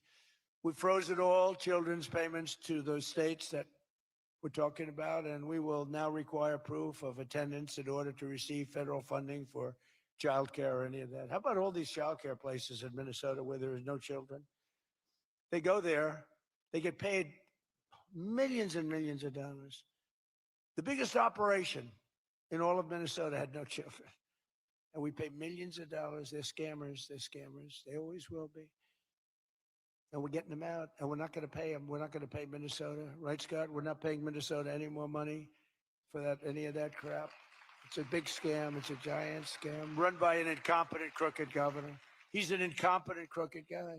And also, we're freezing any and all welfare payments going to illegal immigrants that will start effective immediately. So when illegals come into California, Gavin Newsom, they come into California, and they send us bills for people coming in. We're not paying it. So we're working on that very strongly. Just don't pay it. As Nancy Reagan would say, just say no. Remember Nancy Reagan? Just say no to drugs. It's a little more difficult than that, I guess, right? Just say no. Additionally, from this moment forward, if you're on public assistance, like almost all Somalis are, did you see where 94% of them are on public assistance. You can't wire money out of the country back to your bank account from where you came. But more importantly, we probably aren't even going to give them the money anymore, the money going to them, because of the tremendous abuse and probably illegality being perpetrated on our country. We're not going to give them the money. We're not giving them the money. It's massive numbers of people are scamming our country. You know, they came from a place with nothing, and they come here and they drive around in Mercedes-Benz. You know, the Mercedes-Benz dealers do well in that area of Minnesota. Can you believe it? They have nothing. They get welfare payments, and they have Mercedes-Benzes. It angers me so much, but we're going to straighten out our country. This was done under Biden and Obama, very much under Obama. It all started under Obama. And we just can't. We've got a great country. We're not going to screw it up. But this was one of the great scams ever. They have the same thing, Somali in Maine. Who would think? I never saw that happening. But in Maine, it's really crooked as hell too. But it's not just Somali. It is them, but it's not just. There are many other places, many other people. The whole country. If we stop this fraud, this massive fraud, we're going to have a balanced budget. That's how much money you're talking. We'll have a balanced budget without all the growth I'm talking about. And then you add the growth, we got one hell of a country. We're giving 90-day notices to places like California, Scott. Right away, we're going to send out that notice. Who would bill the federal government as people poured into the state to send those people back, because no country can afford to do it. No country can afford to take in millions of people, pay for their education, their health care, their hospitals. You just can't do it. And we all have a heart. You can't do it. But many of those people are murderers. They're people released from jail. Goldie, can you pause for 10 seconds? Just, Okay, give me a people moment. that are drug dealers. This better be important. no, I'm just leaving. I just need to tell people to Oh. come join me. Just 10 Okay, seconds. okay. Yeah, go ahead. All right. All right, guys, I put a link in the chat. I'm going to go to our discussion group. I'll be back after I have a discussion with our community. If you want to join our discussion group and come asking questions and talk about what's happening in Iran, the link is in the chat. Just come. Once you join the group, you're going to see the link to the discussion group. Sorry, Goldie. Okay. And then I'm... Thank you. Thank you. Thank you, guys. Be right back. Additionally, starting February 1st, we're not making any payments to sanctuary cities or states having sanctuary cities, because they do everything possible to protect criminals at the expense of American citizens. So yeah, I see you guys talking about Marandi. Don't worry. I destroyed Marandi on Piers Morgan. In fact, Piers Morgan himself, destroyed Marandi. I actually posted about it. So it's pinned to the top of my X account. Okay. So here you can see, like right there. Okay. So I'm spreading awareness about this. Okay. Because I know he's making all of the media rounds. Okay. Yes, Armin heard from his father. His father's okay. But guys, so this is Mohammad Marandi. He is the Joseph Goebbels of the terrorist Islamic dictatorship. Okay, he's the Joseph Goebbels. And today on Pierce Uncensored, I told him to his face that when Iran is free, the tip of his finger will be the biggest piece of him after we Iranians are done with him. So you guys, you have to wait for when Piers Morgan like puts out the video. I don't know when the video is going to be coming out, but as soon as he puts it out, I'll let you guys know, because like that is like, it's going to be insane. It's going to be insane. And then what I'm going to need, like, I'm going to need your help, everyone, to help make Piers Morgan's video go viral, so that everyone all around the world and all the news channels can know the truth about him, because he's literally the Joseph Goebbels. Okay, he's literally the Joseph Goebbels. He is one of the most evil, vile, disgusting people. Like he is like, I can't, like, I don't know. He's horrible, evil man, Joseph Goebbels. But you'll have to wait until Piers Morgan releases the interview. But Piers Morgan went after him really good too, really good. So it's actually like it's a crazy segment. So I mean, I knew that like Cenk was going to be there. So I was preparing for Cenk, but then when like this guy showed up, like I was just like watching, and then he showed up on my screen, and I was just like, like it was like a crazy reaction, right? Oh no, I don't hold back with Nazis. No, I don't hold back with Nazis, especially not after, like this evil demon is responsible for the, just in the last few days alone, like what, 12,000, 20,000 people. So anyways, as soon as Piers Morgan releases that, video with the interview, I promise you I'll share it with you. But like I am sort of, I did take this picture and I put it out there. So, hopefully this will spread. All right, let's go back to President Trump, because I really want to finish watching President Trump's statement. Citizens, and it breeds fraud and crime and all of the other problems that come. So we're not making any payment to anybody that supports sanctuary cities.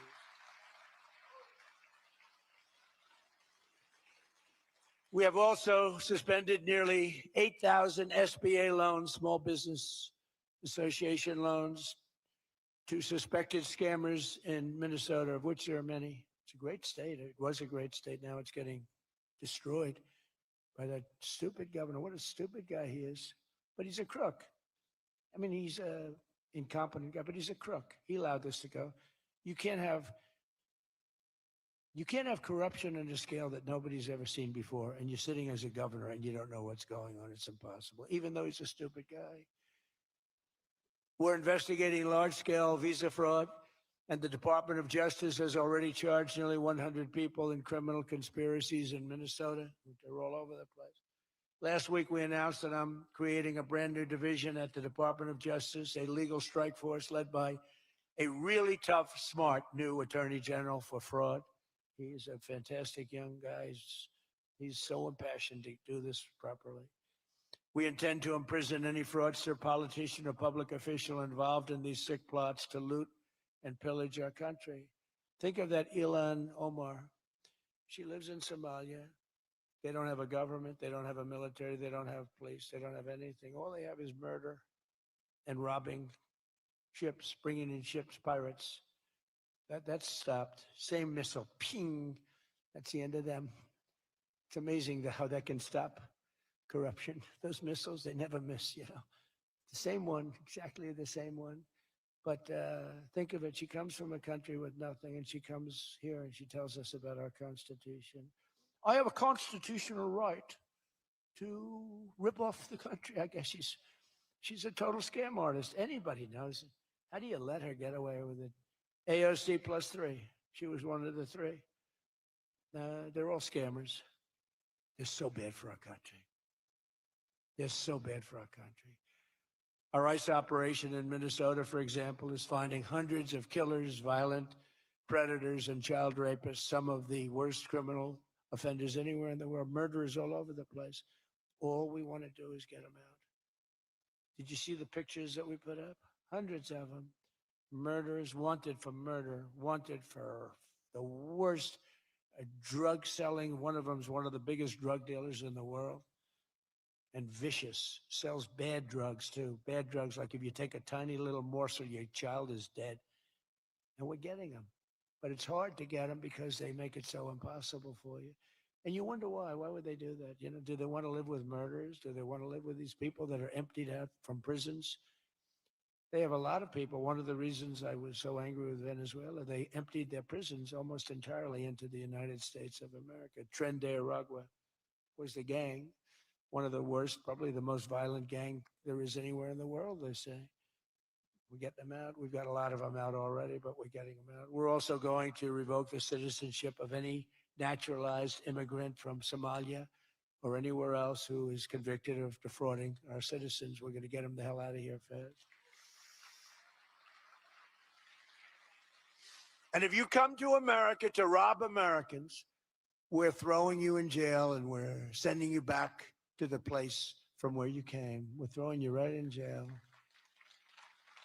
And they know it too.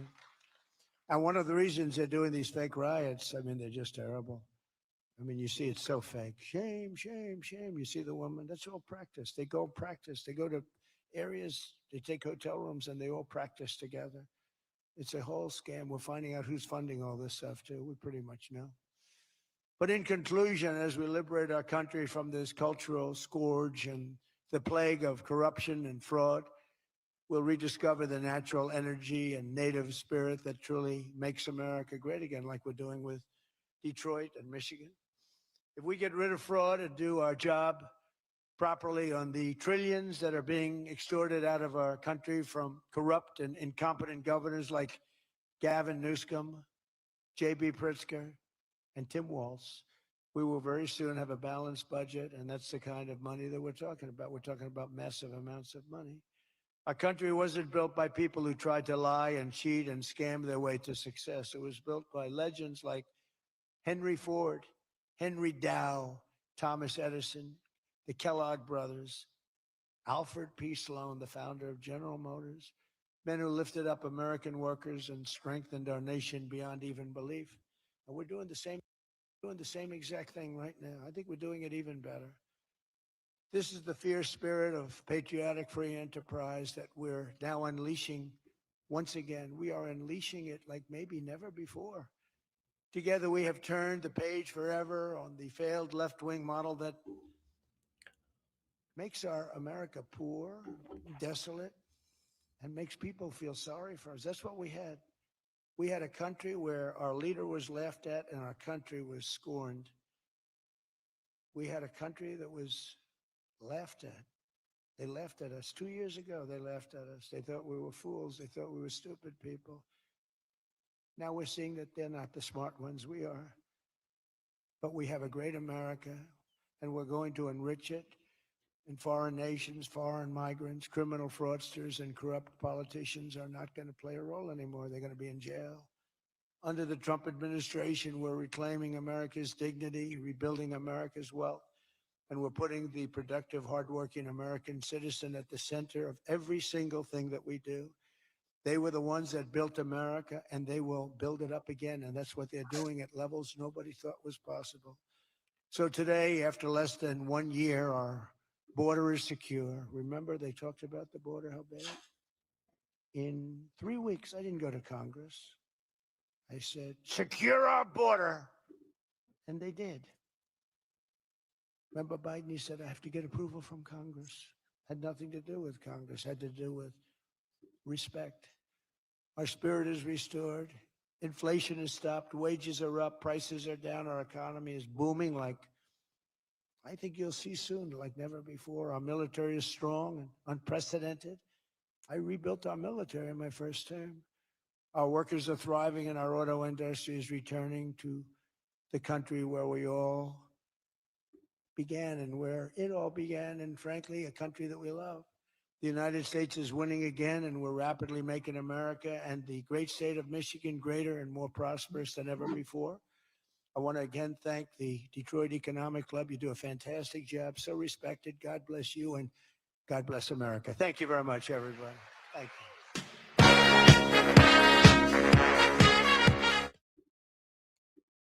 Okay. Let me just... Oh. Okay. So that was President Trump. That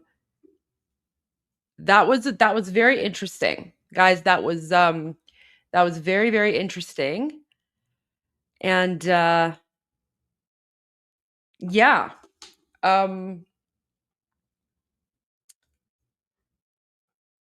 He mentioned Iran several times. He mentioned Jimmy Carter several times. Why do I have to install this? Okay, I need to install Zoom on my phone, guys, okay? Because I have a radio interview. I have a radio interview in about like 8 minutes. So what I'm going to do is I'm just going to why is it not downloading? Oh, I don't want Zoom. What? I just want Zoom. What? Like, why is this not working? Where's my Zoom? There you go. There's Zoom. God, I hate this phone sometimes. Zoom. Okay. So what I'm gonna do is I'm gonna log into Zoom on my phone, and then that way you guys can listen to me as I do my interview. No, they send me a link, but I'm afraid like if I log on, okay, oh good. Sure, whatever. Okay, I made it on. So let me join here. So I'm going on a radio station.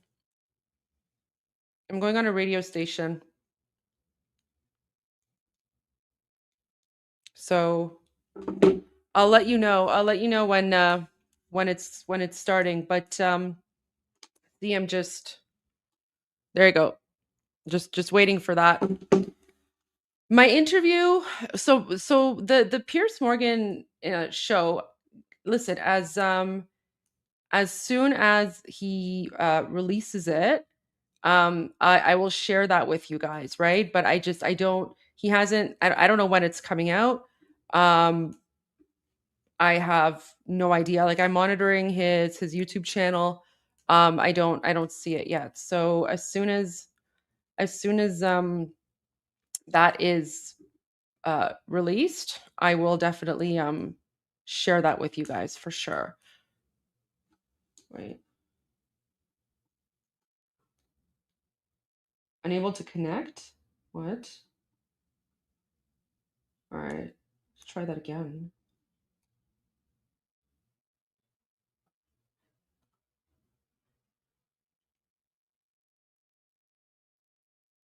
It's so weird.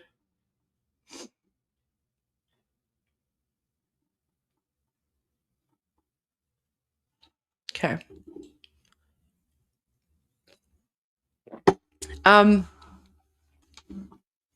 Yeah, my interview with Piers Morgan was earlier today. That's when I left, and I left for about an hour.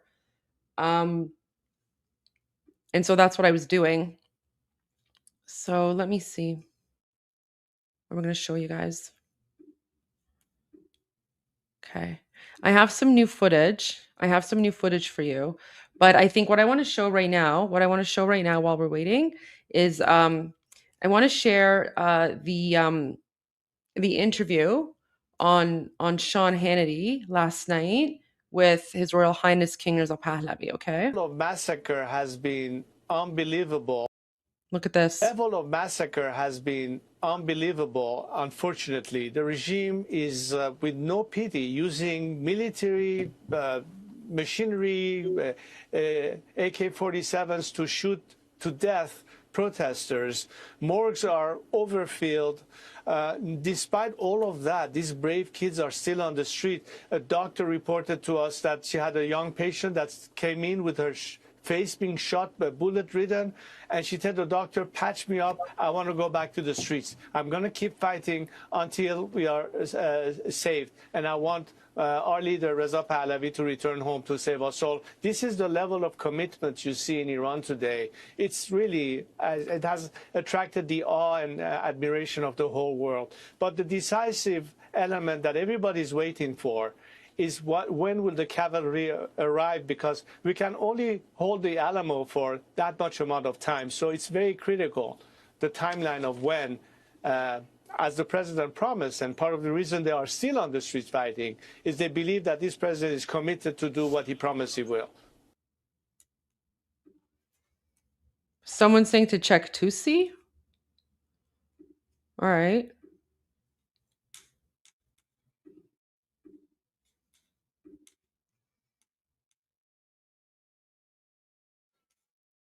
Death toll in Iran, Axios report.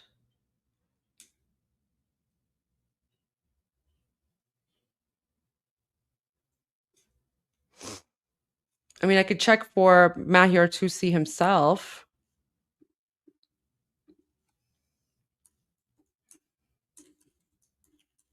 I hope you got some much needed rest. Where we go? Oh my gosh, he retweeted me. Look, oh my gosh, that's amazing. Thank you. Look at that. 2C retweeted this. Oh, amazing. You're the best. You're the best, Mahir. Thank you. Look at this. Look at this. Iranians are burning more mosques. Look at this.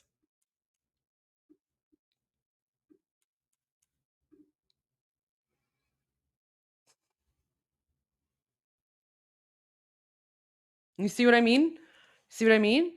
Iranians, like, they're not giving up, right? They're not giving up. Even though there's a slaughter, even though there's a massacre, it's war. People are fighting back. So, yeah, I know he thought that it was a mistake, but I'm okay now. I'm okay. Like, it was some of my videos, but it's fine.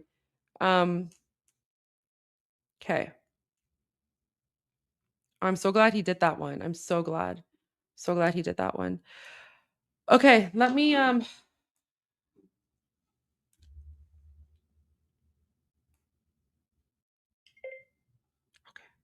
We're in, I think. Hello? Bodhi, hello, how are you? I'm good. How are you? Very well. Thank you for taking the time to speak with me today. Of course, happy to be here. We'll just have this as a conversation and see where it leads. Okay, and how long is this going to last? Say 5, maybe a little longer, but we'll aim for 8. We'll see where the conversation goes, but it won't be more than 10. Okay, sounds good. Okay. And I just want to make sure I'm pronouncing your last name right, Gamari. That's perfect. It's Gamari. Yeah. Perfect. Good. Okay, I'll do a brief introduction. We'll get into it. We can stop and start, and I can edit as need be. Perfect. Thank you. Here we go. Tuesday afternoon, Radio Y 1059 News. Now, Goli Gamari, a former politician. Let me try that again. You know what? I'm just going to restart that. Okay, I've just started recording again. I'll do this for real this time. Tuesday afternoon, Radio Y 1059. Joining us now is Goli Gamari, a former politician, a political analyst, and human rights advocate. She is an Iranian-born Canadian who is raising awareness of what is currently taking place in Iran. Goli, welcome to the program. Thank you so much for having me on. It's great to be here. An independent group called the Human Rights Activist News Agency is reporting at least 2,000 people have been killed. Media reports have described it as an uprising. I'm calling it a revolution. What numbers are you hearing? Numbers in terms of people rising up, or people. Let's start with the number of people who have been killed. So that is certainly in the thousands. Reports are coming in minimum 12,000. Some think it's 20. Some think it's 30,000. So the numbers are very, very high. However, despite what the numbers are, the message that people in occupied Iran want to send out to the world is that they don't care how many of them are being slaughtered. This is the final battle. They will reclaim the country. They will free themselves from the shackles of Islamic oppression. And so that's why right now, what the message that they're sending to the world is there will be time to mourn the victims after we win the revolution. So right now we're in the thick of it. We're in the middle of a war, and Iranians are not backing down. They're pushing hard, and I think we're getting close to the end. I wanted to ask you about that because along with the deaths, there is the threat of execution by the regime of anyone believed to be taking part in the anti-government protests. And will this deter more people from taking to the streets? But obviously you're saying no. Absolutely not. Yes, there's somewhere between 100 to maybe 1,000 Iranians who currently have been sentenced to death. They went through the kangaroo court process, which again, we're dealing with an illegitimate Islamic dictatorship, right? So these are, young, innocent people, very peaceful, all unarmed. They were arrested by the terrorist Islamic dictatorship for the crime of wanting to live in a free, secular, democratic society. And yes, now hundreds, possibly thousands, are facing imminent execution for the crime of waging war against Allah. Allah is, of course, the Muslim God. So we know that they are set to be executed, and this is actually why Iranians are pushing back hard, and we're not giving up, because if we give up now, then every single person who has been murdered by the Islamic dictatorship up until this point, their deaths would have been in vain. And so the best way right now that we can honor every single Iranian who has been murdered by these savage Muslim terrorists is to make sure that we are victorious and that we free Iran. That's the best way we can honor them. Goldie, this past weekend in Richmond Hill, we saw hundreds of Iranians take to Yonge Street in support of what is happening back at home. And as we speak now, thousands of Iranians are outside the U.S. consulate on University Avenue in Toronto. What do you make of all of this?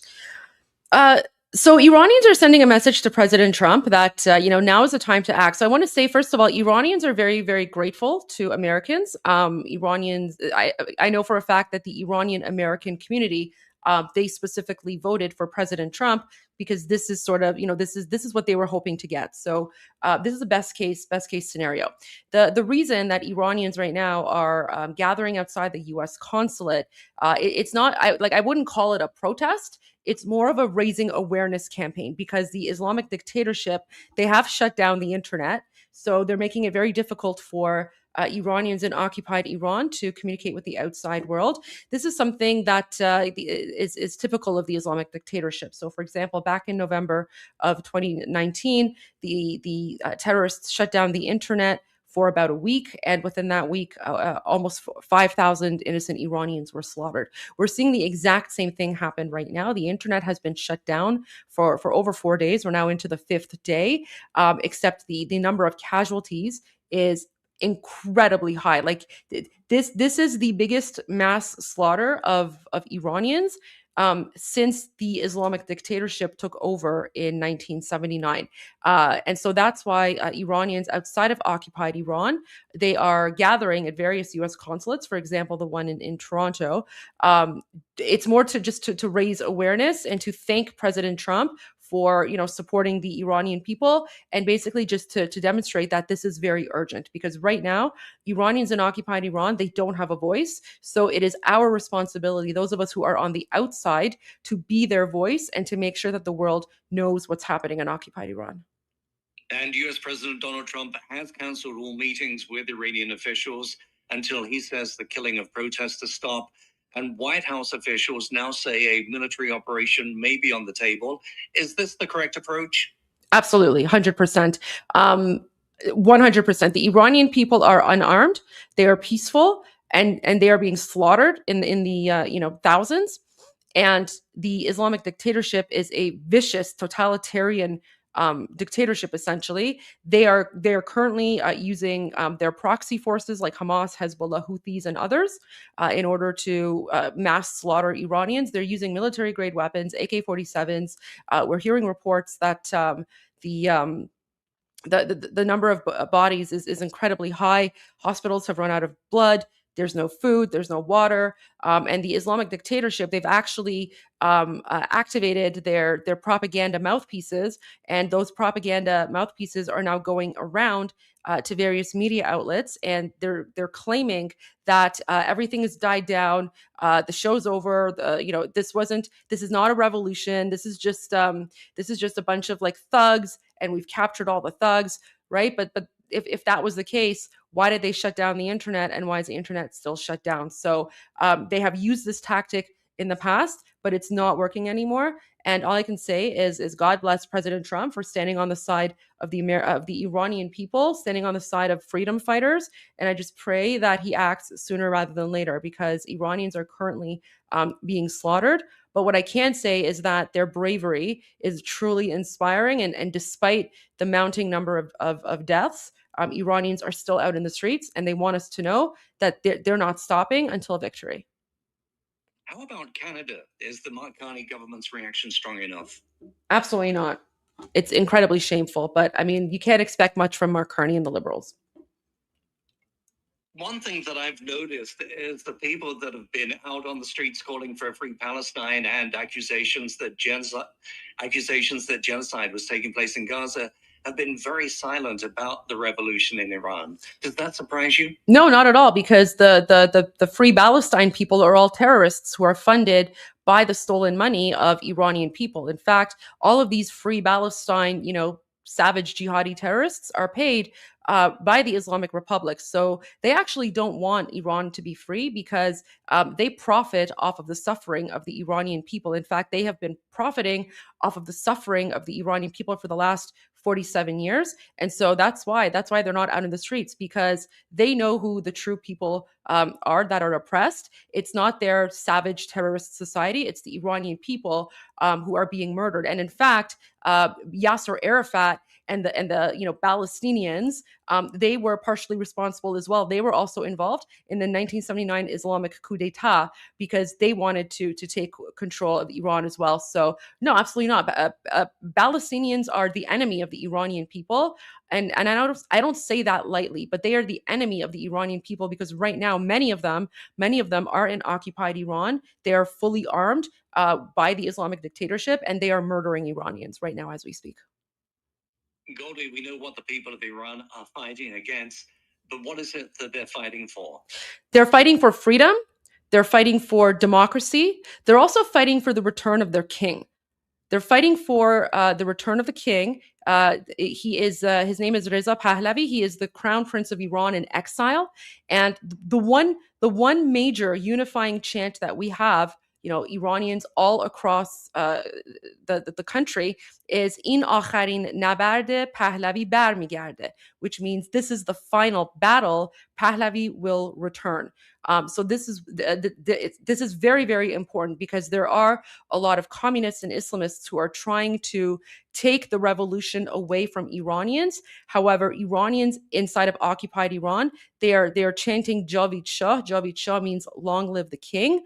They're also chanting Reza Pahlavi in as sha'ar milli, which means Reza Pahlavi. This is the national slogan. So Iranians are making it very, very clear. It's not just about overthrowing the Islamic regime. It's about transitioning Iran into a functioning secular democracy. And the only person that we trust to do that is His Royal Highness King Reza Pahlavi. Dodi Gamari, thank you for taking the time to talk to me today. And I look forward to speaking with you again when the exiled king of Iran has returned home. Thank you so much. That's the day that we are waiting for. Thank you so much for taking the time to reach out. Really appreciate that. Goldie, that's great. I'm just going to save that. I don't want to lose it.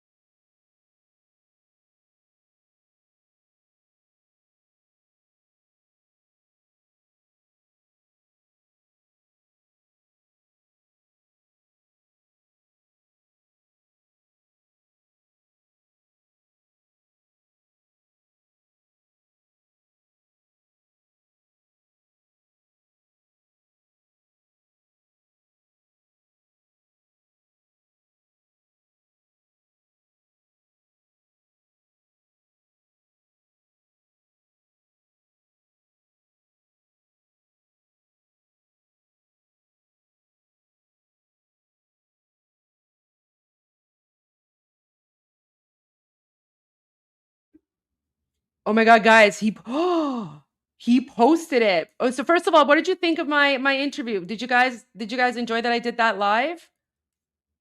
Did you guys enjoy that I did that live? Okay, thank you. Thank you so much, guys. Okay. See, now you get like a behind the scenes. Now you get the behind the scenes, okay? So,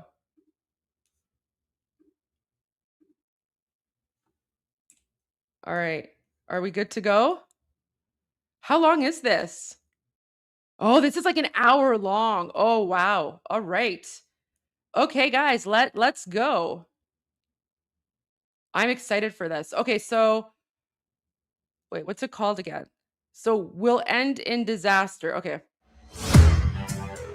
We're looking at it very seriously. The military is looking at it, and we're looking at some very strong options. What does American help look like? All options are on the table. Israel wants regime change in Iran. They've wanted it for 20 years. Everything he just said to you was propaganda for Israel.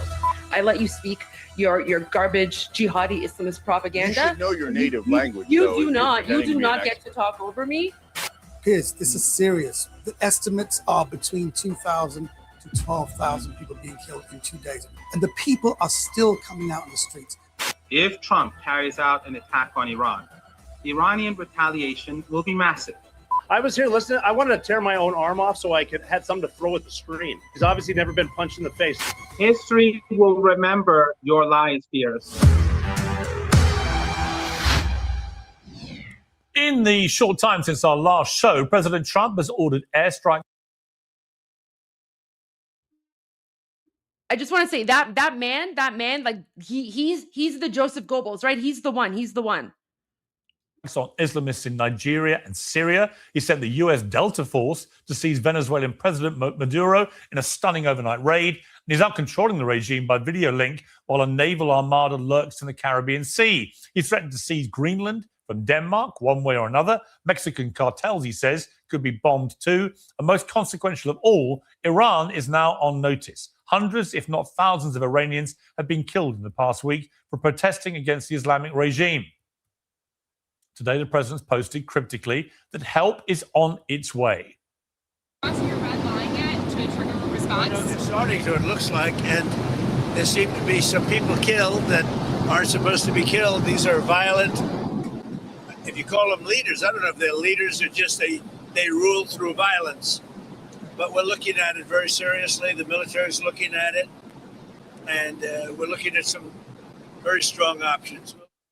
Well, the mullahs have run Iran as an Islamic dictatorship for almost 50 years. Dissent is punished by death.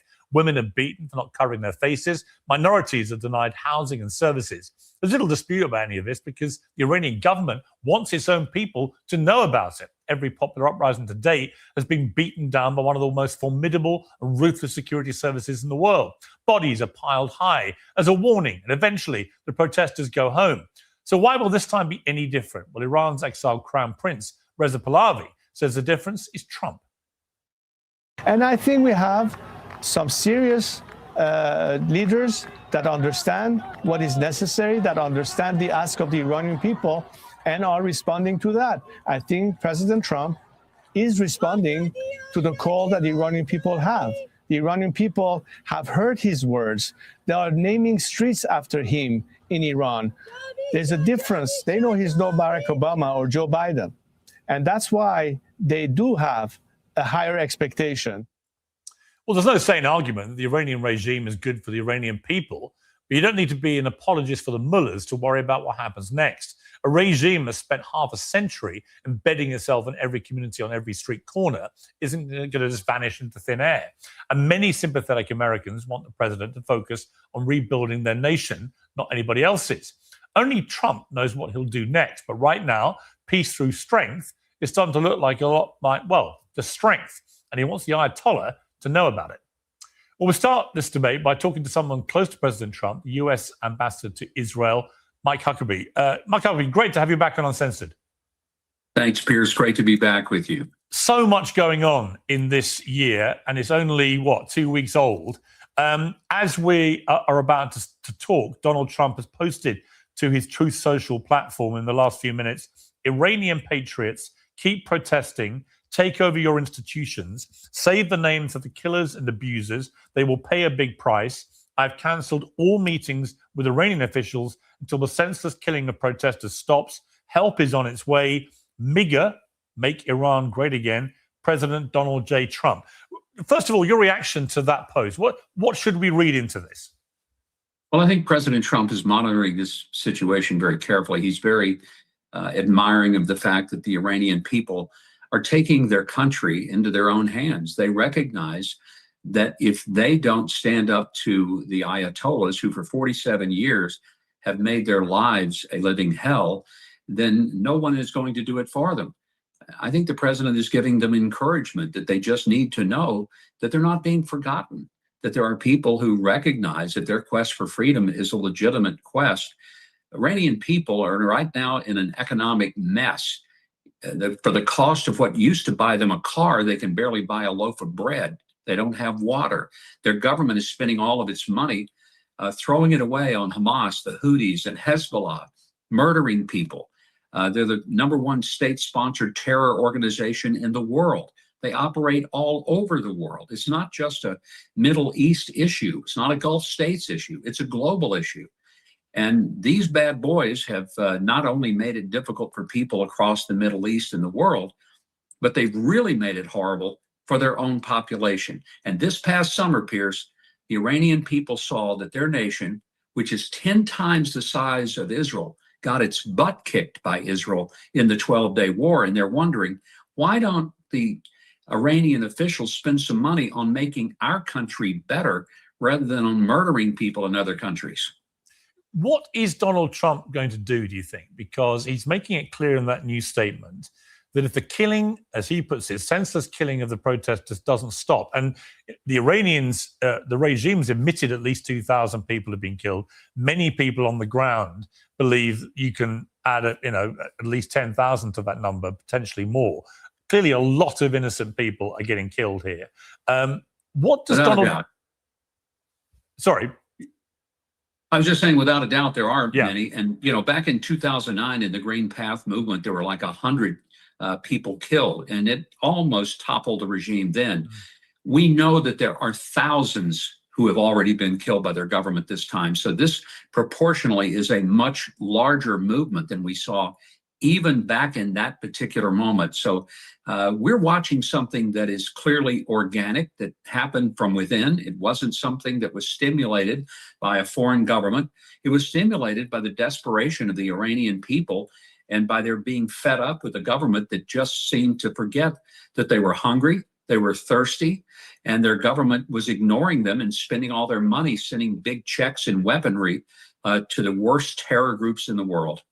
So in terms of what Donald Trump could do here, again, he says help is on its way, make Iran great again. What does that help look like? What does American help look like if the killing of the protesters continues? It would not be for me to say. I would tell you what the White House press secretary said today when I asked that very question. She said all options are on the table. And I think that's what the president will look at, all options. What could those be? They could range anything from economic aid to military, may just be the encouragement. I wouldn't try to put a particular option in the hands of President Trump. His instincts are better than anyone's I know, and he seems to know what to do and when to do it. And time and again, he confounds the people who assume he won't do the right thing, and by golly, he ends up doing it. So I'm going to sit back myself and watch and see, but I have every confidence that when the president says something, he means it. And I think the Iranians didn't understand that in the summer. There's a saying down south, Pierce, that there's no education in the second kick of a mule. And I don't think the Iranians maybe learned everything from the first kick of the mule they had last summer. And it may take a second kick of the mule. And I would just remind them there's no education in that. That first kick of the mule, that's a great phrase, by the way, that first kick of the mule was a collaborative kick from Israel and the United States. Would Israel get actively engaged again with the United States if there were to be new military strikes against Iran? I don't think we know. I mean, nobody at this point knows. It was very apparent, and even the Mossad indicated that they were caught off guard by the uprising. So anybody saying that this was instigated by Israel or instigated by the United States, they're saying something that just doesn't match with the reality. This has happened because the Iranian people are saying we want to be unshackled from this oppressive and very horrible government that has made our lives terrible and that have put us in a position where we don't have food, we don't have water, we don't have a future, but boy, do we ever have missiles. And, there's a point at which people in their desperation just say, that's enough. That's what we're seeing in Iran. What Israel will do, what America will do right now is to say, what can we do to be helpful? But we don't want to get in the way of the Iranian people taking their country in their own hands. I think we all have great admiration that this is coming from them, not from someone else. For the cameras, before the ceremony, before history is made, every detail is chosen. From Amazon MGM Studios comes Melania. This new film takes you inside the 20 days leading up to the 2025 presidential inauguration. through the eyes of the First Lady herself, where fashion isn't just style, it's strategy. Witness the image-defining decisions made behind closed doors, a celebration of duty and glamour. Melania, only in theaters, January 30. As you said earlier, Ambassador, there have been uprisings before, a number of them, that have all been quashed in the most violent and ruthless manner by the Ayatollahs. What makes this different? I've been struck by people like the German Chancellor coming out and saying this is the beginning of the end this time, and it could be just a matter of weeks before this regime topples. Others who are very expert in Iran think that is fanciful thinking, that they are so intrinsically embedded into every aspect of Iranian society that it can't happen that fast. What is your assessment of whether that is even achievable?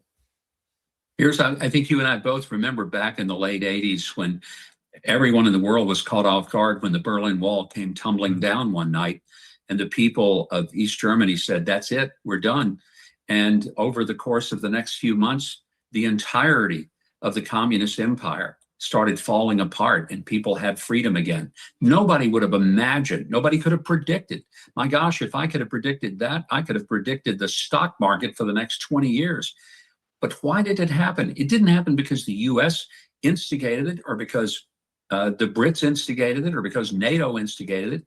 It happened because people finally got fed up and they were willing to risk their lives. What we're seeing on the streets of Iran, and here's what's important, it's not just in Tehran, it's in over 100 cities across this vast country.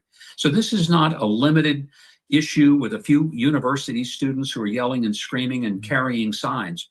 These are people who are now engaging in physically challenging the oppressive police and military. There may come a time very soon when some of the people in the police forces of these communities across Iran say, I'm not going to kill my neighbors so that I can somehow please a government that makes me sick too. When that moment happens, and I think we could see it soon, then it's game over. Final question, Ambassador. There are people in the MAGA movement, many people in the MAGA movement in the United States who are a little bit confused because they voted for a man in Donald Trump who wanted to end American involvement in foreign wars. And now they're seeing potentially new strikes against Iran. They're seeing perhaps an attempt to take Greenland. They're seeing the decapitation of the leader of Venezuela, and America now, according to Donald Trump, running the country in the interim period before that is stabilized properly. Ukraine, obviously, is still going on with United States help there. And they're saying this is incompatible with what they thought they were voting for. What is your response to that? That's a small minority of the people in the MAGA movement, because most of us who truly are the America First MAGA movement and have been since Donald Trump became president 2016. I think what we say is, look, America first, absolutely. But that doesn't mean America only. We're not isolationists. We live in a real world. And it matters to us that people like Maduro were poisoning tens of thousands, killing tens of thousands of young Americans with illicit drugs. So the president didn't do that because he just cared about Venezuela. He did it because he cared about the sons and daughters of Americans who were dying because of this drug trafficking that was coming out of Maduro's corrupt Venezuela. President Trump has not engaged us, got us into long-lasting wars that last for 15 or 20 years. My gosh, it was less than an hour that the B-2 bombers went over Iran, bombed the ever-loving daylights out of Fordow and the nuclear sites. There were people who think they're MAGA, they're not, they're posers. And they said, Donald Trump will get us into a 20-year war. 20,000 Americans will be killed. We'll have boots on the ground. They look really stupid right now because that's not what happened. President Trump did not get us into a protracted war. No Americans died, and we didn't put boots on the ground. So some of these folks just need to maybe do a little bit more reading and a little less screaming, and they would recognize that what President Trump is doing is exactly what he said he would do, and he's doing it because he is truly making America great again. Ambassador Huckabee, always great to have you on Uncensored, as I said at the top of the interview, and I say it even more emphatically now. Thank you very much. Thank you, Pierce. Great always to be with you. Well, to debate this, I'm joined by the founder and CEO of the Young Turks, Cenk Uygur, the Iranian-born former Canadian MP, Goldy Gamari, the journalist and host of the Chuck Todd cast, Chuck Todd, and the former US Navy SEAL, Rob O'Neill. So a powerful panel to launch our first show back this year. Cenk Uygur, Happy New Year, first of all. Let's get the pleasantries out of the way. I suspect things are about to turn unpleasant very quickly, so let's be civil to start. Cenk, I thought it was a good time to have a vacation, if I'm completely honest with you. Turned out to be one of the worst times to ever have a week off in history, where basically all hell broke loose everywhere. And as we try and wrestle with this, let's talk primarily, for the purposes of this debate, about Iran first. What do you feel about what's happening there? It does seem significant to me that the German Chancellor is now coming out saying this is the beginning of the end of the regime and it could happen in weeks. Is that your sense, that this, despite a number of repressed attempts at overthrowing this regime that have failed, that this time we might be seeing the hand of history? Yeah, so first of all, Happy New Year back to you and to everybody on the panel. So, Piers, in this case, the most important thing to recognize is that there are two separate issues going on here. One is the Iranian people's battle with the regime. And there we support the Iranian people 100%. I would love for Iran to be a democracy, control its own country, and be a beacon for freedom in the Middle East. Well, that would be amazing. I would hope that everybody would want that.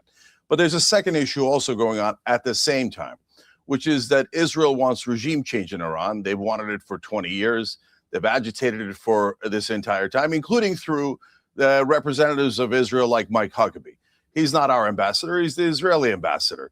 And we know that now because he had a secret meeting with Jonathan Pollard, who's a traitor to America. So he meets with traitors secretly, by the way, behind Trump's back, behind the American people's back. Everything he just said to you was propaganda for Israel. They've wanted this regime change forever.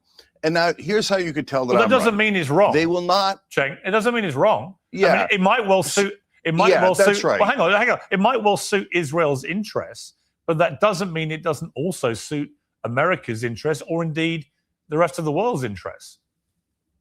Right. So, Piers, then we get to the issue of, yes, but what is America doing and what should America do?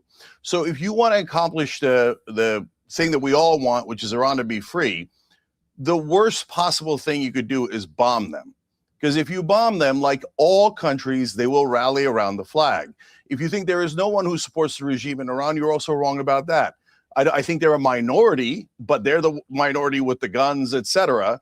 And so at this point, the idea that, oh, don't worry, we'll just bomb the Iranians, we'll kill a whole bunch of their civilians, and then we'll be greeted as liberators. You know, Mike Huckabee talked about 2 kicks of the mule, but except he got the wrong mule. So we got kicked in Iraq in the same exact way. Neocons like Mike Huckabee coming out there and going, oh, this is going to be easy. We're going to liberate the Iraqis, and the Iraqis are going to love us for it, etc. I don't need to get kicked by that mule twice. I guarantee you this will end in disaster if Israel forces us to get involved. If you care about the Iranian people, we should not bomb them. It will be greatly counterproductive. And I guarantee you that both Israel and America does not want democracy in Iran. What they want instead is a puppet leader. So they will bring in the former Shah, a king, a dictator, who will do everything that Israel wants. And then the Iranian people will revolt against him. And then we'll go through this cycle again and again and again. This is literally how we got to the Ayatollah, by us imposing a Shah upon them. So that is a disastrous idea. Do not go into this war. Anti-war means anti-war. War is not peace. George Orwell was a genius. Okay. Goldy Gamari, you were pulling a number of faces there, none of which I would describe as particularly indicating an agreement with what Cenk was saying. So what would you like to say? I mean, first of all, Cenk is not Iranian, so he has no idea what's going on in occupied Iran. Pretty sure Cenk doesn't speak Persian either, so he probably has no idea what the tens of millions. No, actually, it's Persian. Persian is the English word for Farsi. So don't correct me when I'm speaking and don't interrupt me. I let you speak your garbage jihadi Islamist propaganda. You should know your native language. You though, do if you're not. You pretending do to be an not get to expert. talk over me. You do not get to talk over me or interrupt me when I'm speaking on behalf of 90 million Iranians who are out in the streets right now fighting for their lives. You're not And you speaking on speak behalf of about- all You Iranians. speak. Yes, I am. You speak about how the bombings When or did whatever. they elect you? Why are you speaking over me? Why are you speaking over me? Are you threatened by what I'm about to say? Is that why you want to interrupt me? I suggest you keep your No, mouth shut because you're pretending until to I'm done represent people speaking. that never elected you. Well, let But her go ahead. speak. Cheng, with all respect, she'll let you speak. Let her respond. Yeah, I let you speak your garbage propaganda, so now it's my turn to speak the truth. So do not interrupt me again. So like I was saying, Pierce, Iranians right now are literally risking their lives out there, and they are saying this is the final battle. Pahlavi will return. Pahlavi is, of course, the current Shah of Iran in exile. And what people don't know is that back in 1979, that it's not actually a revolution. It was an Islamic coup d'etat. It was orchestrated by Jimmy Carter, or sorry, actually, no, it was orchestrated by the Islamists and the communists, and it was funded and supported by Jimmy Carter, the UK, and France. So what is happening right now? This is Iranians trying to rectify, and they are rectifying 47-year mistake that was made. And what Iranians are saying is that we are going out and we are not going to stop fighting until we not only overthrow the Islamic dictatorship, but we return our king, because there is only one person that we Iranians trust to transition us from a dictatorship to a democracy, and that is His Royal Highness. And one final point, Iran was not an authoritarian dictatorship prior to 1979. We were a constitutional monarchy, just like England. That is what we are fighting for. So anyone who says that Iran was an authoritarian dictatorship, they know nothing about the country, because we used to be a constitutional monarchy. Today's show is sponsored by Veracity and their metabolic power protein. Let's be honest, life moves fast and regular meals sometimes don't have the punch we need. Veracity focuses on the root cause of many health issues. Metabolic health, metabolic power protein delivers 20 grand. Did you guys like that? So that's just the first part. But yeah, there you go. So I basically told him to, like, shut his ugly jihadi mouth. There you go. Oh, it gets spicier. Guys, if you think that's the spiciest part, no. We're just getting started. We're just getting more. Of course I put him in his place. Jihadi Islamist mouthpiece with his garbage nonsense. Oh yeah, he tried to delegitimize me. And I'm like, no one cares about your garbage jihadi Islamist propaganda. Oh, it gets better. Chuck Todd, welcome back to Uncensored. Happy New Year. Thank you, sir. There's a lot going on, Chuck. Someone said to me, wow, what a week to not be on air. And I was like, the thing about Donald Trump is there's always another week and another week. Correct. And another week. So there's never a good week to have off in Trump land. There's an awful lot going on. It's funny. I was talking to someone the other day. If you take away Trump's rhetoric, which can often be very inflammatory, and you focus on what I think is his vision here, a lot of what he's doing, whether it's Greenland, whether it's Venezuela, whether it's Iran, I can understand the argument. I may not like the way he expresses himself with some of this. I understand the argument. What do you think is the overview here for Donald Trump? Well, I think this is a case of opportunism, right? Look, I was just in the region. I was in Abu Dhabi about a month ago, which obviously is a home to quite a large Iranian diaspora. And this is before these protests got the attention. And I came away from there in my discussions and meetings with various Iranian journalists and experts. The optimism that the regime is going to fall was high then. And I had another colleague who went in country over the last 6 months, and they look, there's not drinking water in Tehran, right? Like this, what you're seeing, the level of desperation with the people, I think, is at a level that we haven't been able to fully understand frankly, as outsiders, because of the media repression and how little we actually are seeing what's happening in country. But when you talk to Iranians that have either been in country or are communicating, you know, you do get this sense. So this is coming. And I think this is a question, what does Donald Trump want to do? This is a bit of opportunism. I don't think he wants to get involved. Like I think pre-protests, he was probably willing to negotiate with the regime in some form or another. Now I think he sees where the wind is blowing. And if you talk to enough folks in the Iranian diaspora, you can feel that optimism that this regime's days are numbered. But we got to remember, just like Assad in Syria, we knew his days were numbered, but are they hundreds of days? All right. Or was it going to be, 10 or 20 days? And it's possible this is still this regime will fall, but it may not fall until this time next year at this point. But it is going to be sooner. So the question really is what role? And I think, boy, could the United States use an agency right now called USAID? Because in some ways, that was what the theory of the case behind AID is to be there to help those that are either looking for freedom and democracy or are trying to build a fledgling democracy. And that is the best toolkit we have. And unfortunately, it's not a toolkit that it's not in the president's toolkit right now, thanks to Doge. Okay, Rob O'Neill, a lot of the time it's worth taking a look at the amount of money being leveraged in the prediction markets, where the money's going.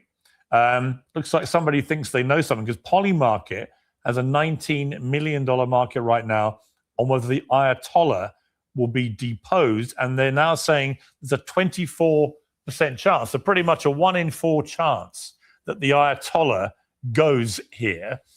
From a military perspective, given the scale of these protests, which might well be unprecedented, we can't be entirely sure because the internet's been shut down and footage is scarce.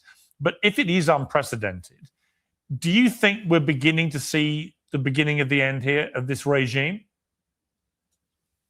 Thanks for having me, and Happy New Year to everyone. I'm optimistic about it this time. We've seen it before. Excuse me. And like Chuck Todd said, it's kind of up to the media how much they're going to report on it, because we only know what we're told from over there. At least, like the first guest, I don't speak Persian or Iranian or Farsi or Urdu, so I'm going to say it in English so I don't even confuse myself. But in the past, when they see the Iranians rising up, when they get to that point, for some reason, our media blocks that out. And then it seems to me, because I'm not there, and if I'm not there, I can only go by what I hear or read. Then they crack down hard, they kill people, and then it goes back to business as usual. This time, what the Iranians have seen is that we bombed a mountain, we hit them pretty hard. So hopefully, regardless of the media blackout or what our media chooses to say, the Iranian people know that we will support them.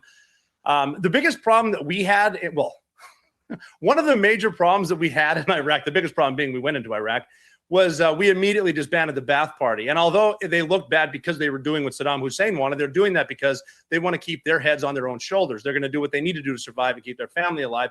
We got rid of them, and then foreign fighters came in, and obviously we know the Civil War started. It was chaos for a long, long time. Right now, what's happening there, if the Iranians know that we're going to help, but then our media backs out and they're not sure about us, who knows what they're going to do? But I do know that foreign fighters are now going into Iran to try to help, be that the Mahdi army, who the Shias, or is it Hezbollah, even Hamas. I mean, they were getting funding. Sorry, my browser glitched out for a moment, so I have to reshare the screen. My browser glitched, so let me just reshare the screen here. Okay. I'm bringing it back.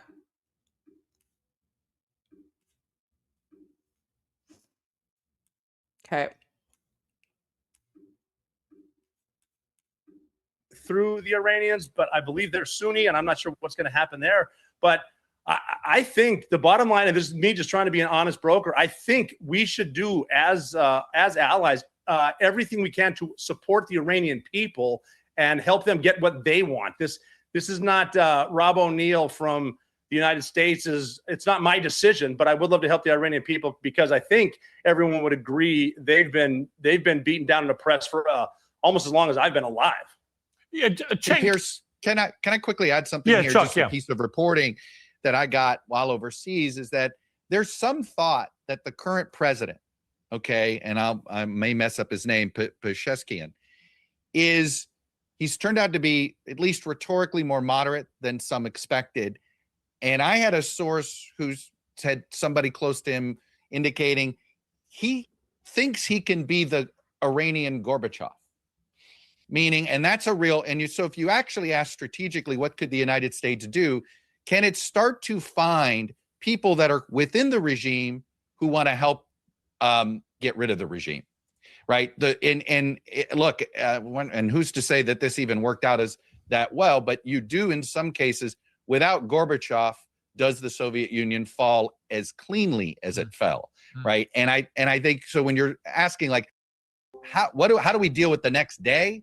I think finding out whether indeed the Iranian president wants to play a role here or not is something that's the type of thing our intelligence community, in theory, should be able to help with. Today's show is sponsored by Oxford Natural, makers of the Optimum Day and Optimum Night all-natural. So here's an Iranian, and I just want to point out something. So this super chat, okay, this says Pezeshkian. So Pezeshkian is the current president of the Islamic dictatorship, right? So he's basically a puppet of the regime. Pezeshkian is not a moderate. Pezeshkian is just as bad as the entire Islamic Republic propaganda. So so when that guy was like, oh, Pezeshkian might be a leader, right? Like honestly, such an idiotic, stupid thing to say. Like Pezeshkian, before we go back, I just want to say this, like, there's no way Pezeshkian is like going to be the Gorbachev. Like, I don't know, like that was such an idiotic, stupid comment. I think you guys saw my expression, right? But I didn't even like call him out because it's utter nonsense, right? It's like everyone on, well, like just like he was talking about US aid. US aid is like a leftist thing. US aid was actually like giving funding to the Islamists and the communists, right? So yeah, like that what a stupid comment. He's like, oh yeah, Pezeshkian, right? As if Iranians, but this is what I mean. Like when non-Iranians comment on this stuff and they have like no idea what they're talking about, right? Like Pezeshkian is not a moderate. Pezeshkian is actually one of the revolutionaries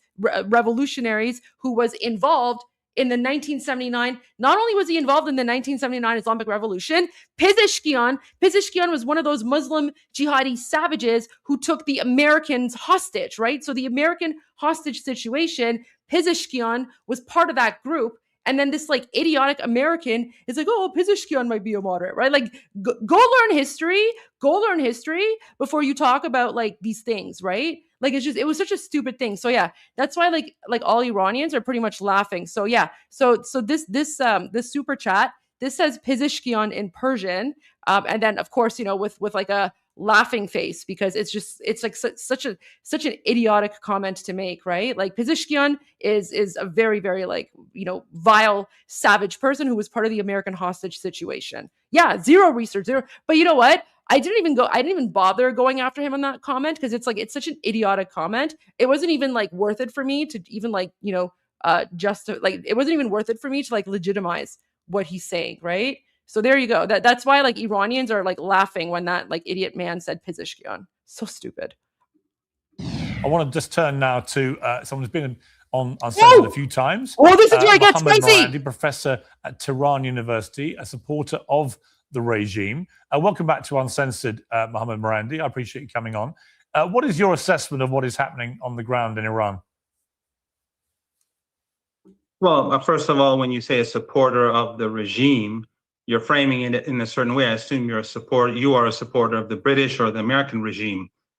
But it's obvious what happened. We had currency manipulation last week. The currency fell 30-40%. It was carried out by the United States. Okay, I just have to say, so this guy is the Joseph Goebbels of the Islamic dictatorship, right? This guy is more evil than Khamenei himself. This guy, he has the blood of hundreds of thousands, if not millions of Iranians on his hands. Okay, so this man, he is the Islamic dictatorship. He is the Islamic regime. He is, okay? Like the worst possible person you can think of, okay? But this is where it gets very spicy. Forcing neighboring countries not to cooperate with Iranians over the currency. Then we had peaceful protests among business people. And there were a few thousand people in 2-3 different cities. Everything he's saying is a no lie. violence. There were no arrests. Nothing happened. Then the next day, we had more protests, roughly the same size, I guess. I don't remember exactly. Then we had infiltration, and we had violent rioters. And that was the beginning of extreme violence, which peaked on Thursday night. And we know that Pompeo, the former head of the CIA, said that Mossad is on the ground with the rioters. We have Mossad in a Persian statement. They said that they are on the ground. And the most interesting thing of all is that late on Thursday night, during the height of the riots, and roughly 100 officers of the law were murdered. A couple of them burnt alive, beheaded, head smashed. We had a nurse who was burned alive in a clinic. The clinic was burnt down. We had many buses, ambulances, and fire engines destroyed, tens of each. I'm not sure about ambulances, but I know tens of fire engines and public buses and private property. But the point is that late on Thursday night or early in the morning, they cut off the internet and suddenly everything died down. You see how he's lying? The reason, because all these groups, these small groups, violent groups that were spread out in different cities and different parts of big cities, they could no longer communicate with their bosses abroad. So if it was really spontaneous, the riots would have continued. But now we've had 4 days of quiet. And yesterday, we had massive anti-riot protests across the country. And I asked your producer to show footage of the protests in Tehran against the rioters. Don't criticize. And this is from the middle of the footage. This is Engelab Square. It goes from Imam Hussein Square to Azadi Square, from Engelab Square south to Imam Just wait to see Square. what Pierce does. He knows what he's doing. Millions of people. That is huge. Anyone can look on the map. So okay, so here's the thing. No. Don't criticize Pierce Morgan, okay? Because so while this is going on, like as soon as he brings up like this image, right? Because this is the like the official video given by the Islamic dictatorship to Pierce Morgan, right? So as soon as this comes up, I'm talking to his producers and I'm like, this is BS. This is BS. This is old news. This is lies. This is lies. So just wait and see what happens. Just wait and see what happens, because this is probably the best part. Or use DeepSeek or some other AI app and check what sort of distance this is. This is a helicopter. But just a few hours ago. Just to stop you there, Professor O'May, just to be clear, that's footage you've supplied. We've been unable to independently verify it. So it is what it is. Clearly, there are people, it seems from all the independent reports I've read, who are... Okay, so Goldie, for example, one of our panelists is saying that footage is from 2020. So we don't know what you're showing us there. You accept that? No, that's a dishonest take. That footage is Really? very clear. This misinformation is being produced by the West, and the reporter who was on that helicopter, whose face is there, he came on television, showed the footage. I was at the protest. There were millions of people.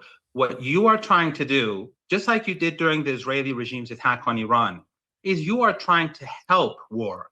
Because when the Israeli regime carried out that blitzkrieg attack, as we were negotiating with them, you invited me and started bad-mouthing Iran. Why? Because you and many others like you. I didn't bad-mouth Iran. Sorry, just to be clear. Oh, yes, you did. Just to be clear. Hang on.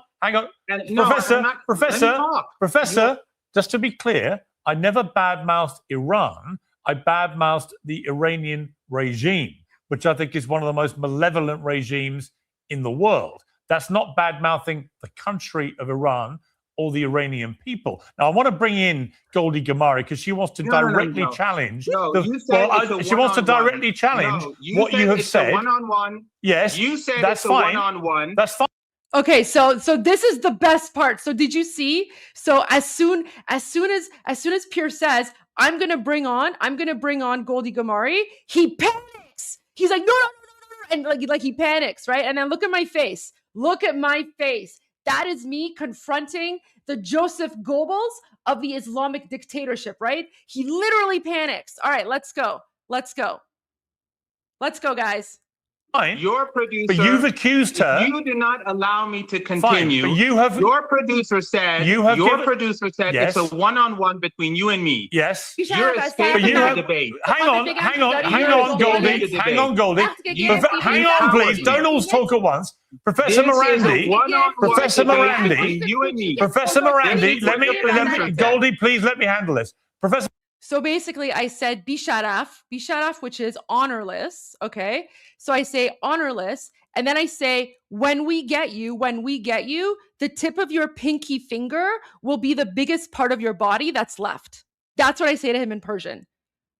All right. Let me go back there. Again. So I'm like, bisharaf.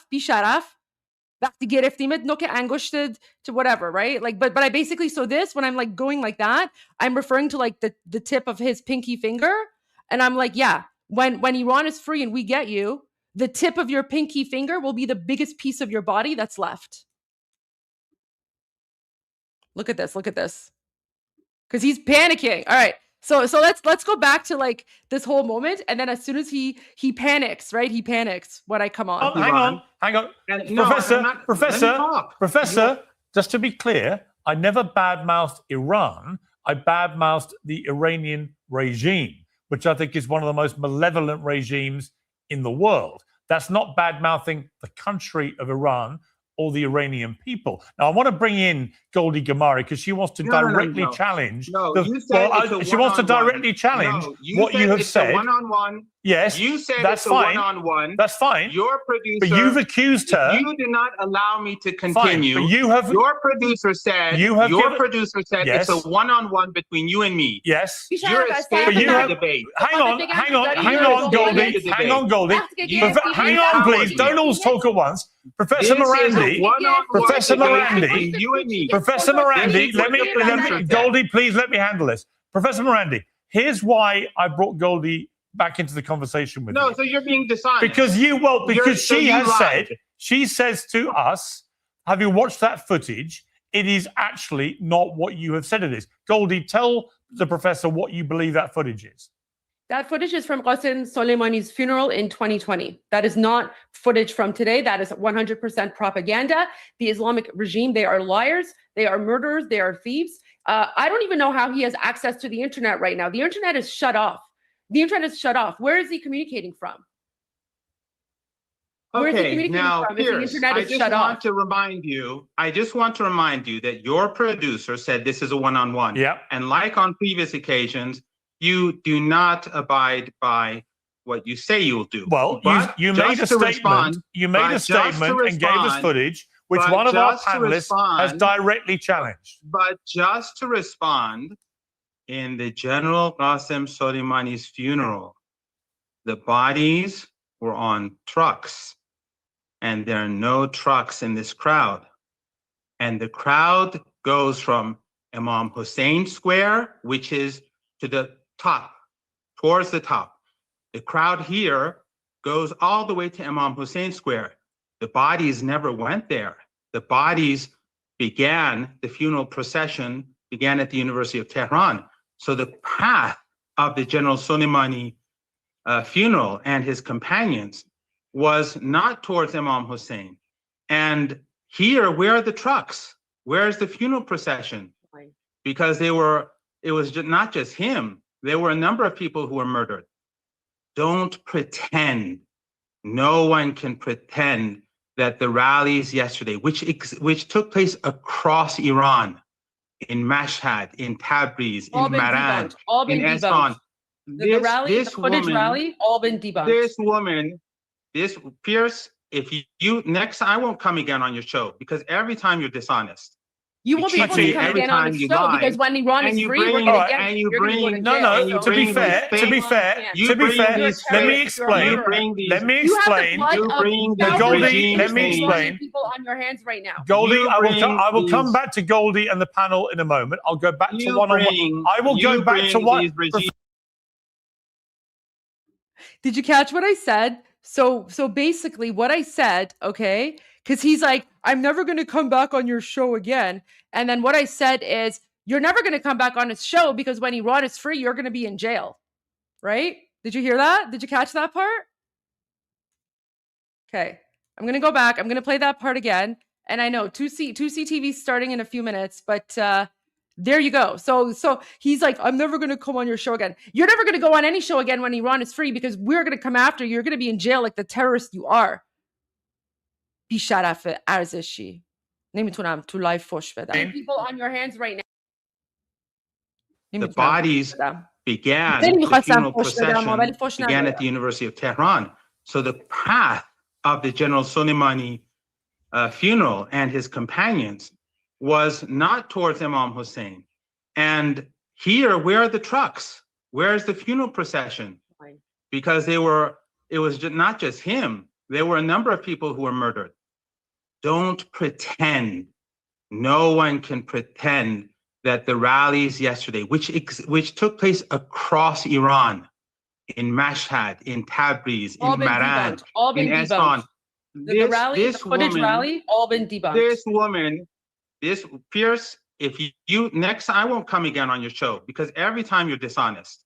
You won't be able to come again on the show because when Iran is free, we're going to get you. To be fair, let me explain. Goldie,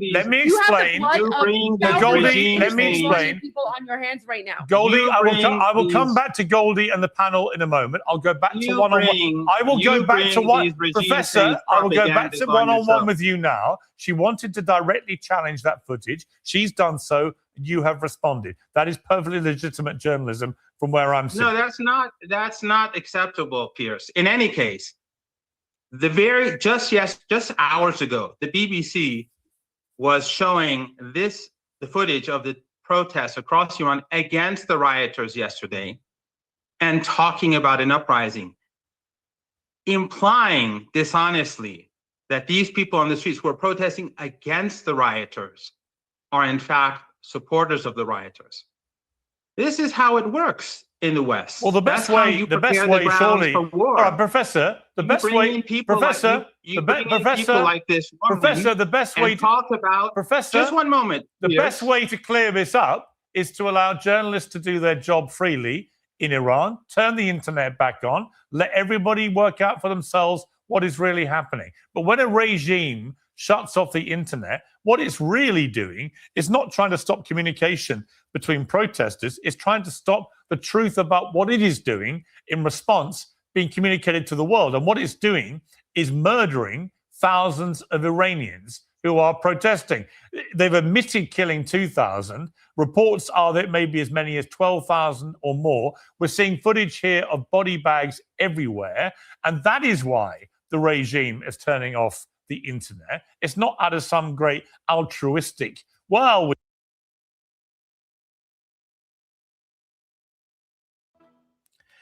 Welcome back to 2C TV. This is your global news channel. I'm Maya 2C, and the airspace in Iran is slowly closing. International airlines are cancelling their flights, and foreign nationals are evacuating from the country. President Trump has doubled down on what he said earlier today. He wants the Iranians to continue their uprising. He wants them to seize control of the government buildings and state institutions. And he wants the Iranians to keep and remember the names of the oppressors, because he's coming for them. So let's give you guys the latest update on this whole saga. We are now reaching the next phase of the revolution against the Islamic occupation in Iran. We're going to get your reaction live as usual, and obviously let me know in the comment section what you think is going to happen in the next few hours and day. This was the initial post which we reported earlier on. If you did see our live report, Iranian patriots, said President Trump, keep protesting. Take over your institutions. Save the names of the killers and abusers. They will pay a big price. I have cancelled all meetings with Iranian officials until the senseless killings of protesters stop. Help is on its way. MIGA, or Make Iran Great Again. President Donald J. Trump. He did forget to say thank you for your attention to this matter, but it doesn't matter. This obviously changed the whole game. People continue to be out on the streets. We're going to show you the videos that we are receiving, limited number of videos because of the Starlink satellite jamming, the signal jamming that has been happening across the country. They've been the Iranian regime have been receiving technological support from both Russia and China in order to jam the signals. And Elon Musk has also now effectively activated the free access to Starlink if you have the device. A lot of the devices are being confiscated by the regime. First, let's go to Punak in Tehran, the capital.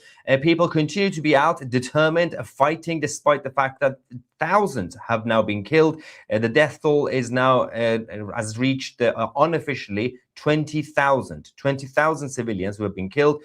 Official numbers 12,000. But even as President Trump is going to say shortly, I'm going to show you a speech by the president, even one was enough. Now, they're not going anywhere. They know that there is no way to turn back, because if they stop, everybody will die. Quickly go to the capital.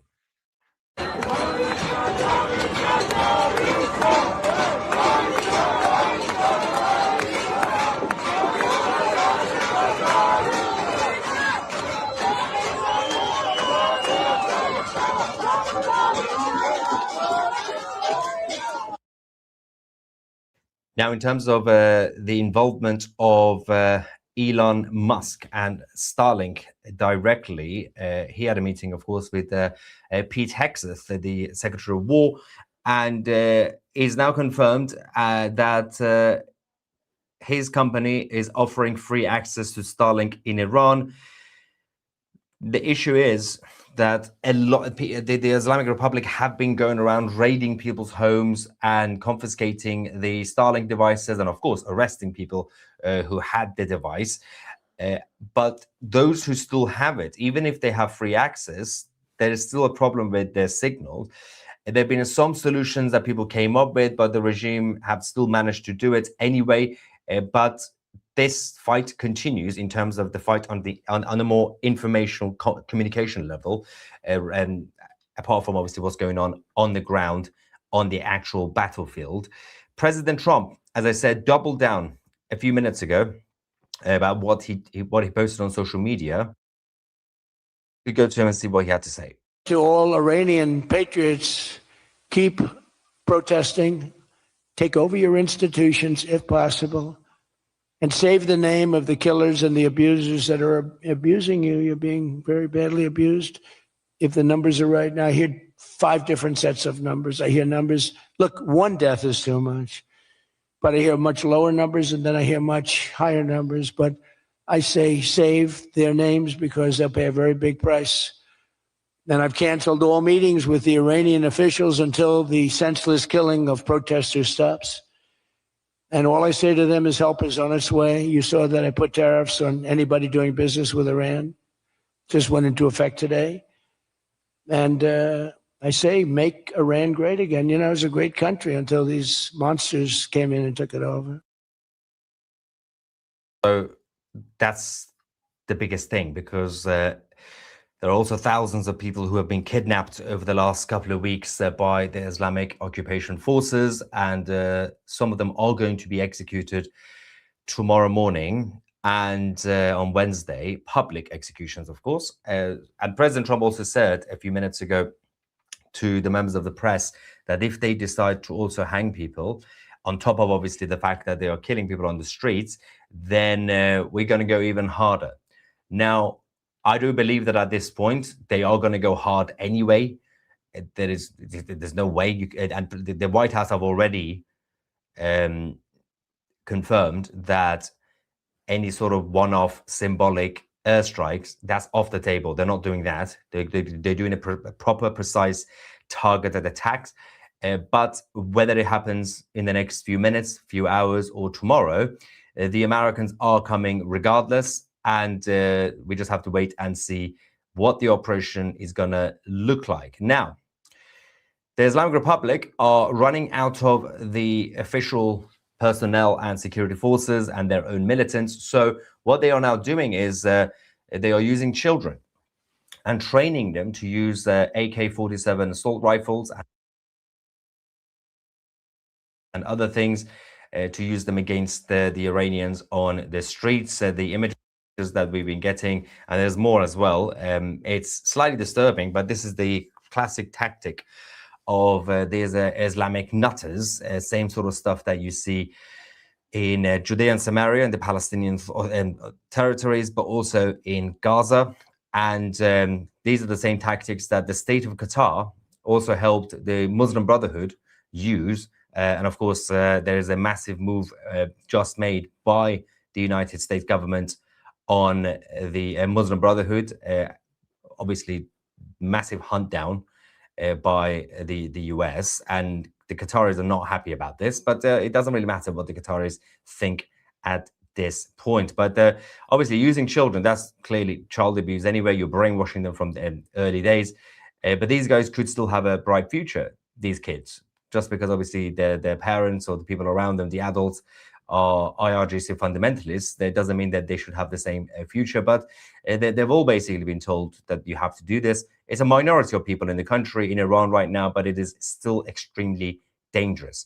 And obviously they're not going to be professional fighters, these guys, these kids, but it just shows the desperation, obviously, the absolute desperation by the Islamic Republic, that they are now training young, the Khamenei youth, basically, the Basij members to do this. Now let's go to the next video from the southwestern part of Iran, Shadagan. Going on there. Oh, 1 second.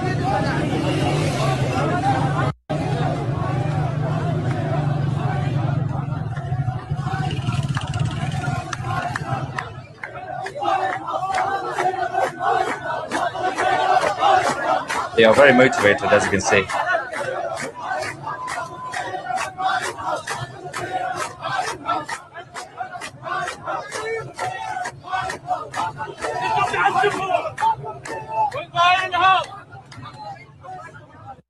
Now, these are the southwestern parts of the country.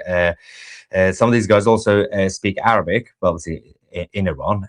So that's still going on. Something's happening. What is this? Right, okay, we'll have to confirm something quickly. But while we do that, the official TV and radio station as part of the Islamic Republic, both in Mashhad and in Isfahan, had now been burned down and attacked by the Iranians. We've now received this video in Isfahan, where the Islamic Republic State TV, or Sada Sima, were initially attacked, and people obviously went inside, and this stuff happening. And of course, more Islamic centers and mosques have also been burned down. Well, the official numbers is about 250, but I think it's definitely more than that across the country. One of the videos that we now have is, we don't know exactly which mosque that one is, but this was, hang on, this is in Isfahan. This is in Isfahan, also broadcast by, confirmed and verified by the Islamic Republic themselves, because they realized that this is getting slightly embarrassing for them now. Again, just a reminder, you can see all the copies of the Quran that were brought down. They also burn all of them anyway. These buildings are used as weapon storage, as well as the headquarters for the IRGC Basij units and all the others that they go inside to basically use as a safe house. But there is a message from inside Iran by a man who has been injured. He's been shot by the morality police. He's still alive, saying that President Trump, please help. Tomorrow we will go out again, but not for money or for heaven, not for any sort of greater good in that sense, but for the return of my father, my mother, my sisters, and my brothers. Let's go quickly to this video. This video was made and sent before the president, before President Trump confirmed that support from the United States is now on its way. President Trump, please help. This today فردا دوباره به خیابون خواهیم رفت، نه برای بهشت و نه برای پول، بلکه برای بازگشت پدرم، As in the Crown Prince. مادرم، خواهرام و تمام برادرام، برای بازگشتشون به خونه. اینو بدونم کسایی که خارج از کشور هستن همشون رو دوست داریم، عاشق همشون. حتی اگر 1000 تا تیرم بخوریم بازم حاضریم جونمون رو فداش کنیم. زنده باد ایران، پاینده باد ایران. And he kissed the picture of the Crown Prince Reza Pahlavi. Unfortunately, right now as we speak, on the streets of the capital in Tehran, the Islamic Republic and the Islamic Revolutionary Guard Corps, their military have brought out literally it's a war zone. You can see the man on the car. So that's their military vehicle with a machine gun deployed in the western parts of Tehran. Armed military vehicles on the streets of your cities. This is near Sadeghieh or Arya Shah. This is what they're doing right now as we speak tonight. They're going to take everybody out. They are probably taking everybody out as we speak. Now, we've also received the latest video from the northwestern parts of Iran in Tabriz. Let's go and see what's going on.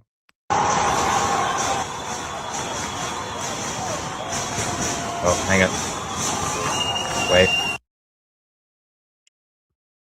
Where are we? Let's go.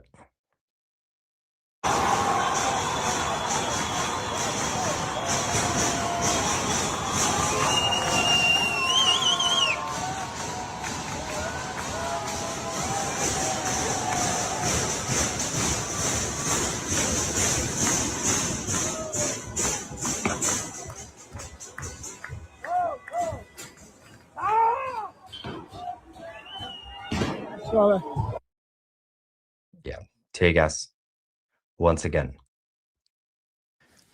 Now, the situation in Tehran and Karaj and Mashhad are chaotic because obviously those were the cities that fell very quickly and people have had full control of them for the past few days. But the reality is that across the country, all other cities and towns, over 100, the people are still out because there is a limited visibility by the IRGC military or even the local police. So most parts of the country are basically fallen, but the main battlefield right now is places like Tehran or Mashhad or Esfahan, and that's also where the game-changing moments will happen regardless. But while people still are out across the country, they can easily help withdraw some of the forces from the bigger cities to there, because they can't just lose smaller cities just because they want to focus on Tehran. And there are also IRGC bases and military bases and everything else in other towns and cities. So people start taking those over, it's going to be bad news for the IRGC. So it's slightly a lose-lose situation right now for Khamenei and his minions. And as we said earlier, currently the top of the leadership is falling apart. There are people close to Khamenei who have betrayed him now, and there are leaking information, sensitive information. The official numbers signed by Khamenei, the order, which was also verified by Iran International, is to 12,000 civilians who've been killed. Unofficial latest numbers suggest around 20,000. Now, obviously, it is highly likely that it will be close to 20,000, but it's not the official numbers, but it's based on the assessment of those who are reviewing what's happening on the ground, and of course speaking to local hospitals up and down the country. So while the airspace has been closed slowly, and a lot of the international airlines are now cancelling their flights, we will keep an eye on the situation in Iran. So there is a plane. What is that? Stealth? That is not the US. We don't know what that is. Down around the Persian Gulf. Nothing else is now flying in terms of military planes. Although I think is that the UK Air Force? Yeah. So that's the Royal Air Force there are currently one is near Jordan, the other one in Israel, well, over Israel, haven't landed yet. The other ones that came earlier from the European side, and that's another Royal Air Force that is still flying, still around Iraq. But that is the situation on here. So I'm just going to quickly get some reaction while we wait for more updates. Thank you for the support. People of Iran, Carter says, take your country back from Khomeini and his hoods. So then, because look, okay, something about Satan, mainstream media is the tongue of Satan. All right, and then praying for the people. Yes, God in Iran will take protection and revival in the land. What else do we have here? Just spoken to an Iranian today. She told me that the Iranian people are on the whole not ready for democracy. You were talking to an idiot. Not ready for democracy. Iran was the first country ever in the Middle East to have democracy and to have constitutional monarchy and parliamentary democracy. What are these? Who are you talking to? It's just stupidity. Now, all the others who are watching this right now, especially Iranians, you can confirm what I just said. Iran is not Iraq or Syria. You can't impose democracy on the Iraqis, for example. It's not part of their culture, or Libya. They never had it. Iranians have always had it. Well, not always. They've had it since the beginning of 20th century, and they've lost it.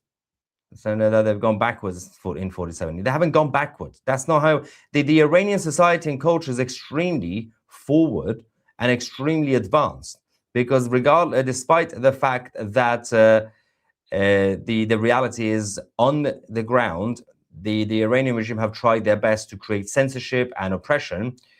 People in Iran still manage to get access to the outside world.